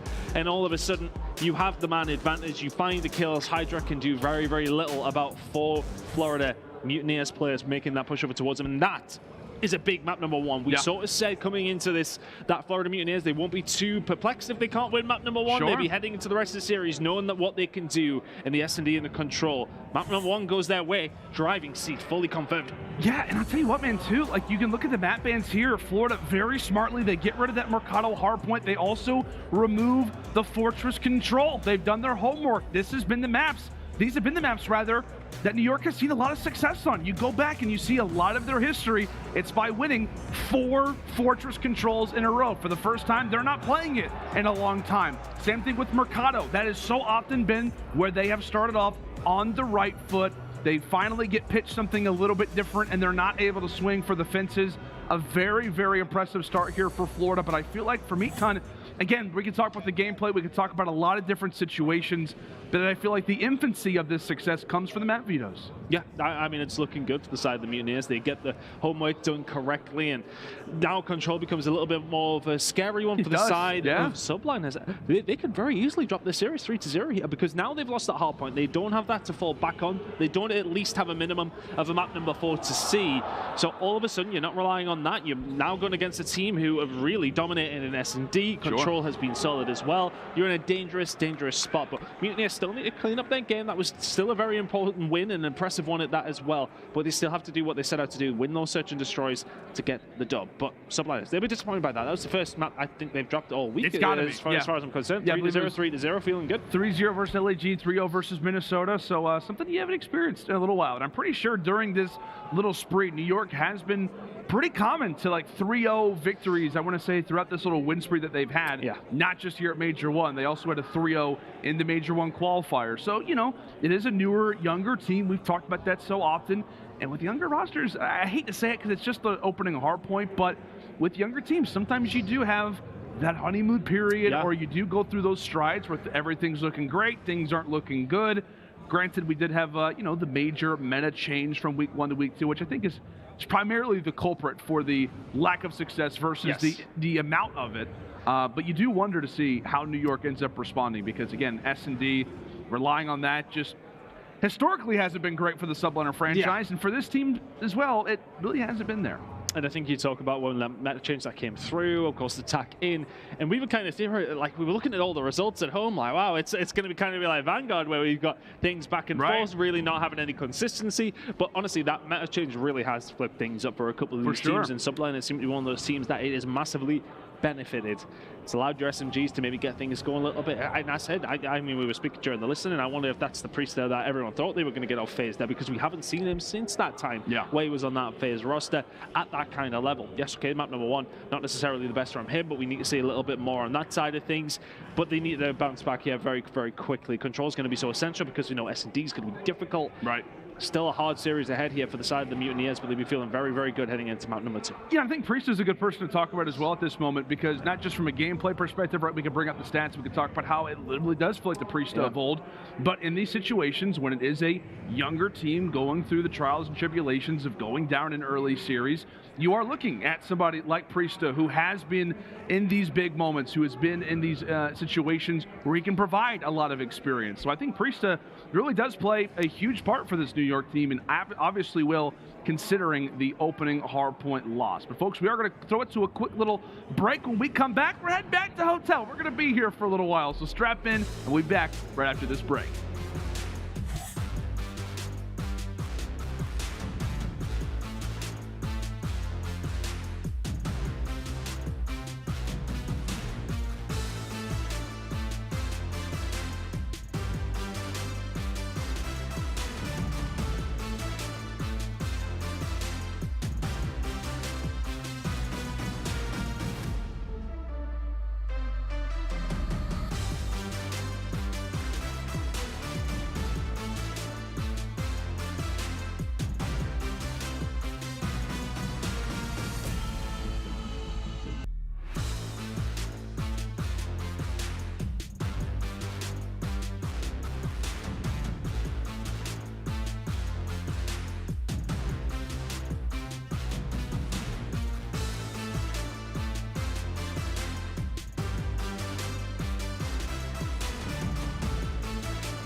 Welcome back, ladies and gentlemen, to the Bravo station as we find ourselves in the middle of a great little series going down between the New York Subliners and the Florida Mutineers. And it's time, baby. It's time for some good old hotel search and destroy. Lando and Ton here on the cast. Some late night hours here on this Bravo station. And the only thing that I want to know is, how are you, Ton? I'm good, man. How are you? I'm great. You good? I'm a little bit tired. You know, the jet lag's still kicking in there. For sure. We have been battling that, as we usually do. I've been enjoying rally though. Me and Joe DeLuca, big Merc himself, went for a nice southern breakfast this morning. I love that. I had fried chicken at 10:30 in the morning, bro. Oh yeah, some biscuits and gravy, baby. Biscuits and gravy was amongst it. But, I mean, I get very confused because no shrimp for production and that side of things, and no grits. But we had scrambled egg with it as well. But I get very confused. You call them biscuits, I call them scones. It's a very British thing. I can't admit that they're called biscuits. Either way, irrelevant of the southern food and how delicious it actually really was. Here we go into the search and destroy. And now for the side of the Subliners, you're in a dangerous spot. Map number 1 does not go your way. We very much, and the rest of the community, expected it to. Search and destroy. The real point where Florida Mutineers tend to get things done. This is now a dangerous spot. They've committed over towards B. Subliners have, well, said, okay, no problem. We'll go over towards A. Is it maybe the bait? Over towards the other side. Vico has a big job to do here, Lando. He does indeed. Maniac eventually does find out KiSMET. The reason why New York has that free site is because KiSMET was making all kinds of noise inside of the restaurant. He's hungry for a pick. Didn't end up finding it, but at least sets his teammates up for success. While his life is the demise, at least puts his teammates in a more favorable spot. Here comes Vico, 28 seconds to work with. And Priestahh not getting any information, should give the information to the side of Subliners. They should know where the push is coming from. Priestahh seeing nothing. They've got to be coming your way. HyDra gonna find two. Skyz one more. Okay. Well played from the Subliners. Very, very well set up. And that said, even though Priesthah's back there and, yeah, okay, he finds that final kill, but he's finding nothing. There's nobody here. We're coming that to the team. We're letting them know. Nothing through lobby, nothing through desk, nothing through spar. They've got to be pushing over towards glass. And of course, there you go. The Subliners duly do deal with the side of the Florida Mutineers. They find themselves a 1-0 lead. You know, I feel like more often than not, we talk about saying this team should win Search and Destroy and this team should win Hardpoint. How often does it flip and how stupid does it make us look? Quite a bit. Quite a bit indeed. I will say, I know we were giving a lot of love to the Florida Mutineers, and for good reason. They look like one of the best S&D teams in the game. I mean, recently, New York, they have been 3-0ing teams. It's been Hardpoint. It's also been S&D, right? It's not just been respawns as well. It has been their S&D game that's gotten over the edge. But in round number 2 we go. We'll see how they can do. Putting that good teamwork to usage. In a current 3 versus 4 situation, a great call from HyDra somehow. Nobody was watching that doorway. Thankfully for Vico, he can count his lucky stars. He's alive for now and did survive the first wave here from New York as they come knocking. The fact that HyDra got away unscathed is something that is quite worrying for the Mutineers. Not that time though. Havoc, every single bullet hitting the head. HyDra drops very, very quickly. All of a sudden, Priestahh doesn't have any friends at all. Florida Mutineers sunset back very, very clinically. You didn't have to insult him, all right? Well, he's got a lot of family out there, you know? And honestly, it comes down to Havoc just playing his life very, very well. The fact that Vico doesn't go down from that challenge over towards HyDra does maybe change things up just a little bit. What a piece now. Been really impressed with the Mutineers. Really impressed. You find that the rounds that they win are so clean. And I honestly don't feel... I mean, call me out if I'm completely wrong. But I just never feel like there's many 1v1s or anything like that. It's always like winning rounds. And when you win them comfortably. So well versed as a team. But Subliners now heading over towards A once again. A bit more presence here from the Florida Mutineers this time around, though. Yeah, quite a bit of utility toss. And last round, Florida felt like they knew exactly what they do. Rather felt like they knew exactly what they wanted to do. New York felt like a bit of the same. Brack, he's been an all-star so far for this team, just not enough damage. Oh, good shot. Ultimately take down KiSMET. Back and forth we go. Oh. And he does eventually get the pick that he was looking for. Problem being is that bomb still gets planted regardless. KiSMET makes it to bottom bedroom. Brack, well, his position is absolutely known. And we'll see what Havoc can do as he's popped Deddy. Yeah, it's not a good place to be with a Vaznev coming through bottom lights. Big gunfight coming up here though against KiSMET. The stun will go out, as will the one from KiSMET. Which one's going to hit? It's the one of the Kiz. But ready and win nonetheless. There's the headshot onto Havoc. Brack left alive, and that will not be like that for a very long time. There we go. HyDra will find the kill. Subliners, another round goes their way. It just felt like they knew what they wanted to do. Like they just headed over toward that bar bomb side, and you know, I think they ended up losing the first player off the rip, but wasn't a problem. Very well composed. I mean, they knew exactly where Brack was placed, and they just played the numbers. They find the second, third blood, work from there, and it's easy pick'ems for New York. And they'll grab another. We will reset, and it is Florida now back on the attack. And right now, when you look at the numbers, nothing really standing out up to this point for Florida. On the other side for New York, HyDra off to a nice little rapid start. So maybe toss out a stun for his teammate. Bottom lights make things a bit easier, but take a look at the route that KiSMET's hitting. This is very impressive. Defensive player will eventually find the kill onto Brack, who did very well to get a couple of bullets back in himself. KiSMET now surviving. This now creates a very difficult position for the Florida Mutineers to be in. That air hit now is completely nullified. They have to find a pick to open up the map as best they can. There's one. KiSMET will fall. A rotation over towards B will surely be red, though, considering where Subliners were. Can they manage to hold this? Can Mutineers even get inside? Time to find out. Havoc, understandably so, leading the way. Stuns, tactical utility, tossed out. HyDra, meanwhile, when he's inside to peek through this door, Havoc able to take him down. Skyz instantly there for the trade. Bomb gets planted, and now Vehicle trying to defend this one alongside a Major Maniac. Skyz and Priestahh, the two historical ARs. What can they do? A tight spot, and it looks like there could be somewhat of a pinch being established. Yeah, Vehicle and Major Maniacs, they don't feel confident in really just hanging out inside of the kitchen. They decide to dive on out. Skyz now put in an awkward spot, but now he's inside of the side himself. New York have retaken the kitchen. Now all they have to do is defuse. 13 seconds. Major! You gotta check it. Where's Major he Man. at? There's no way that he's gonna get Where an is angle. And all of a sudden, Subliners find the round. Such a peculiar way for that to happen. And Look at KiSMET, I mean, they're just laughing because they kind of just swap places in that whole engagement. Florida Mutineers don't see anybody whilst they're trying to hold down as best as they can. So now they push out towards the back. Subliners then push in. Such a strange round. The minimap was a bit wild to watch, if I'm honest with you. I'm trying to focus on what's going on. My brain's saying no. It was like Major and Vehicle were just like, okay, we got to hop outside of the kitchen. I think they were trying to solo out Skyz. I mean, it was the right decision because Skyz was outside the kitchen over towards the back spawn side, whereas HyDra was obviously making the pinch coming through the restaurant. It's a difficult spot to be in. You want to get yourself out. You got themselves out. Give up the bomb site. Weird spot. Weird game so far. Subliners look the stronger of the search and destroy after Mutineers take number one. Couldn't ride it so far. Røkkr will find the kill on the KiSMET. Skyz will trade that back. 3v3. Slow work over at the A side. A great pick for HyDra. That will bring the numbers in their favor, and now Skyz can play for the late rotation, catch somebody in the spot where I guarantee Major's thinking, okay, cool, gonna make the flank. Where are you? Why are you back here, Skyz? Frustrating Florida, there is no doubt. Brack, best of luck, buddy. You've been playing great, but a 1v3 not gonna happen. Clean S&D right now for New York, and it just feels like, man, like, and I know the last round's a bit of an anomaly. You could talk about maybe Florida threw it away, you know, a tad, but these are some set strats. Like, they know exactly where everybody is. You can tell, like, they give Priestahh the bomb that round. They allow for KiSMET to push on up. Like, they're hitting late rotations, that they're allowing for these late flanks to be watched.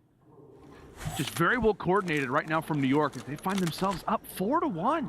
I'm curious. Are Florida Mutineers good at search and destroy, or OpTic just really bad? Okay. I mean, there is something to be said, but things not working so far for the Mutineers. Skyz is bringing out the sniper. New York are feeling it. The angle onto Major Maniac is well thought out. And all of a sudden, it's another advantage to the side of Subliners. Feels like those first bloods have really been on lock. Now I'm going to have to retake it over towards A, though. Florida have 3 bodies defending it. The first gunfight will be so important. The grenade not going to quite smoke away the roof for KiSMET, who finds the kill, and now it's Havoc left in a 1 versus 2. And Priestahh, he'll just instantly hop on the defuse. Yeah, they're aware of Havoc's position. Pops dead silence, makes the right play, but he's got 2 players to face off again! The defuse get in! It does! Just a little late. They're on the prowl. In what a moment that is for New York, as they now are up 5 rounds to 1. And you can see it, man. Skyz, he is having a blast facing off against his former teammates, his former franchise. And he is loving life at 7-3. Found the first blood with the snipe. And we'll see if he can do more of the same. Mutineers, feels like they are stunned right now. Oh, HyDra, okay. Straight through. I mean, it's not something you could account for. Was he hurt by They're almost like offended by the fact that he just dolphin dived right past both of them. I mean, he is really going to be a huge problem for the Mutineers here. If Havoc can't survive and find a couple of kills here to just completely nullify this attack, it's going to be a disaster. Skyz will find one to Major Man. It is a complete breakdown. Havoc dead. 4 versus 1. Vehicle, no man's land. We'll find one on the HyDra. Knew what was going on, but that bomb down over towards B, that's a kitchen that you ain't getting in. Best of luck to the rookie. Technically, he does have the weapon for the job. Vaznev in hand, but the time continues to tick away. It makes only life that much more difficult. And New York with an excellent reply here in the hotel search and destroy. They drop the opening hardpoint, their bread and butter. But they've got a lot of courses to work with, much like your Southern breakfast. Oh, yes. Like that, it was a meaty win for the side of the New York Subliners. My goodness, 9-3 from Skyz, getting the job done, as you said, against his former team.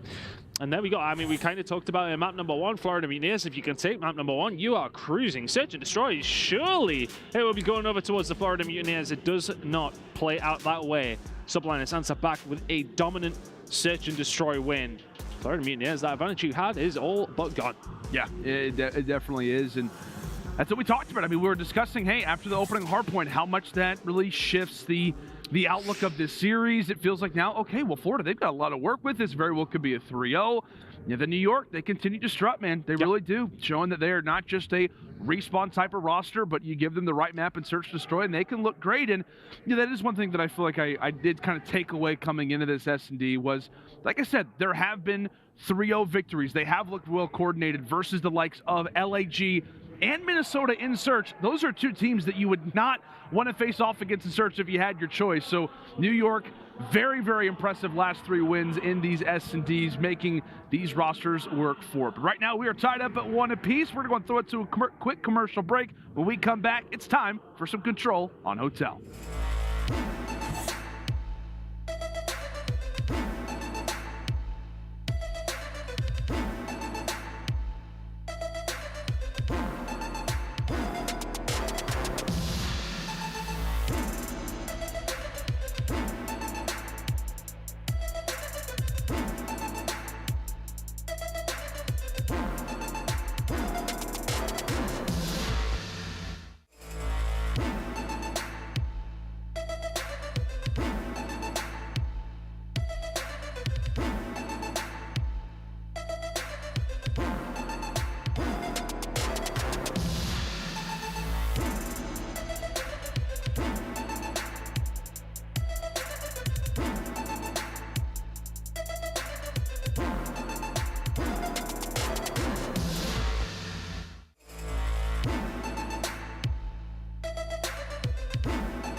Howdy, friends, and welcome back to Major One. You know, Tun's always got my back. I was literally looking over at my notes with 3 seconds left. I just happened to turn right at the camera. Just locked in, mate. You're just locked in. I am locked in, but you were locked into the timing, which arguably is more important. Right now, we're in the midst of a great series going down, by the way, between New York and Florida.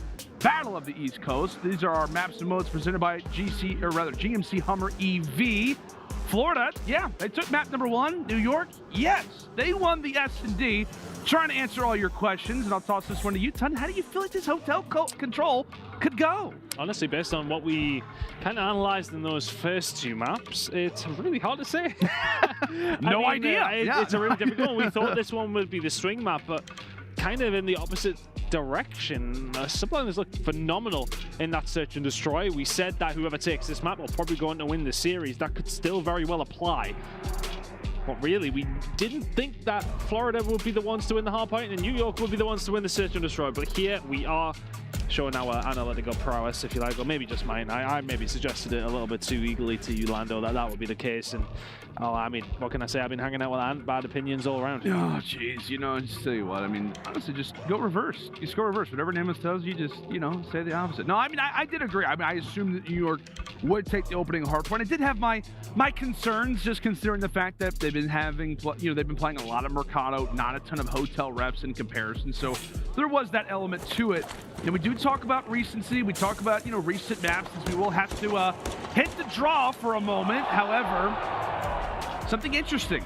So another thing with the vetoes that I feel like has been done very well for the side of Florida. New York, a lot of success in Fortress Control. Their last 4 series have been Fortress Control, and they've won all 4 of them. We're playing Hotel now. New York's only played this once, and they got 3-0 by London in their very first series of the entire season. So maybe that's why they've only played it once. That's probably why, yeah. But, you know, a lot of things have changed since then. We've seen the side of the New York Subliners looking a lot stronger just in general. So heading into this one, are they going to be feeling good against the Florida Mutineers? Mutineers on this map, you know, we've seen a few times. We've seen some close games. We've seen some not so close games. But if you're the Subliners, that bounce back there, that's going to be a real stab to the heart, if you like, for the side of the Mutineers, especially considering they take map number 1. They'll be feeling good heading into map number 2. And all of a sudden, it's all tied up. Wow, the main stage is popping up. It is. Is that a Seattle Surge win up against the LA Thieves? It looks that way. Wow, that's a close one. 250 to 223. And all of a sudden, this winner's bracket side of things is looking very tasty indeed. And you can see, man, a few of the coaches as well, just trying to figure out who are we facing off against tomorrow. Like, is it going to be Thieves? Is it going to be Surge?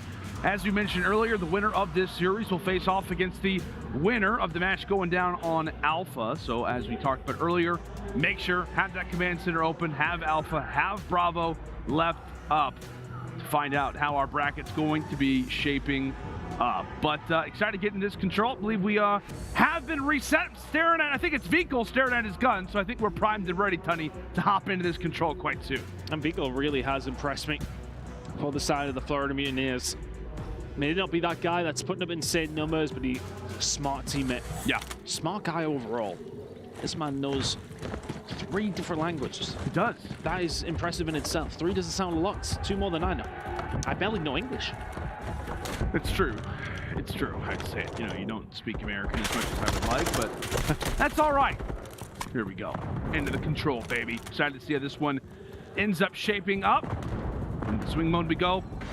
Figure both teams to be 1-1 coming into this spot, and they are. Who cares about how we've gotten here? All that matters is that we're here.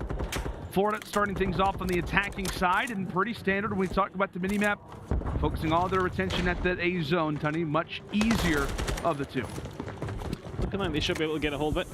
Subliners will find the kills over towards B though, which will encourage them to go and have a little look. Priestahh has been spotted out. Info from the stun. Brack will slow him down.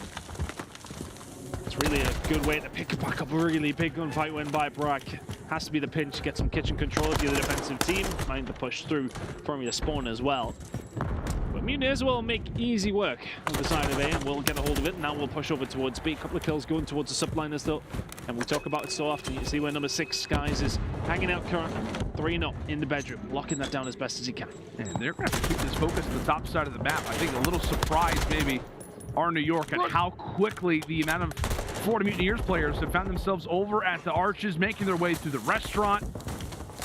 Here comes the quick pivot. I love that from Skyz. He's in bedroom. He's been hanging out there the whole time. Knows the transition's coming through mid-map. Just peeks his head out over towards catwalk, gets back in the bedroom, but does actually fall. So all of a sudden, what was looking like a potential good play is turned into Florida stacking the point. Now, if you're New York Subliners, you need to get going pretty quickly here. You can already see Brax holding in the middle of the map. He will cut off the head of the snake. The reinforcements are really going to struggle to get through. This might be done and dusted unless the Subliners can do something about it. GG. Just like that. Florida Mutineers, they find the kills in bedroom, they find the advantage, and they run with it. Yeah, I mean, that's what you want to see sometimes. Like, it almost feels like lately in Control, you see rosters trying to want to try to go over toward B, and then it's like, should we try A? Let's just try to go for B again. Mutineers say, you know what? Let's just try to hit this, and then really from there, they keep getting those close side spawns over at the kitchen. They make sure they have enough players, and from there, it's about the rotation. We were looking through the eyes of Major Maniac as he was cutting off the lane from bedroom. Skyz gets found out, and from there, New York find themselves in an awkward spot. It's a Florida Mutineers team that has numbers and ultimately has numbers near each other. Yeah. As we saw the stack come in quite quickly, New York are going to have to be on their heels nice and fast, as they are desperately going to need not just a decent showcase here on the attacking side, but maybe even a round at that. And honestly, I kind of want to go back to that play that Skyz did make that I praised him for, and I wonder if that maybe just gave his position away a little bit. They know there's going to be somebody in bedroom, but as soon as you find that kill over towards catwalk, you can kind of assume he's still up towards the top. We can get there quickly, can find the trade. They did find that trade. And all of a sudden, the Mutineers had an easy route through to set up camp, dig the trenches, and wait for Subliners to come off their spawn to try and stop them getting a hold of B. KiSMET now just trying to be a little bit of a pain. Is A now on the cards for the side of Subliners, taking this one nice and slow. Route through to B has been found here, though. Next couple of kills are really big. There indeed, Skyz in a big spot. He quickly gets spoiled. Last man up, it's going to be Priestahh.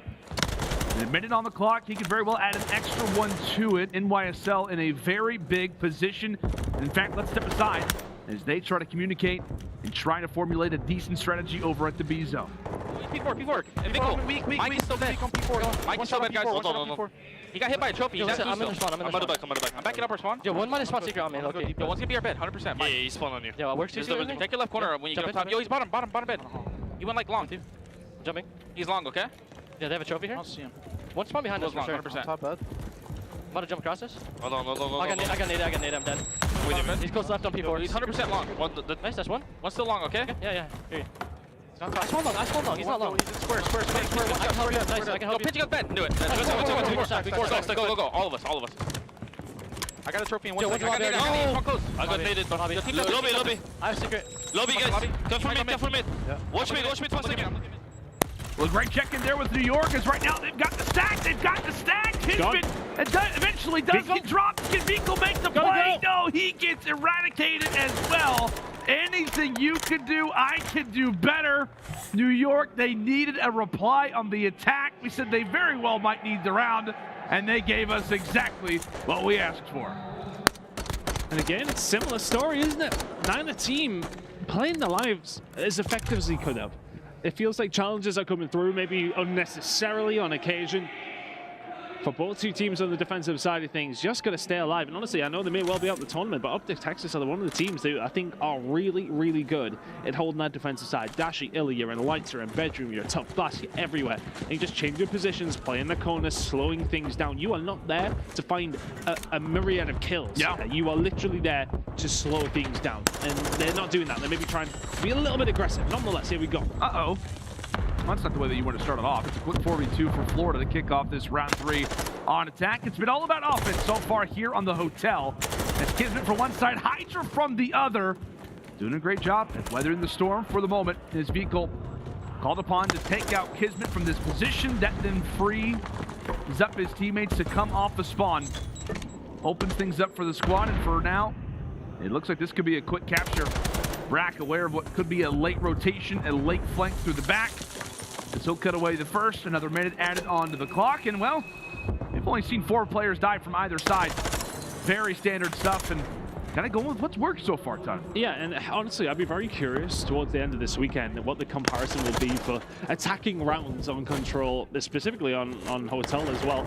We've seen a lot more starting to go the way of teams. Typically, defense has just been the default strongest, but honestly, I feel like there's been a bit of a sway so far this weekend on this map specifically. You definitely found attacks on this one. I want to say it was maybe 60-40 in favor of defense. It's feeling like the other way around in terms of things so far. Attack definitely feeling the more favored, more like 70-30 that way. At least for both of these teams. Again, playing it pretty much flawlessly. Getting that A zone, put another minute onto the clock, and make the other team sweat. And maybe both these rosters feeling very confident in these team fight situations, ushering out the information to each other. Now it's called upon again. Great work from Priestahh as well as HyDra to find those picks. Skyz will find the third. And it is back to the drawing board for the Mutineers. Just under a minute left onto the clock, and they are dictating those spawns. Priestahh ensuring that things are all clear toward the bedroom. And still have one player to deal with. Meanwhile, this is the team fight to focus on. HyDra gonna have to lock this down. Well, it's not the end of the world if you're Subliners if you lose these gunfights. It's the ones over towards the other side. Push now coming through as Havoc does find that big gunfight towards the back. You're right to give it a little whoop, but HyDra will give it back to him. Okay. And Priestahh locking it down from this angle as well. Maybe expecting him a little bit advanced further forward. He gets taken down. And all of a sudden for Subliners, who have you got in bedroom? Who have you got in that position to flank? You only have one guy. It's KiSMET. Can he help them out? Oh, but KiSMET, he reveals his position, but in that moment, Vico, he can't turn around. 20 seconds to go, and KiSMET is still here. Great work coming in from New York. Battling it out toward the stretch. Can anybody from Florida get here in time? It's going to come off the back of the rookie. Can Vico make the play? Diving onto the objective. A few teammates alongside of him. Finds the pick onto one. They know somebody has got to be over at lights. KiSMET still firing a quick trade. Still favoring NYSL. And there you go. New York reply back when they need to. A much needed defensive hold. And while they do let loose of that A zone, they hold things down over at B. No ticks awarded. Now working out for KiSMET, the thorn in the side in that round in particular. A very, very difficult push when somebody's playing their life as much as that. We talked about KiSMET so much, though. He is the playmaker for this Subliners team. And very much the, well, player breaker, if you like, for them there. Really well played. Florida Mutineers could not get rid of him up top bedroom. Looking towards the scoreboards though, I think Major Maniac 5 and 12. We try not to talk about KDs too much, but 5 kills in 3 rounds is something you would expect of, well, maybe me if I was playing in this game. But right now it's Major Maniac. These kills coming through from KiSMET. It's a big push from Subliners over towards it. That has been a great route, but you notice for New York, I mean, it's like, hey, let's force the issue forward. Let's make sure we get map control. We want to try to push instantly over toward B. Make Mutineers' life that much more difficult. So they are halting the time. We'll see if player 5 does stay stagnant. Really, it's based off of what his teammates can do. They'll have those close spawns coming in from the kitchen as Priestahh will finish just about off his dessert. Yeah, you know, gets a little bit worrisome. We're not that close to the restaurant, but hey, you can take it wherever you like. It's okay, here we go. Mutineers. They invested a lot over at that A zone. Meanwhile, everything is going down on B, and watch that zone begin to fly. And why are you even turning around looking at A if you are the side of Mutineers? You've got to get over to B. You've got to find something. Pickle's the only one who can answer, but this is going far too quick. Skyz! Oh my goodness me! Brack is there to slow it down. Ridiculous from Skyz within touching distance of capturing B.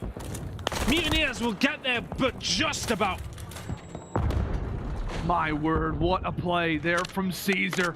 Trying to put it all on the line versus the old franchise. You have to imagine it is in his mind coming into this series. He did such great work in the Search and Destroy. It is having himself a map at 14 and 8. Right now, the control. Minute 30 on the clock. That A zone does get grabbed. We'll see if New York can finish off what they started. Just one more segment to go. KiSMET starts things off quite nicely. HyDra there with the second. Here comes the stack, putting the pressure onto the Mutineers, and this one is done. Excellently played there from New York, and a lot of it comes off the play from Skyz. Getting some love from the coaching staff, knowing that he makes the play. There we go. We got in what would later be the final round. The second kill was absurd. 15 and 8, just a casual 15 and 8, no big deal. Just turns and burns into the mid-map. It opens things wide and truly open for the side of the Subliners. Really impressive in that. That was very, very impressive from them. We talked about Fortress really being their bread and butter. When it has come to control, feel like I've used that saying a few times today already. Nonetheless, it's getting tired by getting there. But Hotel looking so good from them as well. They've got to be feeling good heading into map number 4. Oh, they absolutely have to. And this is the worrisome part for Mutineers. I mean, we talked about this regardless of what the scoreline would be. By the time we reach game 4, Mutineers need to be up 2-1. And the reason for that is because of how great that New York has been historically on Fortress Hardpoint. I mean, they have been putting some teams in body bags. They have been looking so solid when it comes down to it. And now it does feel like for New York, momentum massively swayed their direction. As now we'll go and take a look at the bracket, because I believe that we're the final game of the day. Seattle Surge, they get the W over the LA Thieves. I'm sure the fans of the venue, the folks watching at home, had those double tabs open, or you went from one side of the venue to the other. Seattle get the dub versus the defending champs, and now it's up to find out who's going to join them. Who's going to join Seattle in that matchup tomorrow? I mean, look at every other game in the bracket so far has been a 3-1 win for a team. We're 2-1 up here for the New York Subliners. Can the Florida Mutineers answer it back? That's as far and as deep as my analysis really does go. Yeah, let's look at the numbers and think they match up. No, look, I think if you are Subliners, you look to close this one out. Not necessarily the way we thought the series would pan out with a win for Florida Mutineers on Hotel Hardpoint. Hotel Search and Destroy goes dominantly the way of the Subliners, as does the Control. So Hotel working out for them. Fortress now coming up. And you got to be feeling good if you're the Subliners in this one. For me, they've been the biggest surprise. I think a lot of people would say, yeah, Mutineers beating OpTic, but I mean, that's par for the course when it comes to LAN. These days, it has to be said. But realistically, for me, Subliners have really been that surprise. How well they've been playing. Yes, okay, wins, you would sort of say, yeah, all right, yeah, they're finding wins, yeah, cool. But the fact that the manner of the fact is they've been finding 3-0. Right. And it seems like Røkkr as well, big wins coming through against a team like that. Proves that this Subliners team are here to stay and here to play this week. Yeah, they are. And really the few things that you look out for when a team could possibly make a run in a tournament is, right, is it one player or is it the entire team? Because if the entire team is playing well, then they absolutely stand a chance. And it feels like it's not really been the HyDra show. Like, even in this series, I mean, he's been playing well, but it really feels like it's been more of a team effort. That has been the case in their prior Ws as well. Another thing you look at is how consistent are they across multiple modes, right? Is there a really defined weakness for New York? I mean, for God's sake, they're literally 6-0 coming into this. But like we talked about, I mean, they're winning S&Ds. Are they losing a hard point here or there? Sure, but they're taking S&Ds off of, what, Minnesota, off of LAG, off of Florida. Like, those are 3 of probably the names that we're going to have at the top of the list when it comes into Surge. And then they come away with a Control victory as well.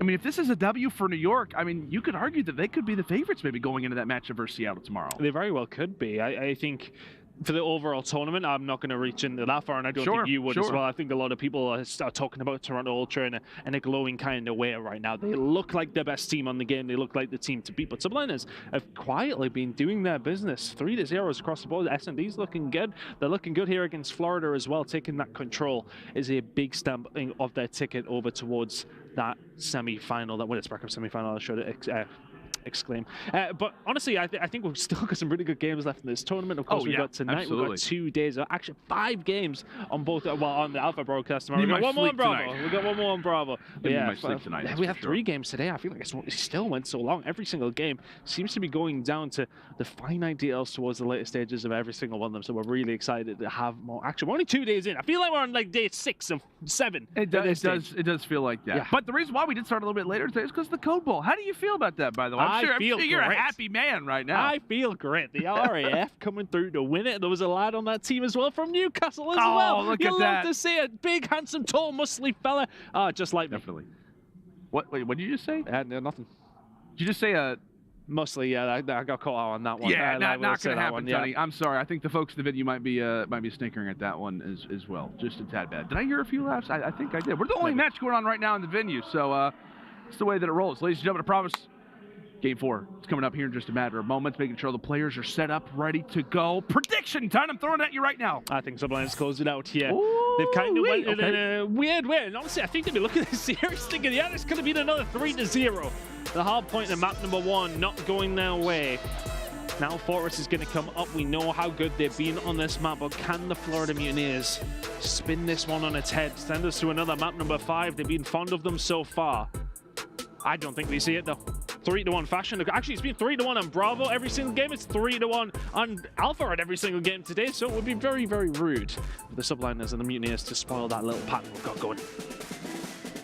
At the same time, though, I wouldn't mind a good old game 5 because I have yet to see one myself. I have yet to see games really go the distance so far this weekend, so I would love it. Well, Brycey's kind of taking them away, to be honest with you, because I mean, I always felt like we were getting a lot of 3-2s, a lot of big games, you know, when it comes down to it. I spoiled it for you. I have. Yeah, it's either your fault or Brycey's, so I'll default to Brycey's. You guys can feel free to tweet at me your complaints, any concerns. It is definitely the impact of my presence when it comes down to these series.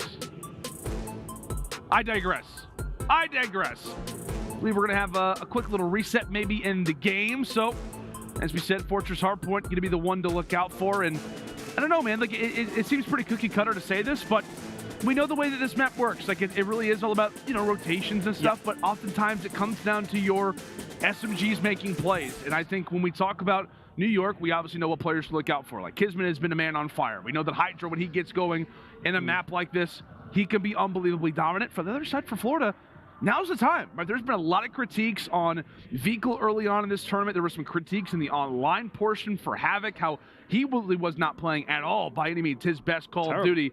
These guys are called upon versus one of the better, more coordinated SMG duos in the league to bring their team into that Game 5 position. Yeah, it would be really positive if they could be. A loser's bracket run's not out of the question here for the side of Florida Mutineers. They've had a very long day, as have many of us here in the venue, and they will be looking to try and lock it in, just trying to get that final few little ounces of caffeine to try and get this one going. I think this is not like do or die for the side of the Mutineers. This series, you know, of course, as I said, we do have that losers bracket and they can make a run.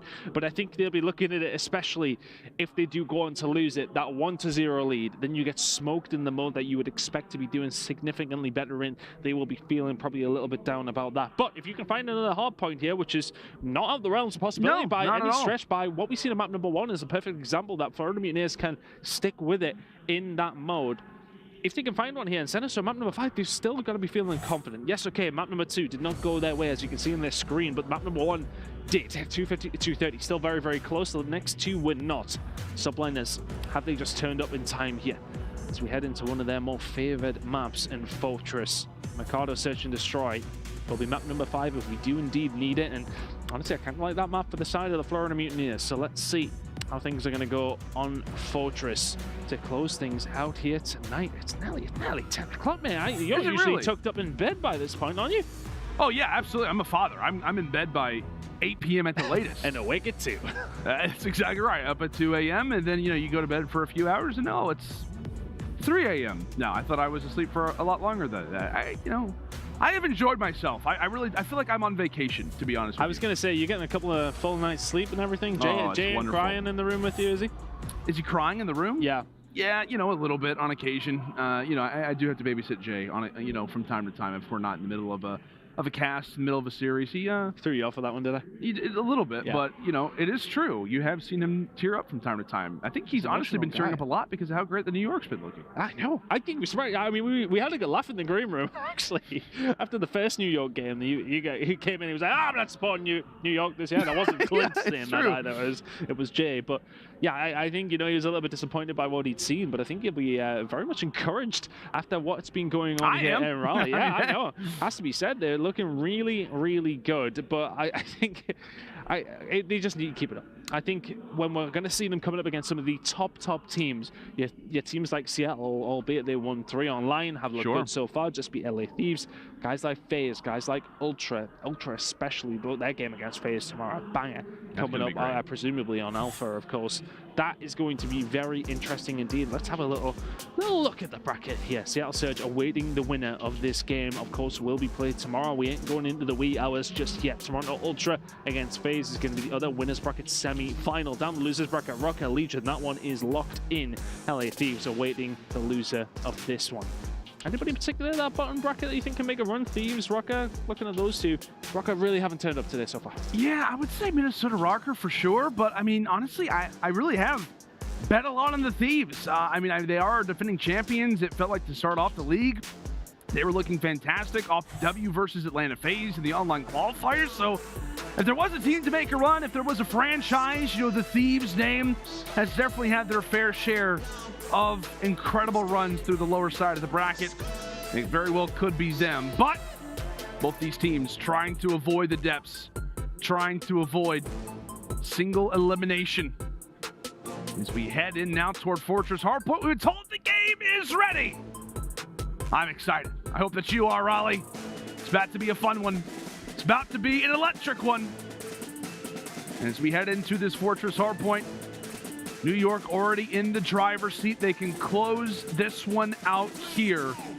Or can the Mutineers continue to dig deep as they have versus OpTic Texas, as they have versus other teams in the CDL? Is this where the series comes to a close, or is it where it begins? Look at Into this. Fortress we fly. Subliners just 3-man hitting over towards the gates. They want to try and flip that as soon as possible. Sometimes you will see teams just default with that push over towards P1. So say to yourself, yeah, okay, let's just try and grab a hold of some time. We're on a difficult back foot here. We're looking to break these spawns as best they can. Major Maniac ready and waiting. There's one more player left here. It's going to be Skyz. He will find the gunfight with the pistol on the vehicle. There is the break. There is the flip. Perfect start for the Subliners. Perfect beginning there from New York, 20 unanswered points. But again, you're really prioritizing those spawns. But take a look at the bottom left side of your screen. Mutineers get exactly what they wanted, as now they are perfectly positioned over at P2. The slim lead now puts a little bit of pressure toward the backside as player number 3 spawns out. So here come NYSL, fast and fiery, ready as ever. The rookies, rather the young guns, trying to do what they can toward the back lines. It's HyDra. Oh, gosh, you got to take him down. You've got to take him down, Brack. I mean, I tell you what, he maybe takes him down and he quickly would have got dropped, but you can't allow for a fight like that to go the opposite way. It's got 45 seconds up for grabs here for the Subliners. You somehow, some way, through thick and thin, keep a hold of the spawns. But if you go through the front door, it's going to get taken down by his own teammate. And HyDra locking this down as well. This is looking like a good time for the side of Subliners. Still, Florida Mutineers very resolute, as they so often are. Eventually will fall. Vehicle is the only one left there, and it looks like Mutineers are quite happy to just rotate this one round, chalk it up, just try and lock down Fountain. But the small caveat, the double-edged sword with that one, it's not a position you want to be in when you're heading over towards P4, but plenty of time left. That scrap time going over towards Subliners. That'll be a chunky little lead as we head over towards P2. Yeah, it feels like over at the Fountain. First 30, you love it. Last 30 seconds of the hard point, you absolutely hate it. As New York trying to get a lot of that early time. A few trophies tossed to the backside of your teammates. Definitely don't love to see that, but they are so finding easy. the kills on top of it. NYSL walk in like they own the place. And HyDra finds a kill in mid-map. May well be in a position to force something out, but Florida Mutineers, can I get a rotation and can I get a locked rotation? That's been the problem so far. Skyz hasn't died, by the way. Oh my goodness me, 6-0 from Skyz. Starting where he left off, you can see them through the bushes. Control-Alt-Delete, someone check it. My goodness, Skyz. And that's kind of just an old school trick. You're aiming through cover that isn't necessarily one of those that's going to provide you with much of it. And you can just get that auto aim. You shoot when your gun moves. You love to see it. You guys in the mosh pit knocking that one down. And here comes the kills on the outside. 1 HP for HyDra. He gets out. Having will just about sweep that one up. But New York Subliners are sprinting away here at map number 4. They're going to reach that century mark nice and early. Florida, tail between their legs. They've got to set up now over at the cannon. Start to get focused in this game. You got Vico on 4 and 10, Bracket 5 and 8. And they've been fighting for the back foot. That's the reason why those numbers look the way that they do. They called upon the SMG duo to have to do something, but Priestahh, a great and influential 2-piece. Now it's going to force the Florida Mutineers to have to be in the backside of the spawns. And instantly contested. New York, they are fighting. They're pushing through the setup. And it feels like Florida, they just cannot win a gunfight. They can't get anything done. The New York Subliners up in this series, feeling like they're up in this hard point as well. They can't do anything wrong. The comms have got to be positive and flowing. Let's go for a listening with the New York Subliners. What's mid? What's up mid? He's absolutely fine. Okay, listen. They're hitting stage. I hear you. Hold stage with me. Alright, I'm last one. I'm popping stage. Close P2, close left P2, close left P2. Push out left. 2P2. Back left. Yep, he's watch out. Watch your side though, watch your side though. He's in like a test spot, like P2. Watch that, HyDra. I'm gonna go deep, okay? Yeah, go left. I have right. Yo, one's P2, bro. Oh, I need it, right? I'll start P2. Nothing open. And my goodness me, it is just getting worse and worse for the side of Florida Mutineers. You think you got a rotation? Hi, I'm KiSMET, I'm behind you. Blacksmith now belongs to us, the New York Subliners. Looking so good. Every rotation the Mutineers have had, it hasn't mattered. New York Subliners broke it back. And if Subliners find their way there first, you're in danger. HyDra, 6 in a row. Is it gonna be 7? Brack is there to shut it down. It's all New York Subliners, but the Mutineers have found a way into the hill. Blacksmith is there for now. It will be in these 30 seconds when you're going to fight for it like the game is on the line, because it very much is so. HyDra 1v1, well, he shoots at a dead body, and he eventually does get traded. So a decent hold over at the Blacksmith for P5 as we will reset on the overall rotations here on Fortress. 5 hills on this one, unlike a Mercado or a hotel. Standard stuff when it comes to COD, and another standard thing, fighting for those P2 spawns when P1 is about to pop on up. Both teams looking to do that. As right now for NYSL, they've got themselves in the objective, and KiSMET finds a huge kill. As Florida were looking to try to go for those rotations, not going to happen. Lead continues to expand. Oh, good little spot here. The Subliners notice that everyone's pushing over through top green. Oh, well, Brack's already ready and waiting for it. Priestahh is there to try and find a pre-fire. HyDra is there to butter them up on the way out. Skyz will find the kills, but it's still about 100 points. Havoc has managed to break through. He's found himself over towards the box and bottom out, and now he may well be in position, or was for a little while. See Skyz hiding underneath the truck, says see you later, and Florida Mutineers now starting to force through. Subliners still with the spawn. 20 seconds to go before we head over towards Gallows, and that's exactly where they're spawning. And this team fight, this current 4v4, very well could decide how this game goes already. Mutineers, Havoc's able to start things off. That's a great first kill to open things up. Now leading his way through the open doors. The stuns are out. Information very well could be found, but 3 fall. Can't afford to have that happen at this spot. NYSL, they hold their irons, and right now they're inching ever closer to another 100-point advantage. Florida come knocking. Trying to find a way through, but it's a full reset. As you say, that's that moment where you just cannot die. And all of a sudden, it's everyone through open and closed. And right now, well, this door is closed. The door is still open for the Florida Mutineers to maybe try and get something going here. They found a break through the front door and really caused a little bit of havoc here. Well played from Mutineers, because, yeah, okay, the majority of the time is still going to go over, you would think, still to the Subliners. But they've been an issue that negated away what was inevitably a good break. But the problem is here is that they start to spawn out. These fights are so big for both two teams. This is a major moment. Major Maniac eventually does get dropped. Vico has got to go big, but he can't survive. Too many players from New York. They prioritize the rotation, and now they've got themselves the spawns that they want. Last time, it was Florida in this position. They got broke instantly. Can they flip the page, do the same thing that New York did to them just one rotation ago? These kills are big from Priestahh as he's able to wipe away 2. Keeping his teammates in a much more comfy spot. HyDra, another kill for him. 21 and 15 as the streaks start to roll through. Skyz bringing in the artillery to help them out. Lovely stuff from the side of the Subliners. And that push from Florida Mutineers was courageous. It has to be said, through the front door, one by one, and they just hit it consistently. But it just screwed them over, heading over towards P3. These spawns are sticky, but not sticky enough for Florida Mutineers to keep a hold of that stable side spawn. Now I'm going to get the Subliners out here. 15 seconds to go on this hill. Subliners would love it. Florida Mutineers need it. They also need the rotation, but there is a certain French phenom already over towards cannons. Gun in hand, Vaznev doing the work here. But HyDra finds the second as well. Rotation locked in for Subliners. They are frying right now. They're 20 seconds away. This is where HyDra can see success. Eventually does fall, but you can feel the presence. NYSL aware of the fact that they're only within 20 seconds. Florida get a much needed 4 down, but it's going to take a lot. It's going to take everything that they have to start to bring this game back. As the climb of the mountain begins right now. Vico, by no means a game that he liked to replicate. Can he start to influence the game a bit? There's another nice 3 down. Skyz the last one alive, but Florida doing what they have to right now, Ton. And the problem is here for the Mutineers, yeah, you want to keep a hold of these P2 spawns, but you also have to stop the side of Subliners picking up even anything here over towards P1. Any more scrappy hills, and all of a sudden you're in real danger. But this is a wonderful hold here from the side of Mutineers. HyDra, they can't quite win it here for the side of Subliners when they will break through, which they do now. but that is valuable time that they will happily take on the top row. My goodness me, HyDra finds the kills. It's 3 in a row.